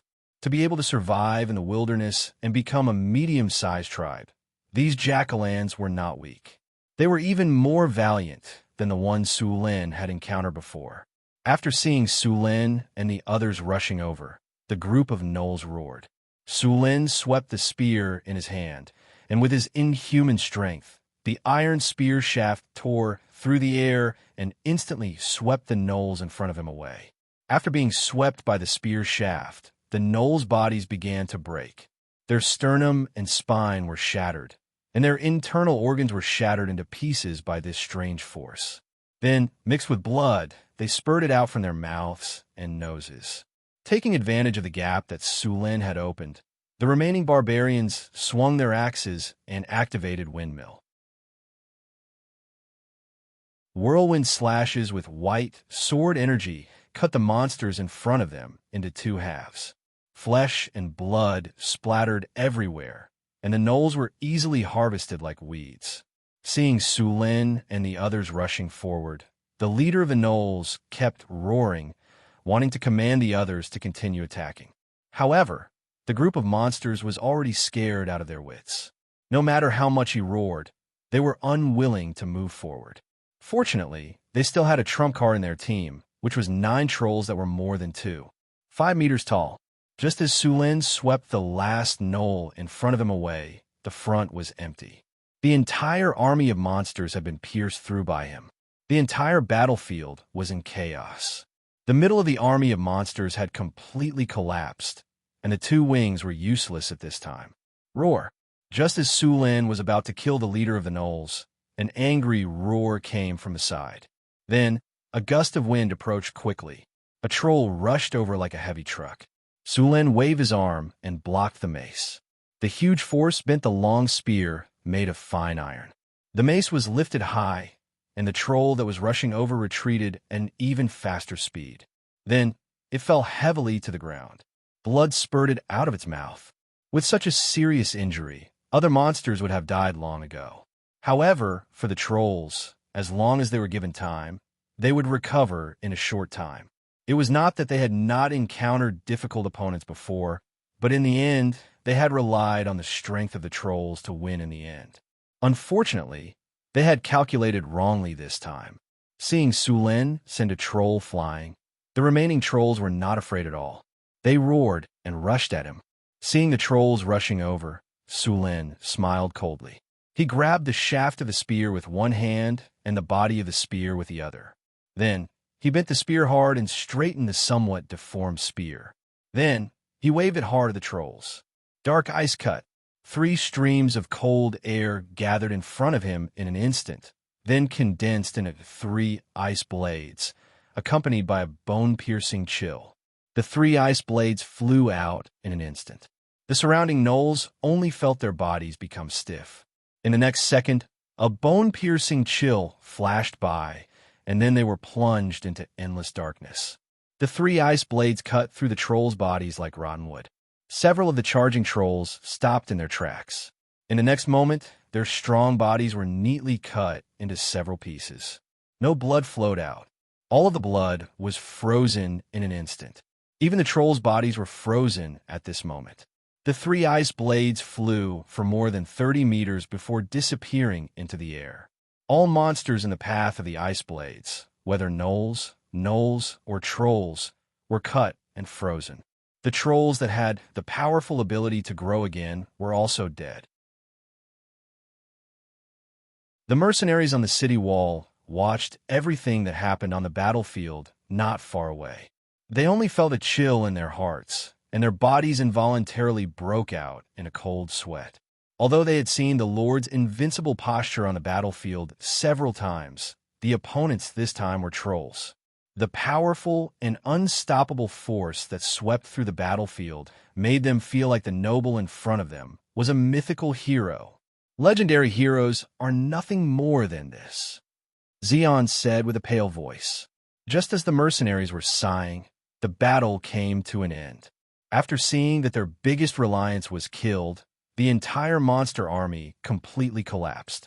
No one dared to stop them. After seeing this situation, the gnoll leader turned around and ran without saying a word, but it was already too late. Su Lin moved very quickly, and the enemies in front of him dodged. Those who dodged too slowly were directly torn apart by the power of Sullen's spear. The Knoll leader saw the distance between the two rapidly closing, and then madly accelerated to escape. Sulin shook the spear in his hand and then threw it forward with force.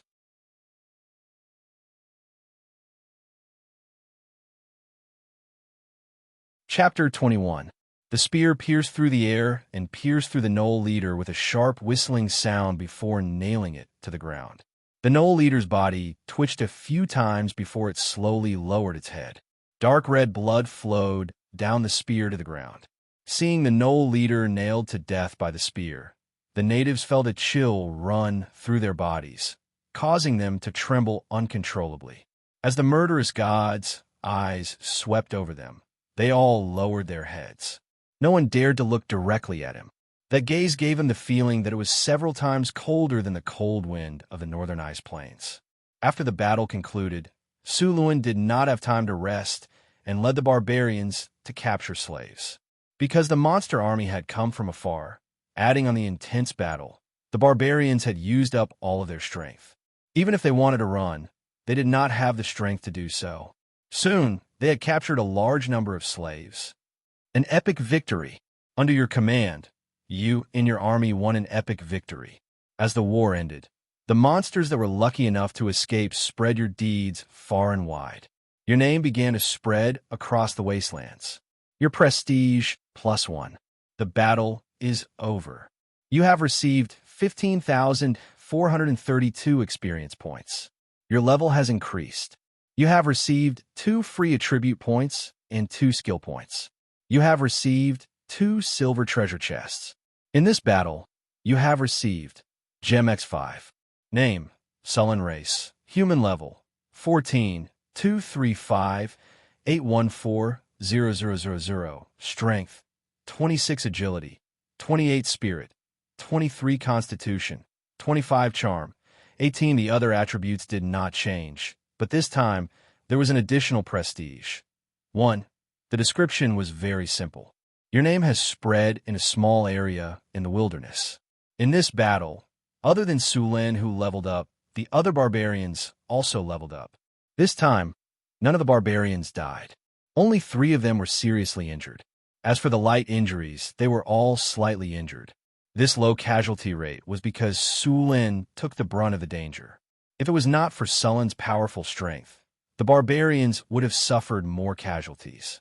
Boss, a few of our brothers are seriously injured. I'm afraid they won't make it. Johnson came to Sullen's side and said sadly, the development of medicine in this world was very slow. Most of the time, they had to rely on the divine arts of the temple priests for treatment. Of course, they could also spend money to buy some holy water. There were no doctors in Sullen's territory, and no priests would follow the nobles to expand the territory. As for holy water, the cheapest holy water cost 10 kinner. With Sullen's stinginess, how could he buy it? However, although there was no sacrifice or holy water, Sulin had the life-healing technique. Take me there, Sulin said directly. Soon, Sulin saw the 3 heavily injured barbarians. The wounds on their bodies were lacerations, which should have been caused by the Knoll warriors. These monsters were over 2 meters tall and were stronger than the Knoll barbarian soldiers. The barbarians only wore leather armor, and at most, their leather armor was embedded with some metal plates. These leather armor could deal with gnolls, kobolds, and gnolls, but would be difficult to deal with the Knoll warriors. Against the Knoll warriors, these leather armor would not be of much use. The most seriously injured barbarian had a large gash on his chest, and 2 of his ribs were broken. Through the wound, one could see that his internal organs were squirming. With such serious injuries, his stomach was almost cut open. If the wound was a little deeper, he probably wouldn't have lasted until now. Sulin raised his hand, and a ball of light green light began to gather in his hand. In the next second, the light merged into the barbarian's body.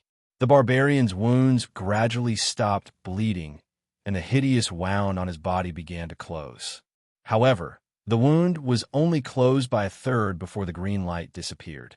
Obviously, life healing was not enough to save them. The green light dissipated and the barbarians' HP continued to drop, but at a much slower rate than before. Seeing the light dissipate, Sulin used life healing on the barbarian again. Although the barbarian's wounds had not healed, his HP was no longer dropping. Life healing was only a beginner-level healing spell, and its effects were limited. The rest of the wounds would need to be healed by himself. Soon, Sulin pulled the 3 barbarian warriors back from the brink of death.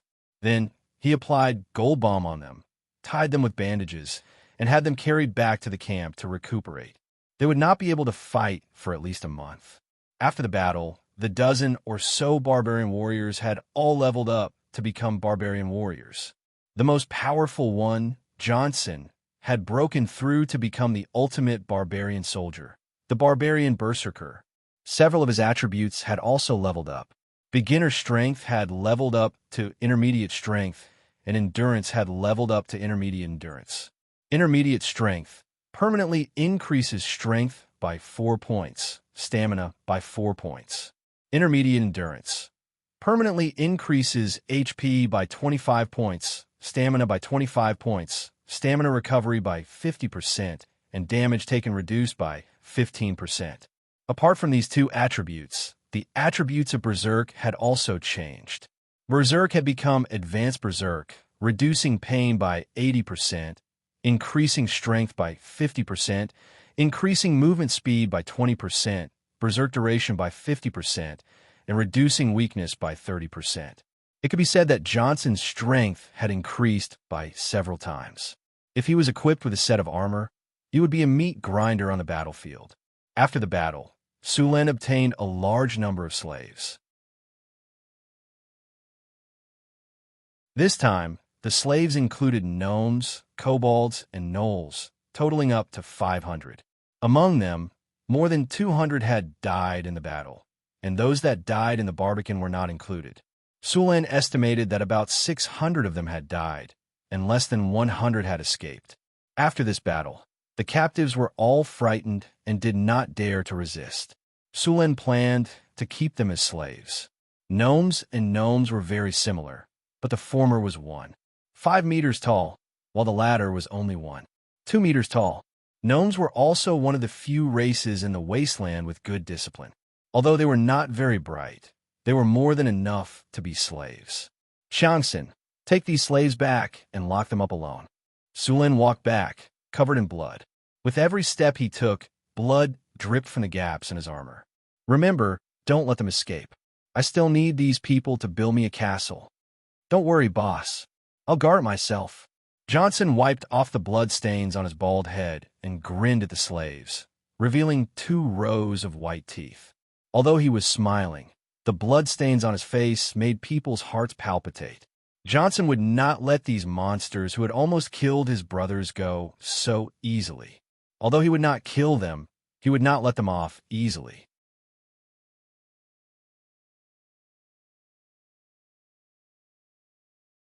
Chapter 22. The fire in the Barbican burned until midnight before it gradually extinguished. The fire burned the surrounding walls and ground until it was hot. It was not until the next morning that Sulin dismantled the Barbican and began to clean up the corpses inside. After seeing the scene in the Barbican, although Sulin was already mentally prepared, he still felt the urge to vomit. The Barbican was filled with all kinds of charred corpses, and the air was filled with the smell of barbecue. This situation caused no one to eat meat in the camp for the next few days. He dug a big hole and buried all the corpses.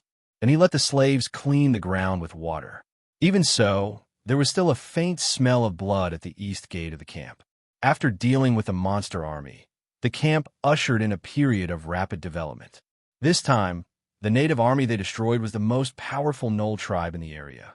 The destruction of this tribe made the other tribes in the area feel a lingering fear. The rules in the wilderness were very simple. The strong were the king. If Sulin wanted the ownership of this land, he had to defeat all the forces around the land. This way, he would be the ruler of this land. Now that the largest tribe around Sulin's territory had been destroyed, no one dared to provoke him for the time being. With more than 1,000 slaves, the construction of the camp sped up again. 3 days later, The construction of the port was finally completed. The port was built, and the fish provided every day increased. Next, some of the slaves continued to cultivate the farmland, while others built the blacksmith shop and the Lord's castle. During this period of time, there were frequent battles. Many people's armor and weapons were seriously damaged and needed to be repaired before they could be used. However, there was no iron ore in the territory. If Sulin wanted to build a blacksmith shop in the territory, he had to solve the source of iron ore. Although the wilderness looked barren, there were still many resources, such as iron ore. Most of the gnolls who attacked Sulin's territory had metal weapons. These metal weapons looked rough, and many of them even had a lot of slag left, but they were still metal weapons. These crude weapons were better made by human blacksmith apprentices. In fact, these weapons were all produced by the Jackalan tribe. The Jackalans were also intelligent beings with high intelligence. They also knew how to smelt steel, but their level was too low. If they could make metal weapons, then where did the raw materials come from? Humans had long since sealed off the wastelands, and iron or weapons were not allowed to be sold to these monsters. Therefore, the most reasonable explanation was that the Jackalans in this camp had discovered an iron mine. It just so happened that they knew some smelting techniques, but they themselves were half-baked. The weapons they made were naturally very crude. Because of the iron ore discovered by the Jackalans, Suluin was not worried that there would be no raw materials after the blacksmith shop was built. As for occupying the iron mine now, he also wanted to occupy it, but he only had a little more than 100 people now. He was simply powerless to do so. Only when his camp had more people would he go and take the iron mine. In addition to iron ore, Sulin also needed to find a coal mine, which was the fuel for making iron. Temporary Lord's residence. How many supplies do we have now? Sulin sat on a recliner, squinting slightly as he asked his clerk. This clerk was chosen from the slaves. He could read and count. Although his standard was average, he had to make do until there was no better one. Monseigneur, we've used up a lot of supplies. You've also captured a lot of slaves recently. Our food consumption has doubled. We don't have much money left. We only have 300 kinder left. We've already paid the mercenaries their commission. We don't even have enough money left to buy supplies in Cult, the clerk said with a book in his hand. We need to build our territory and buy slaves to increase the population. 300 kinder is just a drop in the bucket, Sulin said as he rubbed his chin. The territory's development had reached a bottleneck. The reason was the population problem. Although there were thousands of slaves, if there was no one watching over them, they wouldn't work obediently. Once Sulin's manpower was spread out, he would be faced with the problem of not having enough manpower. Johnson, Sulin shouted. I'm here, boss. Johnson walked in from outside the door. Go back with some men and bring your wives and children here. It's safe here now, Sulin said with a smile. Really? I'll go arrange it right away. Johnson was indescribably excited when he heard that he could bring his wife and children back. Go and come back quickly. Sulin waved his hand impatiently. The barbarian's wife and children should be doing well. Although they were old and weak, the fighting strength of these women should not be underestimated. By the way, when you go back, spread the news that Sir Sulin has successfully built his territory in the wilderness. He needs all kinds of resources now, Sulin said after thinking for a while. He planned to lure the merchants to trade with him. As for the trade, he hadn't thought about it yet. Johnson left the camp with 2 giant axe warriors. Sulin didn't go out to capture any more slaves. In fact, the monster tribes around his territory had already noticed, and many of them had already left the area. After a few days of construction, the blacksmith shop was finally completed. The blacksmith shop is completed. Importing equipment data, importing metal smelting technology, metal casting technology. Import completion 10%, 20%, 50%. Import complete. The weapon and equipment section of the system store has been opened. Just as the blacksmith shop was completed, the cold voice of the system rang in his ears. Sulin was overjoyed. He quickly checked the rise of the Empire system in his mind. Blacksmith shop. The blacksmith shop can forge higher quality weapons for the warriors in the territory. The skills of the blacksmiths working in the blacksmith shop will be improved. The quality of the blacksmiths will also be improved. Blacksmith learning speed +2, production speed +1, quality of blacksmiths +1. In addition to the basic introduction, the gray shop button in the system interface lit up. When he opened the shop, a dazzling catalog of items appeared in front of him. There were bows, iron swords, spears, armors, and so on. Not only were there normal items, but there were also many high-quality weapons. Of course, there were no divine weapons like the Firmament Emperor's Sword, Snake Spear, or Sky Halberd. However, when he thought about it, it made sense. If they weren't even sold in the game, it would be difficult to get them in the real world.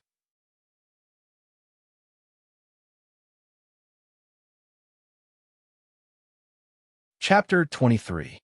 Other than weapons, the blacksmith shop also sold materials such as refined iron, steel, dark steel, and godly iron. However, the prices made Sullen's heart ache. The normal prices were reasonable, but for 100-year-old dark steel, the price soared to 100,000 kinner. As for the more expensive materials such as Millennium Dark Steel, Ninth Heaven Dark Steel, and Perilous Tungsten Steel, they were not for sale. In the game, these rare materials could not only be used to create the best godly equipment, but they also had magical effects. For example, 100-year-old Dark Steel had a self-healing effect. When worn, it would automatically restore health after a period of time, and it could also increase attributes. In the past, it was a must-have item in the game. After checking the catalog in the blacksmith shop, Sulin also found some equipment crafting blueprints.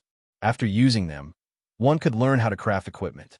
There were also blacksmithing experiences that could be used to improve a blacksmith's forging skills. However, the price was expensive. One book cost 1,500 kinner. After looking through the blacksmith shop, Sulin realized that he could not afford a single set of equipment. Of course, the blacksmith shop could not only buy weapons, but also let the blacksmith forge them. Although the blacksmith skills were not perfect, the price was much better. For example, the two-handed axes that Sulin bought for the barbarians cost 30 kinner. If he let the blacksmith forge one himself, it would cost 15 kinner at most. If he had his own iron, or in the future, the price could be lowered further.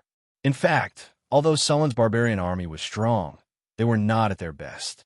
For example, the barbarian warriors were equipped with two-handed axes, chainmail, hand axes, or javelins. When the barbarian warriors came, they were even equipped with iron armor. Only then could they unleash their full strength. Now, all the barbarians were equipped with two-handed axes, leather armor, and hand axes. They were the lowest equipment. However, now that the blacksmith shop was built, Sulin planned to slowly equip them with equipment. Sulin built the blacksmith shop by the river. He planned to install some hydraulic machines in the blacksmith shop when the technology was ready. For example, the hydraulic forging machine was not too difficult to install. It could only be used in places with abundant water. Back in Kalen City, his father's blacksmith shop had already used this kind of machine. Now, he planned to use this technology here. With the hydraulic forging machine, the cost of producing equipment could be further reduced. After this period of fighting, Sulin and the others had seized thousands of metal weapons and armors. These weapons were generally of low quality, but they were still qualified as raw materials. Bruce was a blacksmith slave that he had bought, and blacksmiths were gunners here. One had to know that blacksmiths belonged to the middle-income class in the town. This guy had owed a lot of gambling debts. Not only did he lose his blacksmith shop, but he was also sold as a slave. Monseigneur, this blacksmith shop is not a problem at all. As long as I have the materials, I can make farming tools and equipment. Bruce rubbed his hands and said with a flattering smile. After being a slave for a period of time, he had enough. Sulin nodded and said, "That's good. Repair the soldiers' equipment and make farming tools and other tools. In the future, your supplies will be upgraded to a higher level." "Thank you. Monseigneur, I will work hard."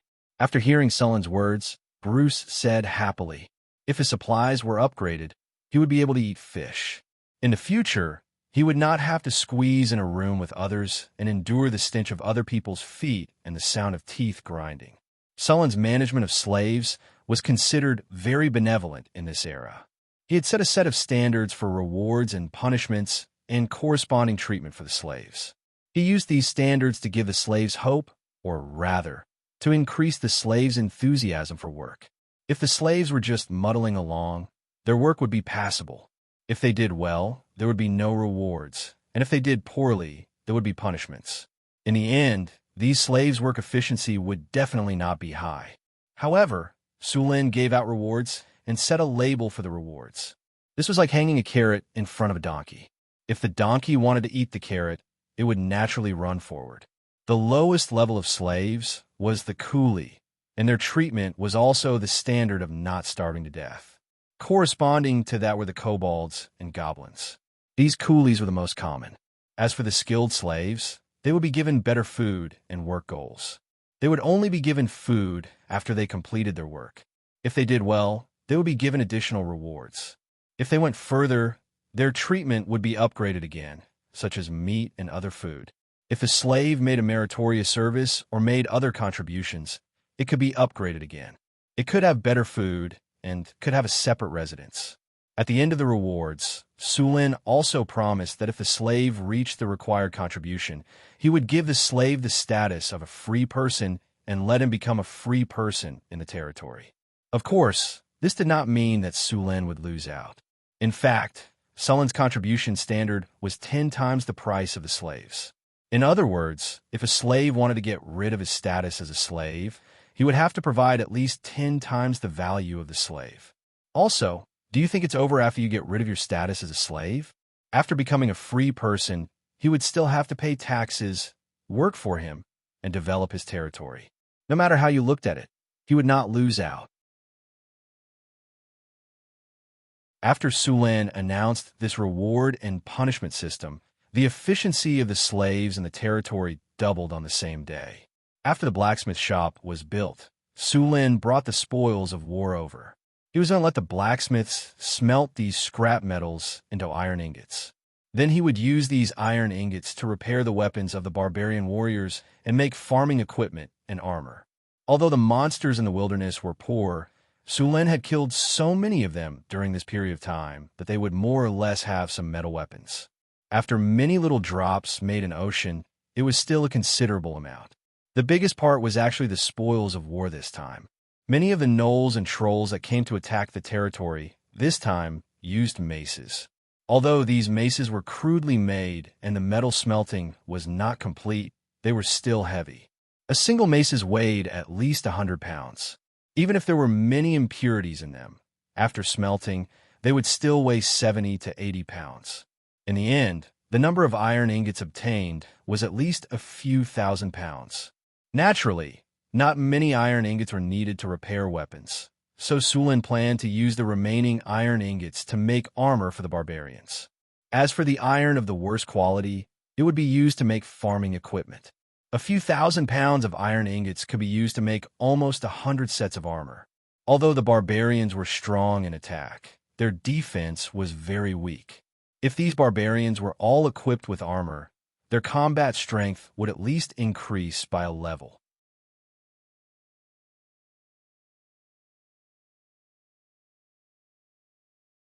Chapter 24. Bruce brought a few blacksmith apprentices to work. The slaves pushed a material cart and sent hundreds of pounds of scrap iron into the blast furnace. The blast furnace was hot, and the temperature of the entire blacksmith shop was at least 50 degrees. Bruce was bare-chested and only had a piece of cloth wrapped around his crotch. He directed the people to heat the blast furnace. Because there was no coal in Sulin, the blacksmith shop used charcoal for heating. The heat provided by charcoal was limited, only 700 degrees. Of course, this was in an open environment. If it was in a furnace, the temperature could reach 900 to 1,000 degrees. The temperature needed for steel smelting was at least 1,000 degrees. At this time, bellows were needed to help the combustion. Only in this way could the temperature reach the iron smelting temperature. Sulin didn't know much about iron smelting, but he remembered that after heating the air in advance and injecting it into the furnace, the temperature of the furnace could be increased by about 200 degrees. In this way, the temperature of the furnace could reach 1,200 degrees, which was not much lower than using coal. In fact, although there were many advantages to using coal to smelt iron, such as fast smelting speed, high output, low cost, etc., there was a serious drawback. That was the sulfur content of coal. Most of the coal had a high sulfur content. If it was used to smelt iron, the iron would also contain sulfur, which would lead to a serious consequence. The iron would become brittle. The quality of the iron would decrease, and the weapons forged could not be compared with the weapons without sulfur. When the weapons were cut, they would even break directly. This situation could not be compensated for by the low cost. After all, no matter how low the cost was, if the things bought could not be used, then the money spent would be worthless. As for steelmaking, Sulin also knew a little about it. The difference between steel and iron was the amount of carbon. If the carbon content was high, it would be iron. If the carbon content was low, it would be wrought iron. However, Sulin really didn't know the specific ratio. If I knew that I would travel, I would have memorized all these knowledge points. Sulin rubbed his head and complained. Although he didn't know the exact amount of carbon in steel and iron, as an experienced blacksmith, Bruce still had some experience. Under the leadership of Bruce, several blacksmith apprentices set up the first-class anvils and heated up the iron ingots that had already been smelted into iron ingots before hammering them. This method of repeatedly hammering and heating iron ingot was to forge steel. After the iron ingot was repeatedly tempered, it was called refining. After this operation was repeated for 100 times, it was called refining steel. It was also the best steel on the market at present. Weapons forged with this steel were the best of the best. In the Kingdom of Florence, most of the weapons and armors used by the army were usually refined 30 times. Of course, there were also weapons that were better than this kind of well-tempered steel. Of course, although the technology of the dwarves was higher than that of the humans, in fact, it was also very difficult for the dwarves to forge well-tempered steel. It was just that they had other secret techniques. After seeing that the blacksmith shop was producing normally, Sulin began to look for ways to make money. The territory had been investing in, but not producing, which was also very stressful for Sulin. When Johnson left, Sulin gave him 100 kinnur. Now, he only had 200 kinnur left. There were still some things in the storage space. 2 pieces of fine iron, some gems, and 2 silver treasure chests. The gems were the rewards from defeating the natives last time. Sulin checked them. Most of the gems were of average quality. Only 2 of them were of good quality. If he sold them to a gem merchant, he could sell them for 300 to 400 gold coins at most. This amount of gold coins would probably be spent in a month. It would probably take at least 2 years for the territory to be self-sufficient and have income. At the thought of this, Sulin wanted to rob the giant dragon's treasure. Legend had it that giant dragons were very rich. Of course, he could only think about it. Not to mention that giant dragons were very rare now. Just the power of the giant dragon itself would require at least the legendary level to fight against it. Right, there are still 2 treasure chests that haven't been opened. After saying that, Sulin chose to open the treasure chests. With a flash of light, the treasure chests disappeared, and the sound of a system notification rang in his ears. Congratulations, host. You have obtained a mechanical control book. Congratulations, host. You have obtained a bottle of Big Dipper Heavenly Elixir. Mechanical control? What's this? Sulin picked up the book and flipped through it. The book recorded the creation, principles, and uses of various machines. After reading the system's introduction, Sulin understood that this was a new skill that the system had created after integrating with this world. In the original game, this skill was mechanical control. It could summon mechanical soldiers, such as wooden oxen. However, after coming to this world, it had become mechanical control. Moreover, even if he learned it, he wouldn't be able to create wooden oxen. He still needed to improve it. This time, the system didn't cheat him too much. It gave him an upgrade route. First, he needed to upgrade mechanical control to advanced. Then, he needed to learn the mechanical control secret technique. After learning the mechanical control secret technique, he still needed to find an NPC. After the Peach Blossom Immortal passed the NPC's test, he would receive a reward. This reward was awesome. It was actually the creation of puppet magic statues. This system actually gave him the creation of magic statues. It directly turned some of the Iron Men in the game into steel magic statues. Sulan had never seen a steel magic statue before. However, he still knew of its reputation. A steel magic statue had no problem sweeping through a group of knights. Take note that it wasn't a group of knights, but a group of knights. Let's not talk about the puppet magic statues for now. Who knows where to find the Peach Blossom Immortal? In the game, the Peach Blossom Immortal could be found as long as he went to the Peach Forest. Where could he find him in real life? This broken system didn't even give him a hint. Although he couldn't create mechanical puppets, mechanical control was still useful. For example, he could create some simple mechanical tools to speed up the construction of his territory. He could also create a hydraulic forging machine and a hydraulic blower for the blacksmith shop. With the hydraulic forging machine, the speed of forging tempered steel would increase by at least 10 times. After all, how could a human hammer compare to a machine? Moreover, the machine hammered at a uniform speed and had sufficient strength. Originally, he wanted to find some blacksmiths to research it. Now that he had this mechanical control manual, he could definitely create one himself. After learning mechanical control, Sulan picked up a glass bottle beside him. The bottle was filled with a blue, translucent liquid. As the bottle shook, the liquid inside flashed with specks of starlight. It looked very beautiful.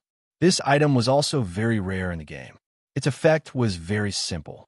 It increased one's attributes. Big Dipper Heavenly Liquid, a mysterious liquid formed by the convergence of the power of the stars.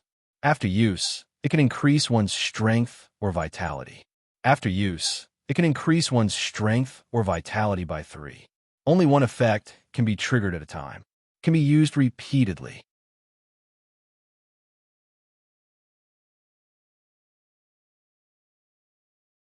Chapter 25.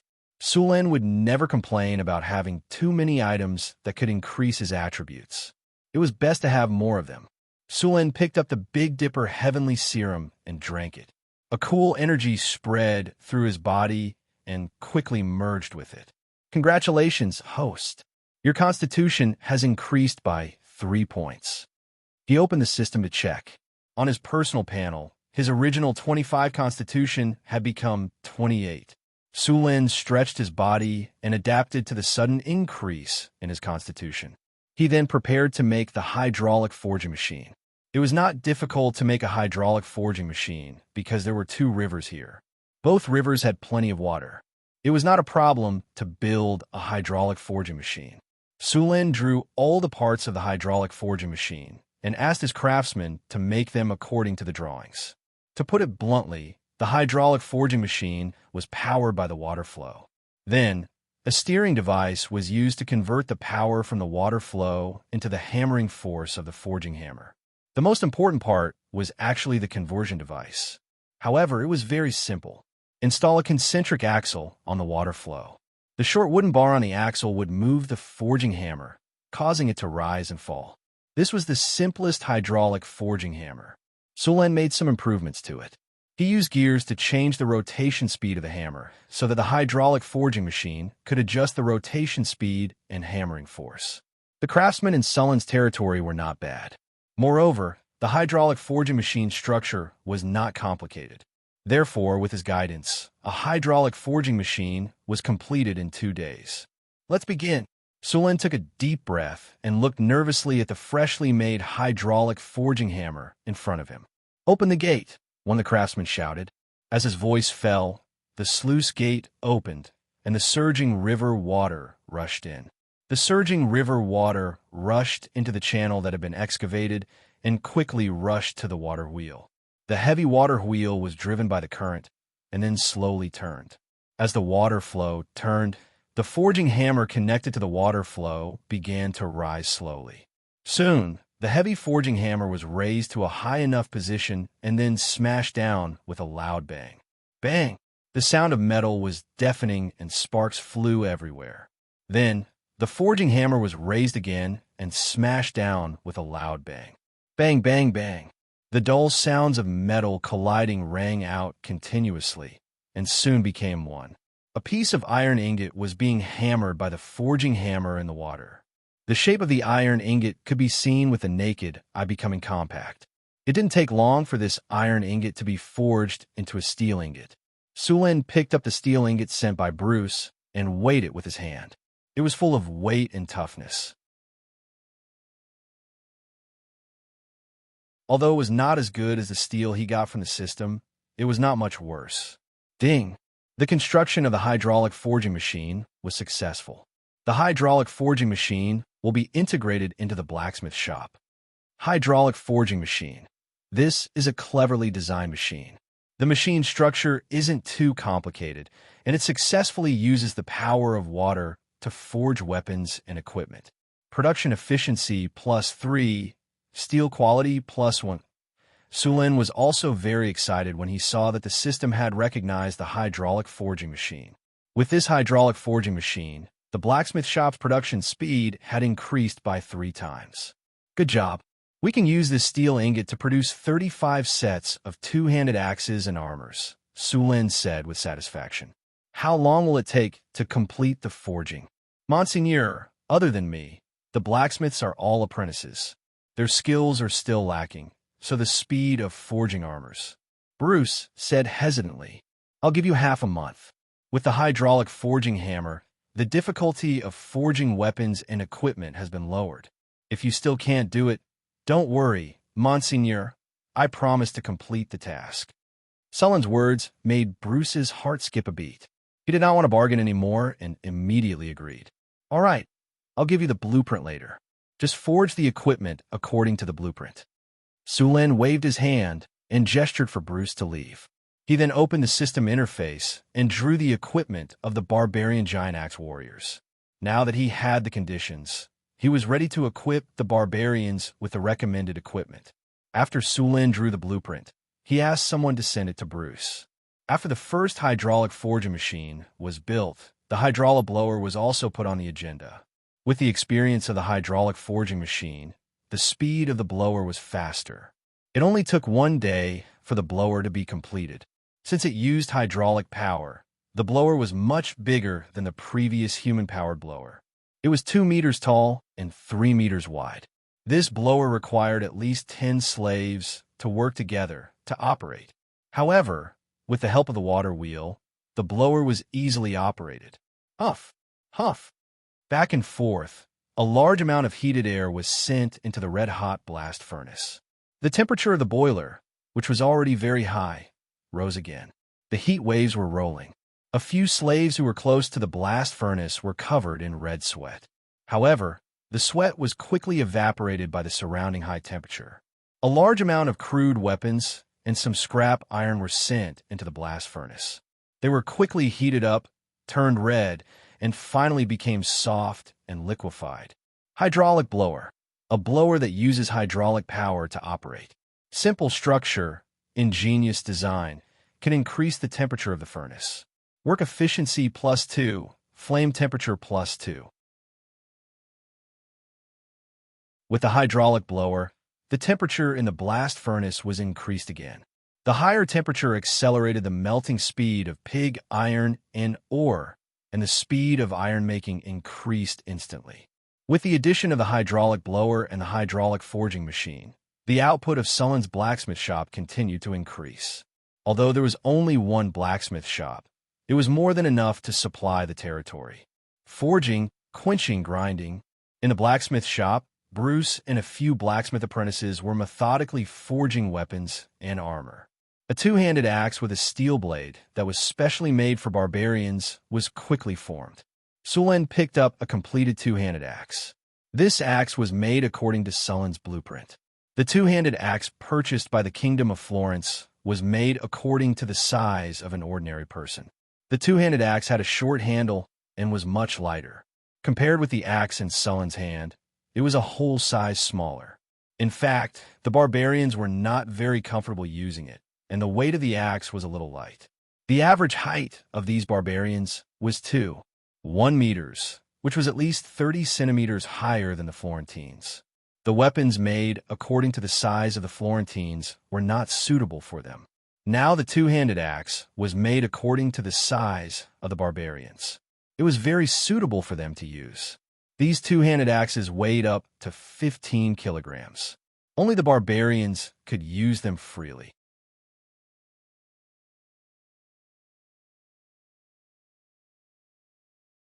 Chapter 26.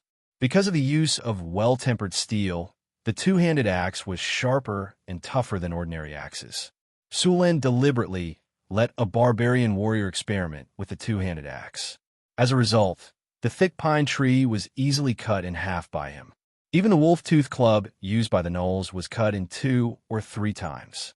The blade of the two-handed axe was only slightly curved. It only needed to be polished again. Xianxia, who had obtained a new weapon, excitedly waved the long-handled battle axe.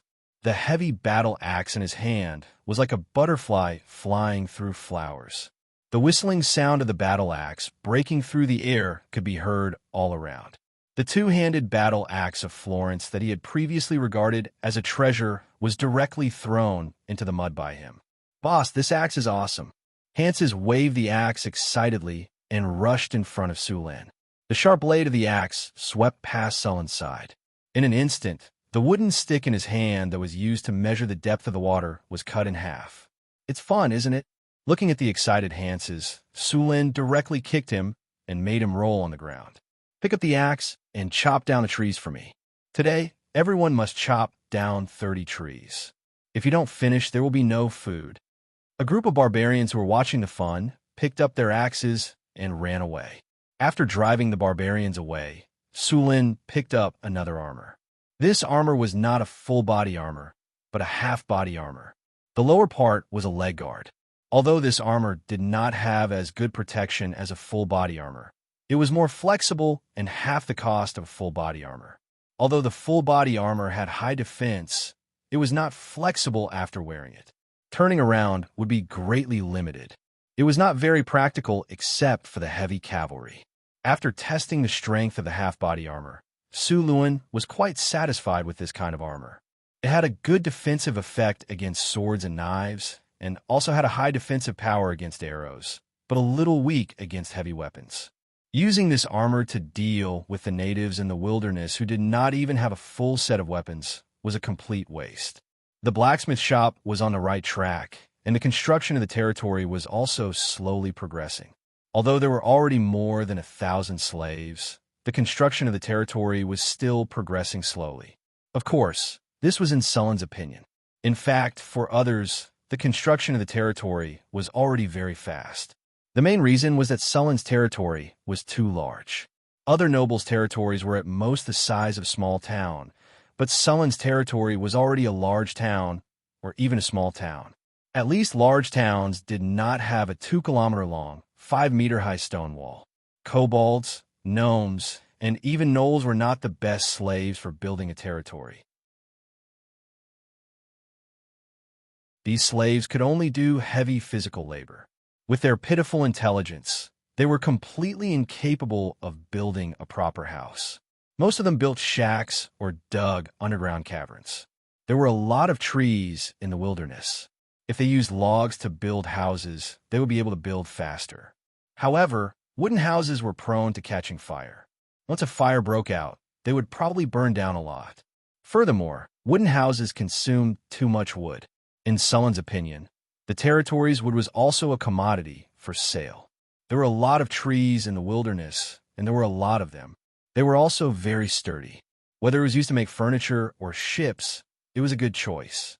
This was especially true in the north. Due to the cold weather, trees grew slower, and their texture was more compact and sturdy. It was very suitable for building ships. He planned to sell the wood as the territory's first commodity. Because it was in the north, the weather was very cold in the winter. The houses in the territory were made of mud mixed with reed poles.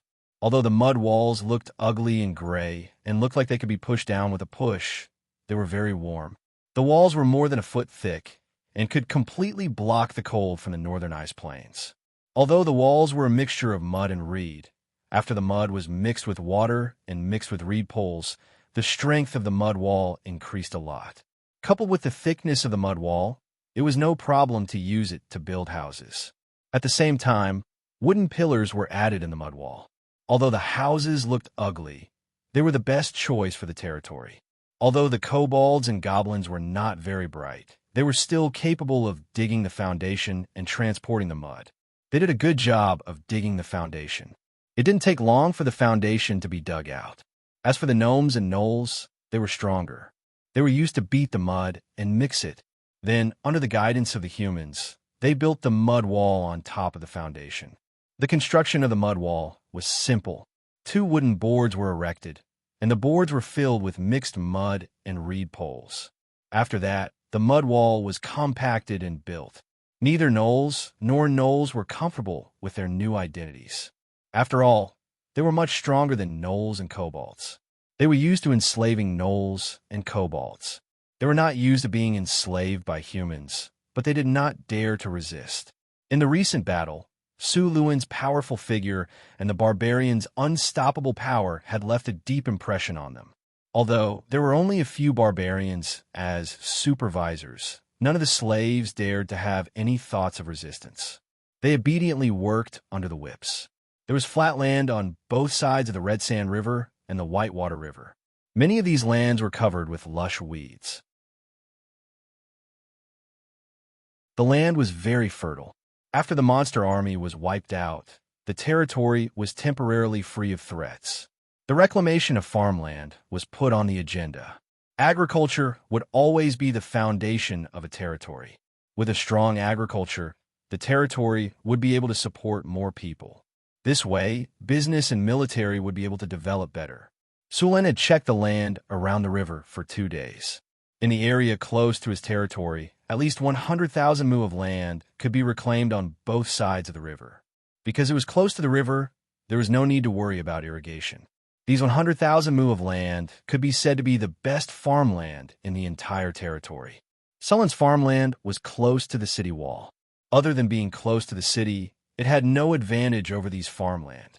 Of course, now that Sulan had good mechanical technology, if he built some big water wheels and irrigation canals along the river, the farmland here would not be bad.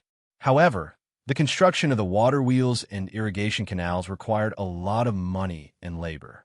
With the current situation of Sulan's territory, it was not realistic to build irrigation canals that covered the city.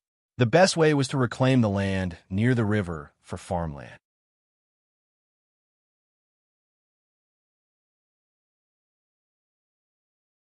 Chapter 27. Kobolds and goblins also knew how to grow food, but their method of sowing was the most primitive slash-and-burn method. They would find a piece of barren land and set a fire to burn all the weeds on the ground. When it rained, they would scatter some seeds on the ground. As for the harvest, that was entirely up to fate. Although the goblins and kobolds were bad at farming, they were still capable of reclaiming barren land.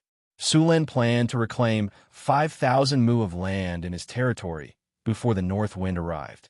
At the very least, his territory had to be self-sufficient in terms of food. These barbarians were all gluttons. The amount of food they consumed was 3 times that of ordinary people. In this world, apart from nobles and merchants, ordinary people ate 2 meals a day. These barbarians were the same. However, Sulan planned to eat 3 meals a day. As the main fighting force, they could not fight on an empty stomach. The only problem was the lack of food. There were 45 slave artisans and 35 barbarian warriors in the camp. After a while, the barbarian women and children would also arrive. By then, there would be a total of 124 barbarians, 40 mercenaries, and more than 1,000 native slaves. With so many mouths to feed, the amount of food they consumed had quadrupled.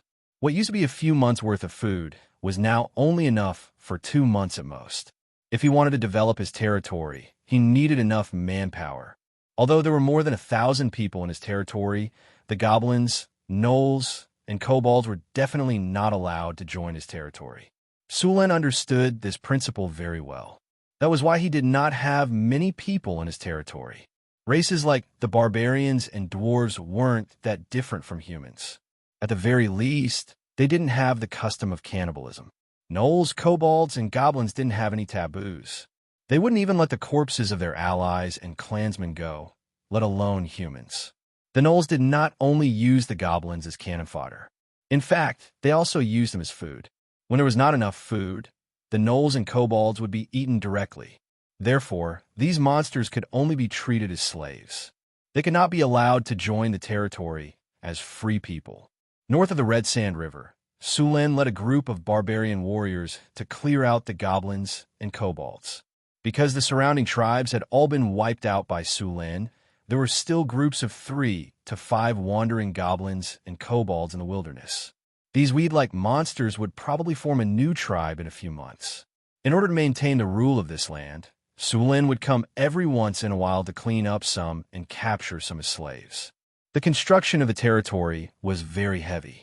Even in the 21st century of his previous life, there were many safety guarantees, but there were still all kinds of accidents. In this world where the productivity was not even comparable to the Middle Ages, it was normal for a few slaves to die. Therefore, in order to ensure the progress of the project, it was necessary to capture some slaves every once in a while. Boss, we've discovered a small goblin tribe in the forest ahead. There are about 200 to 300 goblins, including some earth goblins. A barbarian who had returned from scouting reported. Sulen nodded and opened the strategic map in the system. At this time, the strategic map had already marked the location of the group of goblins. He had already discovered that as long as he or his army passed by, the originally black area on the map would disappear and the situation of the land would be revealed. Just like now, in the forest 5 kilometers northeast of them, it was marked that a group of goblins lived here. The strategic map was not only useful within the territory. After confirming the location of the goblin tribe, Sulen prepared to bring the barbarians to kill all the goblins. The dozen barbarians split into 2 teams and went around the camp for both sides. Sulen led 2 barbarians to attack from the front. The goblins had low combat strength and weak willpower. The death of their companions would have a great impact on them. In fact, even a single barbarian warrior could defeat them. After 10 minutes, Sulen had arrived outside the goblin tribe. There was no need for a sneak attack to deal with these goblins. A wave of attacks would be enough to end the battle. The next step would be to capture the slaves. There were no guards outside the goblin tribe. The entire goblin camp looked run down. There were many small houses piled up with mud. These houses were actually called crypts. Most of them were underground and had no windows. There was only one entrance, and the surroundings were supported by wood. Although they looked run down, these houses were good at keeping warm. Many poor people in the north absorbed the advantages of these crypts and built half of their houses underground. Sulen looked at the strategic map. The other 2 teams of barbarians had already arrived at their predetermined positions. He waved his hand and led 2 barbarians to the camp. The 3 of them were quickly discovered by the goblins. One of the goblins picked up his weapon and yelled at the other goblins to pick up their weapons and get into formation. However, before he could complete the formation, a hand axe spun and smashed into his head. Kill! Sulen brandished his steel spear and smashed the fence outside the camp to pieces with a force of 10,000 pounds. The goblins who had just come to their senses crawled out of the crypt in a panic. When they saw the tall barbarian, they did not even have time to react before they were sliced in half by the axe. For a moment, the 3 of them were like 3 meat grinders rampaging through the territory. The remaining goblins were scared out of their wits. Before the fight even started, they had already scattered and turned to flee. Only a few goblins picked up their broken weapons and formed a simple military formation to resist. Seeing this situation, Sulen adjusted his direction and charged forward. He swept his steel spear across and sent a few goblins flying like a sandstorm. Although there were no obvious wounds on the surface of these goblins, the leather armor on their backs had exploded. Broken organs mixed with blood spurted out of their mouths. They were dead before they hit the ground. With the death of a few goblins, no other goblins dared to resist. All the goblins scrambled to escape. However, They ran into the barbarian warriors who were waiting for them as soon as they ran out of the camp. Faced with an even greater number of barbarian warriors, these goblins who were already out of their wits only felt that the entire world was filled with malice towards them. The battle ended quickly. The three sides surrounded the goblins. Apart from a few dozen dead goblins and a few lucky ones who managed to escape, the rest of the goblins were all sprawled on the ground, their bodies trembling as they huddled together. Do it according to the old rules. Kill the old and weak, tie up the rest, and take them back as slaves.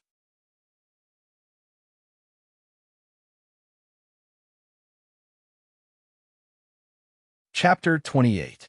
These barbarians were already familiar with this. They arranged for people to collect the spoils of war while tying the goblins up. As expected, this goblin tribe did not have much wealth. There were only a few metal weapons. Other than the goblin slaves, there was basically no additional income. After a simple rest, the team was split into two. One group of barbarians escorted the 200 goblin slaves back to the camp, while Sulin led a few other barbarians to continue patrolling the area. The army passed through the forest and advanced toward the northeast. A rolling mountain appeared in the distant horizon. The huge mountain range was like a giant beast that stretched across the land. That was the Kandar Mountains. The Whitewater River that flowed through the territory originated from this mountain range. The wilderness in autumn was a little dilapidated. The plants had begun to turn yellow. The animals that needed to hibernate had begun to store fat for themselves to survive the winter. This was also the season when animals were at their fattest. Sulin found a place with a wide view and ordered the army to rest and prepare for dinner. A barbarian warrior hunted an antelope nearby. These barbarian warriors used to be hunters in the wilderness. Hunting an antelope was a piece of cake. Soon, after a simple preparation, a warrior began to roast the antelope. Boss, about 5 kilometers to the east, we found a herd of wild cows. Just as Sulin was about to cut the meat, a barbarian who was sent out to investigate ran back and reported. Herd of wild cows? How many are there? Hearing that there was a herd of wild cows, Sulin did not care about roasting the meat. He threw the meat to a barbarian warrior beside him and reached out to grab the barbarian who had reported the situation. A very big herd. The barbarian was not very sensitive to numbers. He drew a big circle in front of him with his hands. Are there as many of them as the goblin tribe we just wiped out? Sulin asked as he took the meat from the soldier behind him and passed it to the warrior. After taking the meat, the warrior took a few big bites and said, not as many as the goblins, about half of them. They should be preparing to migrate. Less than half. Sulin's eyes lit up, but he kept calculating in his heart. A small half meant about 100 bison. 100 bison was not a small number. No matter if he caught them to eat meat or use them for farming, these bison could not be let go. Right now, the territory was planning to cultivate 5,000 mu of land. Although they had put in a lot of effort, the progress was still slow. If they had oxen, the 5,000 mu of land could be cultivated in a few days. Moreover, in the coming year, they could cultivate more land. Everyone, hurry up and eat. We'll gather in 10 minutes. Thinking of this, Sulin immediately said. He was ready to catch all the bison immediately. After all, these bison had legs. If he was late, who knew where they would run to? Soon, all the barbarian warriors had finished their preparations, and Sulin rushed towards the direction of the herd under the lead of the soldier. There were both cattle plowing and horse plowing in this world. Horse plowing was faster, while cattle plowing was slower. Both had their advantages and disadvantages. The group quickly moved towards the northeast line of defense. After about 15 minutes, Sulin and his men arrived at the location that the scout had mentioned. It was a high slope with a wide field of vision. The surrounding environment was unobstructed. Below the slope was a plain, and the herd of bison was leisurely grazing on the plains. There were a lot of bison. Sulin counted at least 130. Such a large herd of bison was rare in the wilderness. Although bison were ordinary beasts, they were more ferocious. These animals could weigh up to a ton and were at least 3 meters long.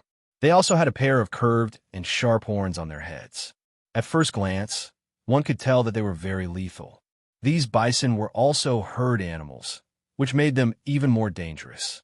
More than 100 bison that weighed more than a ton charged together like thunder. The consequences of their charge were no less than the charge of the Empire's heavy cavalry. There's so many bison. We can't let any of them go, Sulen said excitedly. With these bison, the reclamation of the territory could be sped up. The barbarians were very experienced in taming bison. After all, when they lived in the wilderness, their tribes had reared many bison. Now that they were here to catch bison, this was their old profession. Because he was worried that the herd would scatter, Sulen prepared to catch the leader of the herd. He spread out his men and let the barbarians form a circle around the herd. Then, Sulen personally went to catch the leader of the herd. In fact, it wasn't difficult to distinguish the leader of the herd. The strongest one was the leader. Sulen stood on the high hill and scanned the area, trying to find the leader. After a few rounds of observation, Sulen finally confirmed the leader of the herd. As he approached the herd, the bison that were grazing were very alert to Sulen's arrival. A few of them were even ready to charge at Sulen and knock him away at any time. They mooed a few times at Sulen, then pointed their horns at Sulen and kicked their front hooves back and forth a few times. Sulen didn't care about these bison's provocation. He walked toward the herd without any hesitation.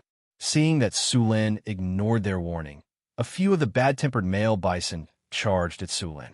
In the end, Sulen punched them in the head and knocked them out. Since he wanted to catch these bison for farming, he naturally couldn't use too much strength. What if he killed them? After knocking out these bison, Sulen didn't stop at all.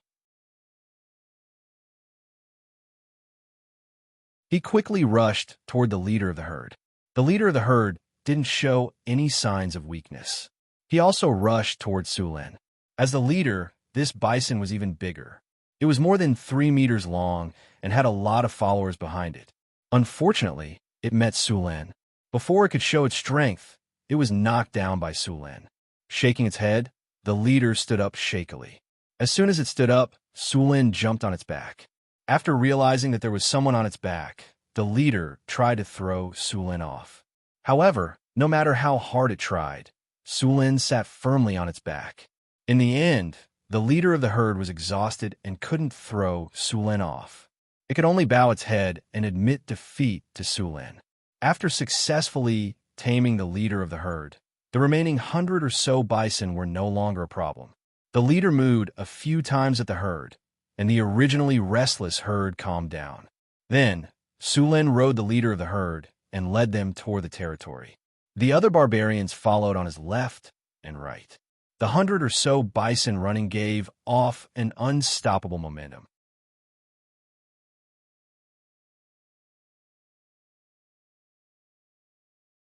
Chapter 29. After capturing more than 100 bulls, Sulen did not continue to venture deeper into the wilderness. He planned to bring them back to camp first. Even if only half of these bulls could be turned into cattle, it would still be a huge improvement for Sulen's agriculture. As for the advantages of cattle plowing compared to horses, Sulen was so poor that he couldn't even afford horses, let alone horse plowing. Moreover, horses were much harder to raise than cattle, even though they were fast and plowed a lot. Whether it was military horses or ordinary horses, the requirements for raising them were very high. Horses were very delicate animals and were easily damaged. A good military horse in Cult would cost at least 30 kinnur. The better ones would cost 40 or even 50 kinnur. Moreover, these military horses needed to be fed with fine feed and extra meals at night. It could be said that the feed for these horses was better than what most people ate.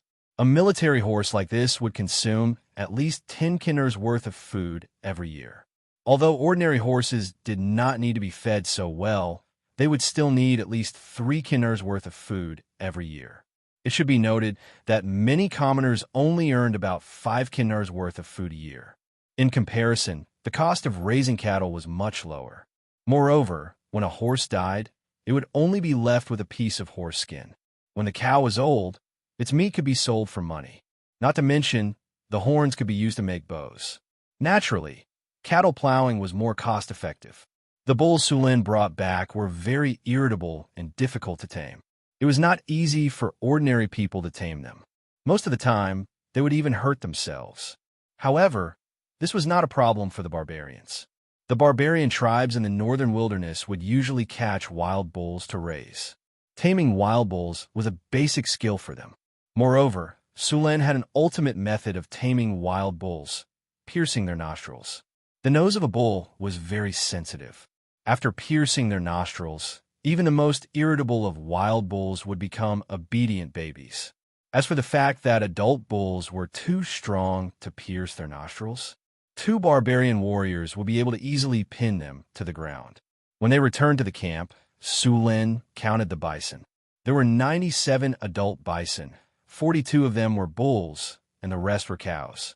There were 21 one-year-old calves. Sulen intended to let the barbarian women and children feed and cultivate these buffaloes. In the present camp, these women and children were the most suitable. As time passed, Sulen had been in the wilderness for a month. After the hard work of more than 1,000 goblins, kobolds, and gnolls, the camp changed every day. The pier of the Red Sand River had expanded a lot. From the beginning, there were only 3 fishing boats. Now, there were 7 fishing boats. The berths at the port had also expanded by 5 times. It could accommodate more ships loading and unloading goods at the same time. Downstream of the river, a row of 4 water wheels stood by the river. These water wheels were the hydraulic machinery of the blacksmith shop. 2 of them were hydraulic forgers. One was a hydraulic blower, and the other was a crusher used to crush ores or scrap iron. However, there were no iron mines in the territory, so this machine was not in operation. The walls of the camp were all made of stone. The 5-meter-high and 1-meter-thick walls surrounded the entire camp. Although these walls were far inferior to those in Corunna City or even Blackstone City, they were enough to defend against the goblins, kobolds, and gnolls. With these walls, the safety factor of the territory was increased by 50%. In addition to the walls, many roads in the territory were opened. From the establishment of the camp to the sawmill, the port, and the farmlands, many of these roads were paved with stones. Large amounts of polished cobblestones were scattered on the riverbank. Sulen had the goblins and kobolds transport them up in bamboo baskets to pave the roads. To build these roads, they first flattened the soil, then sprinkled water on it. After the cobblestones were pressed in, they were rolled back and forth with stone rollers. In the end, the roads were smooth and firm. Even on rainy days, they would not become muddy, and on sunny days, they would not become dusty. In terms of roads alone, Sulen was already better than many of the major human cities of this era. On both sides of the roads were drainage canals that were about 1 meter wide and half a meter deep. According to Sulen's plan, the entire camp must have a complete drainage system that could discharge all the sewage in the city. He could not tolerate his territory being shrouded in the smell of fermented feces and urine like the other cities of this era. Outside the walls, not far from the river, more than 500 goblins and kobolds were using tools to cultivate the farmlands under the supervision of a few human mercenaries. A team of supervisors was urging them to work hard. If any slave dared to slack off, a whip would quickly come down and tear his flesh apart. These supervisors were not humans. There were also goblins and kobolds. After a period of enslavement, some of the smarter goblins and kobolds took the initiative to pledge allegiance to the humans. Sulen thought about it and agreed. After all, the territory was severely understaffed, and these goblin supervisors could make up for it. As for the goblin supervisors going easy on the workers, such a situation would never happen. With the selfish, arrogant, and cowardly personalities of the goblins, they bullied their own kind even more than the humans after becoming supervisors. If they did not do well, Sulen would not punish them. He would just throw them back, and the oppressed goblin slaves would treat them well. Sulen also discovered a problem. The slave supervisors were actually recognized by the system. Goblin supervisor. Increase goblin work efficiency by 20%. Decrease slave safety by 10%. It was originally a goblin, but in order to eat better food every day, it decided to pledge allegiance to Sulin. It has a decent talent for languages and has learned a part of the human language. It can communicate with humans. At the same time, it is familiar with the goblins' habits and can better command the goblins. Apart from the goblins, there were also kobolds and even gnolls who were willing to pledge allegiance to him as supervisors. This greatly reduced the lack of manpower in the camp.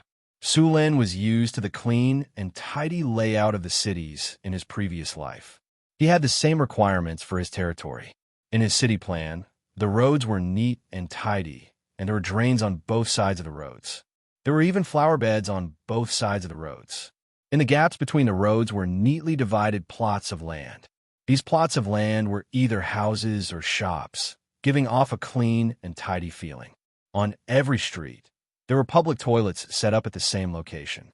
If the city was built according to Sulin's design, it would definitely be the cleanest city in the world.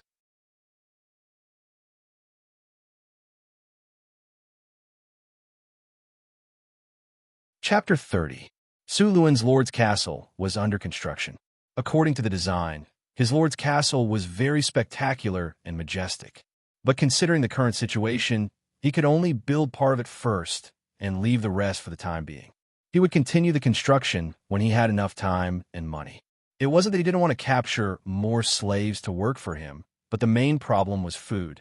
Without enough food, it was impossible to feed more people. The first 500 mu of farmland had been planted with potatoes. These potatoes would mature before winter, and now Sulin was preparing to expand the planting of potatoes.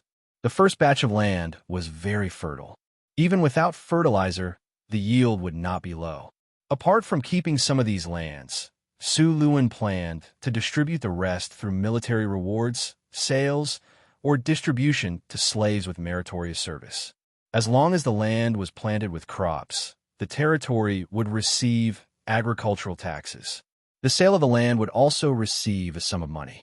This way, his territory would have a stable source of income. Of course, this was the best-case scenario. His territory was now in the middle of nowhere, and no free people were willing to come. Therefore, this method ended before it even started. If he wanted to increase the population of his territory by attracting free people, it would be better to buy slaves.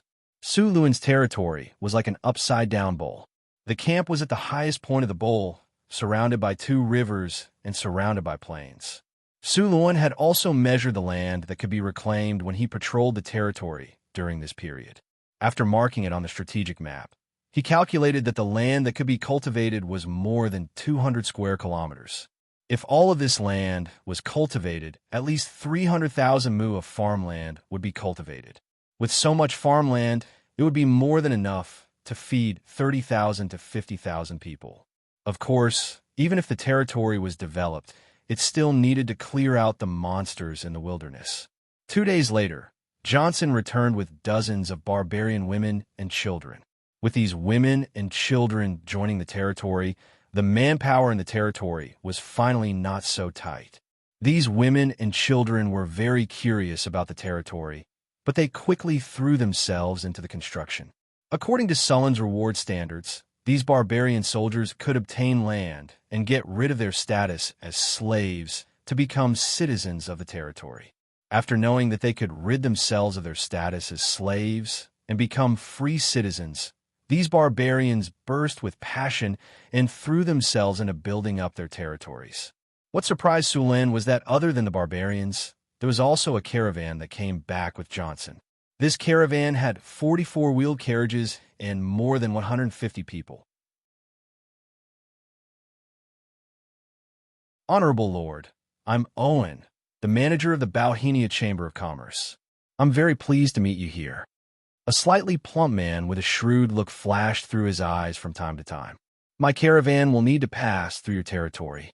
We will pay the tax according to the normal standards. Owen, is your caravan going to the depths of the wilderness? Sulin was very interested in Owen.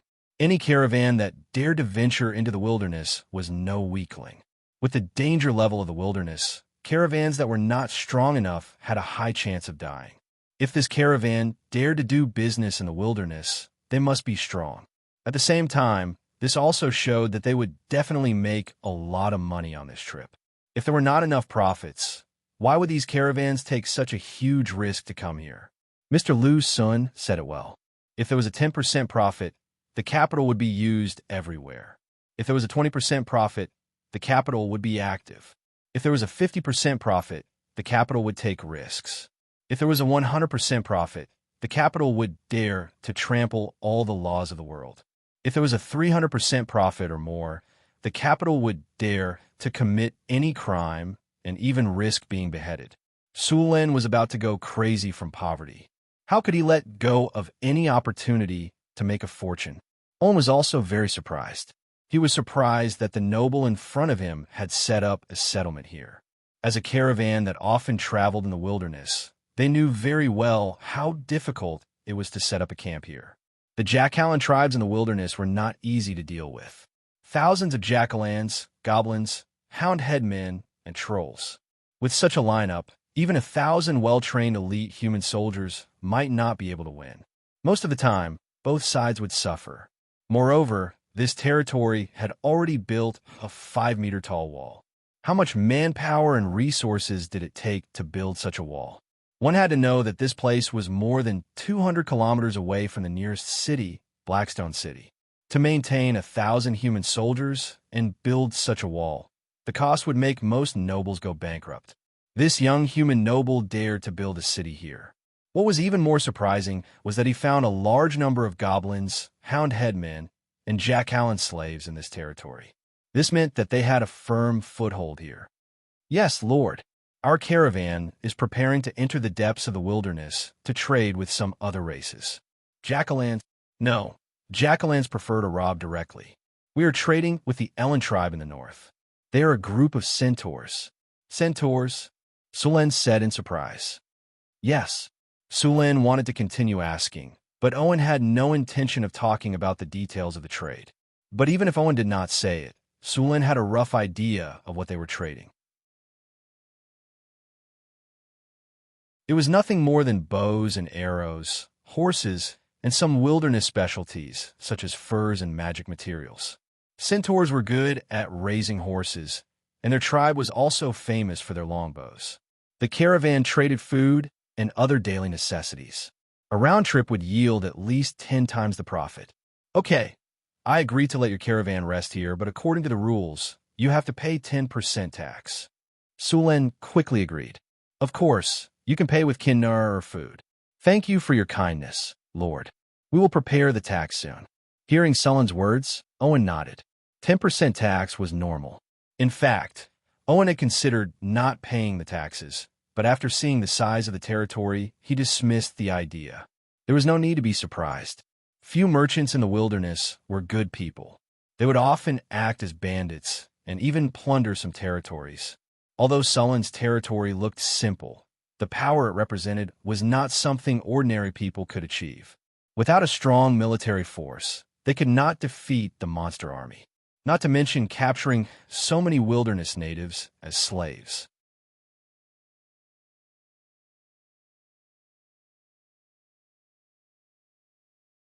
Chapter 31. Centaurs were a powerful race in this world. They were born to be cavalry and were good at raising horses and archery. Centaur longbows were very famous in the human world. They were second only to elven longbows and were comparable to half-elven bows. The strongest Thunder Knights in the Kingdom of Florence bought their horses from a centaur tribe. The horses produced by the centaur tribe were fat, tall, and strong. They were the best horses and were very suitable for heavy cavalry mounts. Of course, there were many better mounts, such as magic beasts. Magic beasts that were beyond the category of wild beasts, such as unicorns and nightmare beasts. If they formed a knight order, they would be stronger than all the knights on the continent. However, there was a key problem. Whether it was unicorns, nightmare beasts, or other magic beasts, there were too few of them. Unicorns were the elves' friends and lived in the legendary elven forest. Nightmare beasts were even rarer. There were also a few. Therefore, only a few noble knights would look for magic beasts as mounts. The knights that needed a lot of mounts could only use ordinary horses. Humans also domesticated a lot of horses but the quality was not as good as the horses raised by the centaurs. Even if there were one or two good horses, it could not change the fact that the whole race was not as good as the horses raised by the centaurs.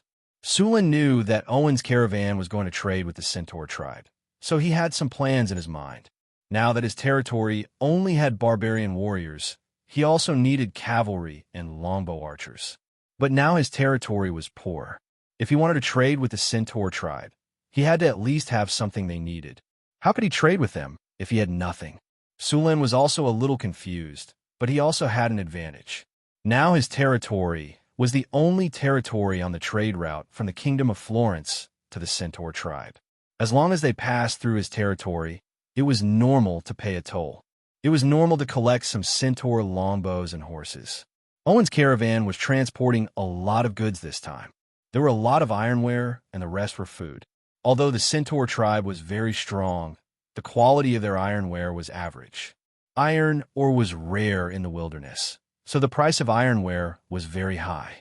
As for food, the centaur tribe was a semi-nomadic tribe. Their farming ability was very poor and their food production was low. In comparison, Sulin suddenly realized that his territory was still very advantageous. Owen was also curious about Sulin. As the steward of the Bauhinia Chamber of Commerce, he had been walking on this trade route for more than 10 years. During this period, there had been nobles who had come to this area to develop their territories. However, until Sulin's arrival, no nobles had succeeded in establishing themselves here. Owen had never thought that in just a month, a pioneering noble would come here and successfully establish a foothold here. This made him feel incredibly shocked. What surprised him even more was the strength of this lord. Previously, he had crossed the wilderness with the barbarian women and children. Along the way, they had encountered many wilderness bandits. The barbarian leader had led two equally powerful barbarians to crush a group of bandits. That kind of irresistible and invincible attitude left a deep impression on him. None of the mercenaries under him were his opponent, and only a few of them could take a few of his axes. This kind of strength had already surpassed the knight rank. Even the remaining two barbarian warriors had reached the knight rank. Towards such powerful warriors, his first thought was to recruit them. In order to recruit them, Owen had promised to give them land and Kinnar to settle down the barbarian women and children. However, to his disappointment, the barbarians had directly rejected him. Even if he kept raising the conditions, the barbarians did not waver at all. Just as he was thinking of increasing the price, the caravan had arrived at Sulin's territory. When he arrived, he realized that the barbarians were actually this pioneering noble's people. Moreover, this young noble had relied on the barbarian warriors to establish a foothold in the wilderness. Owen sat cross-legged on the carpet in the tent. Not only was the carpet from the Desert Kingdom exquisite, but it was also soft and comfortable to step on. A short table was placed on the carpet, and the leaders of the caravan guards were respectfully sitting not far away. Each of them had a cup of ale in front of them. The temperature in the wastelands was very low at night, and alcohol was the most popular beverage in the north. On a cold night, drinking a cup of ale would heat up one's stomach, and one's body, which had been frozen stiff, would quickly warm up. Alec, other than the 3 barbarian warriors who came with us, how are the other barbarians' strength? Owen put down his cup and asked. Very strong. The mercenary with a long scar on his face said in a low voice, Those barbarians have an aura. I've only seen this kind of aura from knight rank powerhouses. After he finished speaking, he lowered his head and took a sip of ale. The spicy ale was a little bitter. He did not like this kind of cheap ale, but he subconsciously wanted to hide the shock in his heart, although he did not want to admit it. With his many years of experience as a mercenary, it was not difficult to see that each of the barbarian warriors in this territory could be called a strong warrior. All of them. That's impossible. More than 30 strong men who are at least at the knight level. How can they be willing to stay in this broken territory where they have no money and no men, and where they have to face the attacks of gnolls and other monsters all the time as ordinary soldiers? Owen could not accept this situation at all. More than 30 knights were already comparable to some weak counts in the Kingdom of Florence. Although these barbarians were not knights, their fighting strength was not inferior to knights. If they were willing to be loyal to the nobles, even if they could not become knights, their treatment would definitely be better than here. In this world, strength and status were directly proportional. Those high-grade warriors were all supported, but the warriors in this territory were like ordinary soldiers. This was completely unreasonable. Owen's mind was filled with thoughts, and the bamboo cup in his hand unconsciously turned in his hand. Could it be a different situation? Just when everyone else was silent, a thin mercenary with a cold expression said while playing with a dagger in his hand, "These barbarians have no idea what kind of treatment they can get in the kingdom with their strength." After the others looked at him, the mercenary slowly said, "Clap."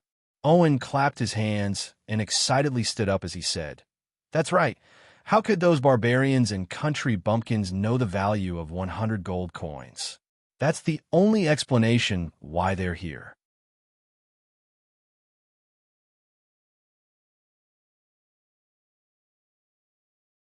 Chapter 32. I know. They must have been tricked by that lord. As long as I tell them my true value, those barbarians will definitely leave him. Then our chance will come. Owen paced around the tent excitedly. From his expression, it seemed like he had already recruited more than 30 powerful barbarian warriors. I'm so stupid. No wonder Johnson didn't care about my conditions. They don't even know the difference between silk and linen. I should have known. Ahem, sir, we are now in the territory of that noble lord. Doing this seems. The leader of the mercenaries, Alec, reminded him. Yes, this is still his territory. Owen finally came to his senses and stopped. However, he couldn't hide the excitement on his face. His eyes flickered continuously, and no one knew what he was plotting in his heart. The next morning, Owen handed a carriage full of goods to Wang Yi as tax. Sulen accepted it without hesitation. He was so poor that he didn't need to be so courteous. After paying the tax, Owen requested that their caravan rest in the city for 2 days before leaving. Sulen agreed to his request. Sulen ordered the slaves to move the goods from the carriage to the warehouse. When they were in the warehouse, Sulen checked that the carriages were filled with food. This was good news for Sulen. Due to the sudden increase in population, he didn't have enough food. A carriage like this could carry 1,000 pounds of goods. 1,000 pounds of food might not be much in Cult City, but here, the value of 1,000 pounds of food was at least 10 times higher. There weren't many types of trade in the wasteland. Tea, cloth, salt, and so on. The most popular trade was ironware. Grain wasn't the most profitable. Owen brought so much food because the Centaur tribe requested that there must be a certain percentage of grain and ironware in the trade. Originally, the Centaur tribe didn't lack food. However, they had been at war with an orc tribe for the past few years. Naturally, they didn't have enough food. If it weren't for the caravans transporting large amounts of food, the Centaur tribe wouldn't have been able to survive. Now that they were able to hold on, it was their opponents' turn to suffer. The long war had caused them to lack food. They had been evenly matched at the beginning, but now they were barely holding on. On the second day after the barbarian women and children arrived, Sulen began to distribute houses and land to the barbarians. There were already 50 to 60 houses in the camp. Although the houses made of mud and reeds didn't look good, it was still comfortable to live in. It was much better than the houses the barbarians used to live in. Each of the 35 barbarian warriors was given a house. Apart from them, the women and children of Sulen were also given a house. Although they didn't have any battle achievements or points, they could still owe them. In addition to the houses, each family was given 20 mu of farmland and 30 mu of wasteland to cultivate. As for the wild bulls, they also needed to be exchanged for battle merits or points. Of course, if he didn't have enough battle merits or points, he could still owe them.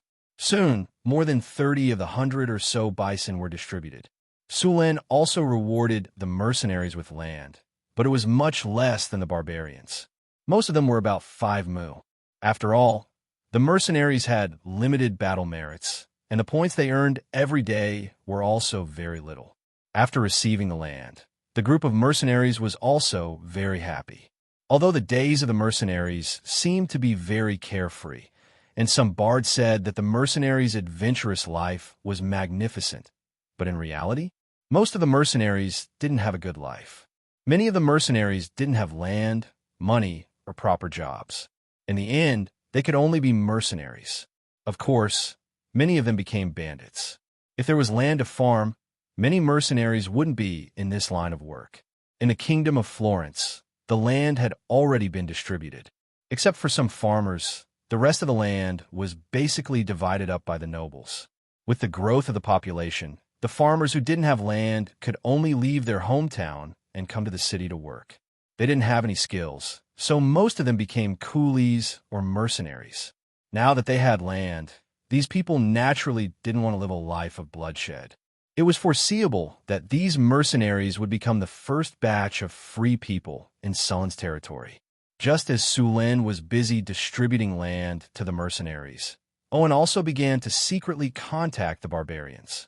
Most of the barbarians were forthright and carefree. After facing a businessman like Owen, they quickly had a good impression of him. After gaining the initial trust, Owen began to tell these barbarians what kind of treatment powerful warriors like them should receive. He also promised that as long as they were willing to follow him back to the Kingdom of Florence, all of these could be realized. However, to his disappointment, the barbarian mercenaries were not interested in the knighthood or the treatment of nobles that Owen had mentioned. Hence, they directly rejected his recruitment. Owen couldn't accept this at all. Of course, he didn't give up. Instead, he went to contact other barbarians. The result was exactly the same as before. All the barbarians rejected Owen's recruitment. This was unexpected. Damn it, what's going on? Why are those barbarians still unwilling to cooperate with me after I explained things so clearly? Owen said angrily in the tent of the caravan's encampment. The other mercenaries around him looked at each other a few times, but no one answered. "Sir, is it because these barbarians don't trust us?" One of the people who looked like a merchant said. "After all, we just met them.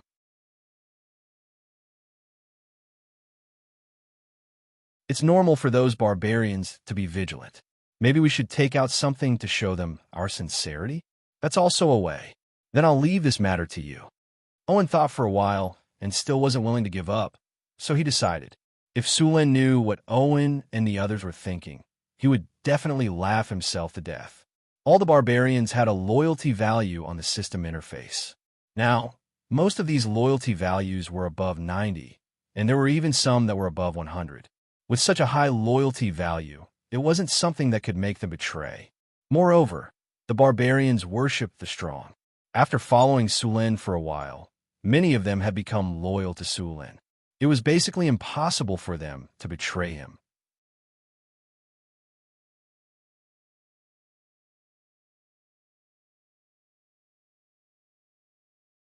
Chapter 33.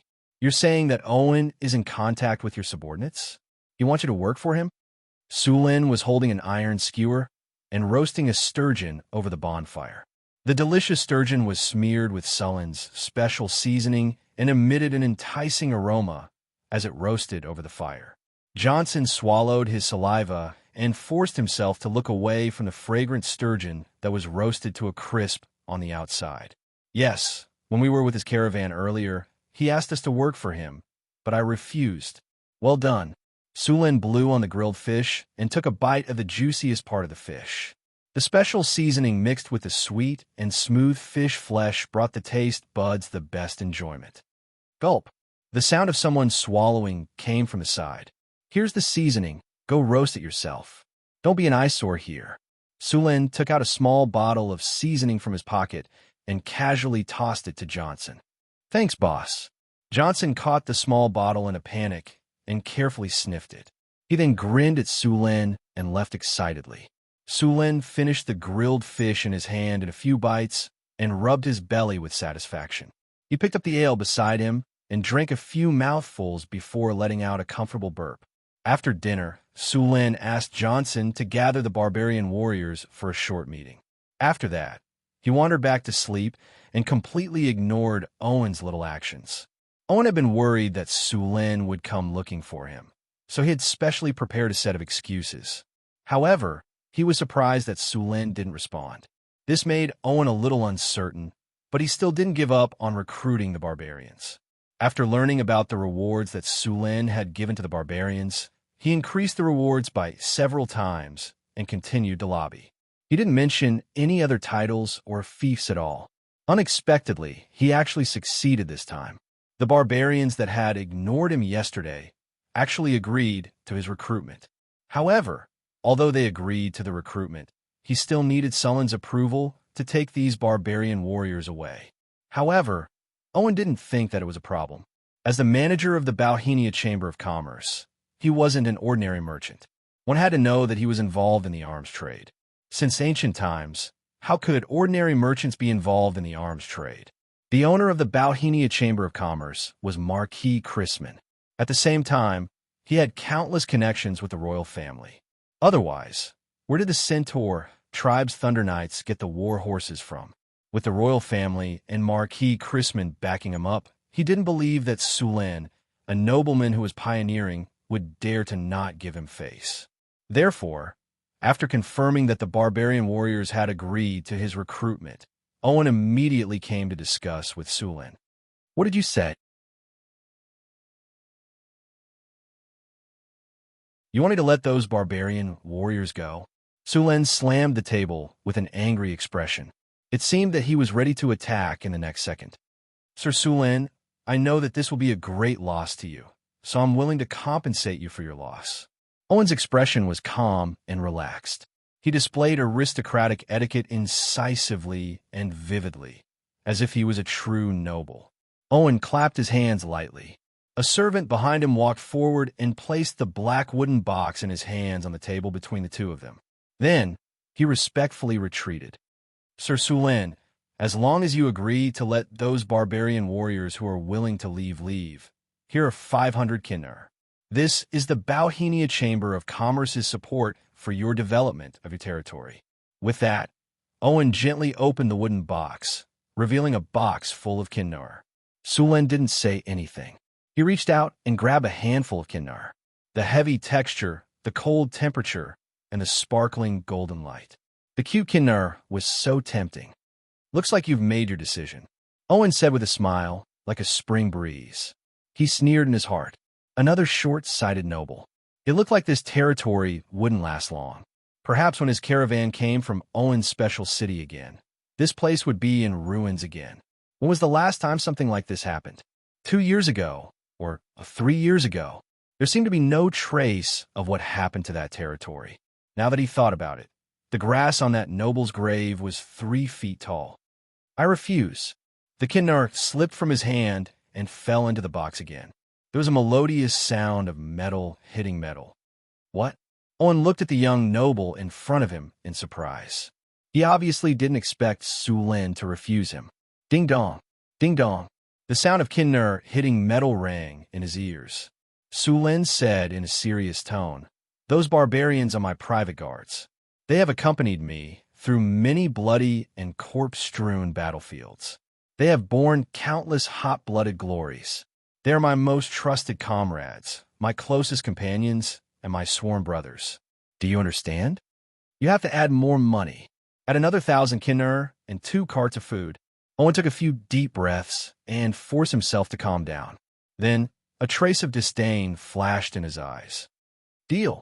Sulin slammed the table and said very straightforwardly, "But I want the 1,500 kinnar in cash. The things must be delivered to me today, or the deal is invalid." Okay. Owen agreed immediately. He didn't bargain with Sulin anymore. He didn't want to stay here for another minute. Not long after that, Owen sent his men to deliver the promised kinnar and supplies. He didn't even bother with the noble etiquette. He left his territory with the caravan and 17 barbarian warriors. Sulin was in a very good mood after receiving another 1,500 kinnar and 2,000 pounds of food.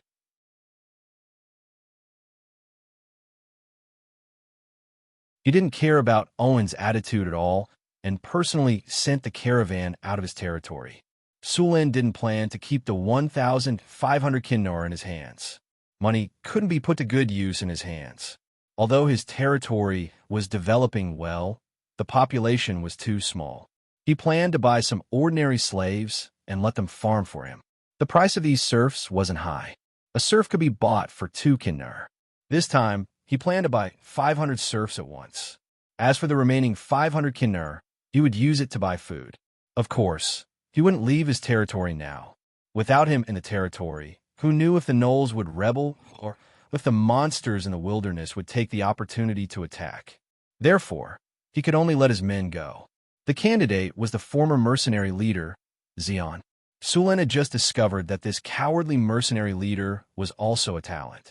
After officially joining his territory, Sulen found that Xian's attribute panel had a trade skill.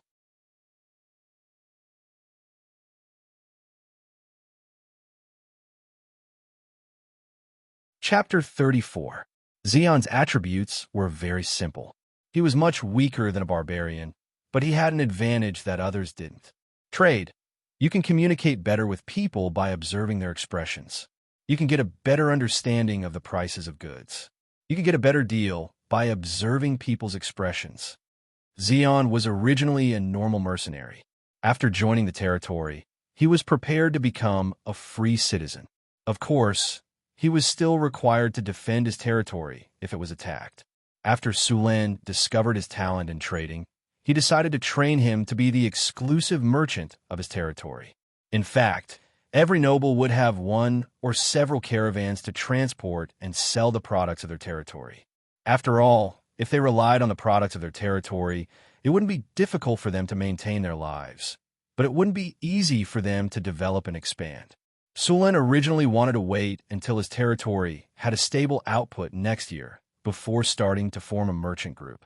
It seemed that he would have to bring it forward. Xian, I'm going to appoint you as the manager of my merchant group. Do you have any requests? Sulen looked at the muscular middle-aged man in front of him. Monseigneur, you want to appoint me as the manager of your merchant group? I have no objections. I'm happy to serve you. Originally, Jean was a little uneasy and worried that Su Luan would come to settle accounts with him because of the last battle. He didn't expect that Su Luan would let him be the steward of the caravan. Jean agreed without thinking. That's good. As the manager of the merchant group, you will be given 20 acres of farmland. However, this is only for temporary use. If you don't do a good job, it will be taken back. If you do a good job, it will be your reward. Of course, this is only the most basic reward. I'll form the merchant group as soon as possible. I'll give you 1 day to arrange your personal matters. We'll officially start tomorrow morning. After that, Sulen waved his hand, indicating that Xian could leave. Sulen didn't fully trust Xian. Xian's loyalty was only 76. It wasn't high, but it wasn't low either. However, this loyalty wasn't enough for Sulen to fully trust him. That was why Xian, the manager of the caravan, didn't care about money. He would never use money to test a person's heart, because most people couldn't withstand this kind of test.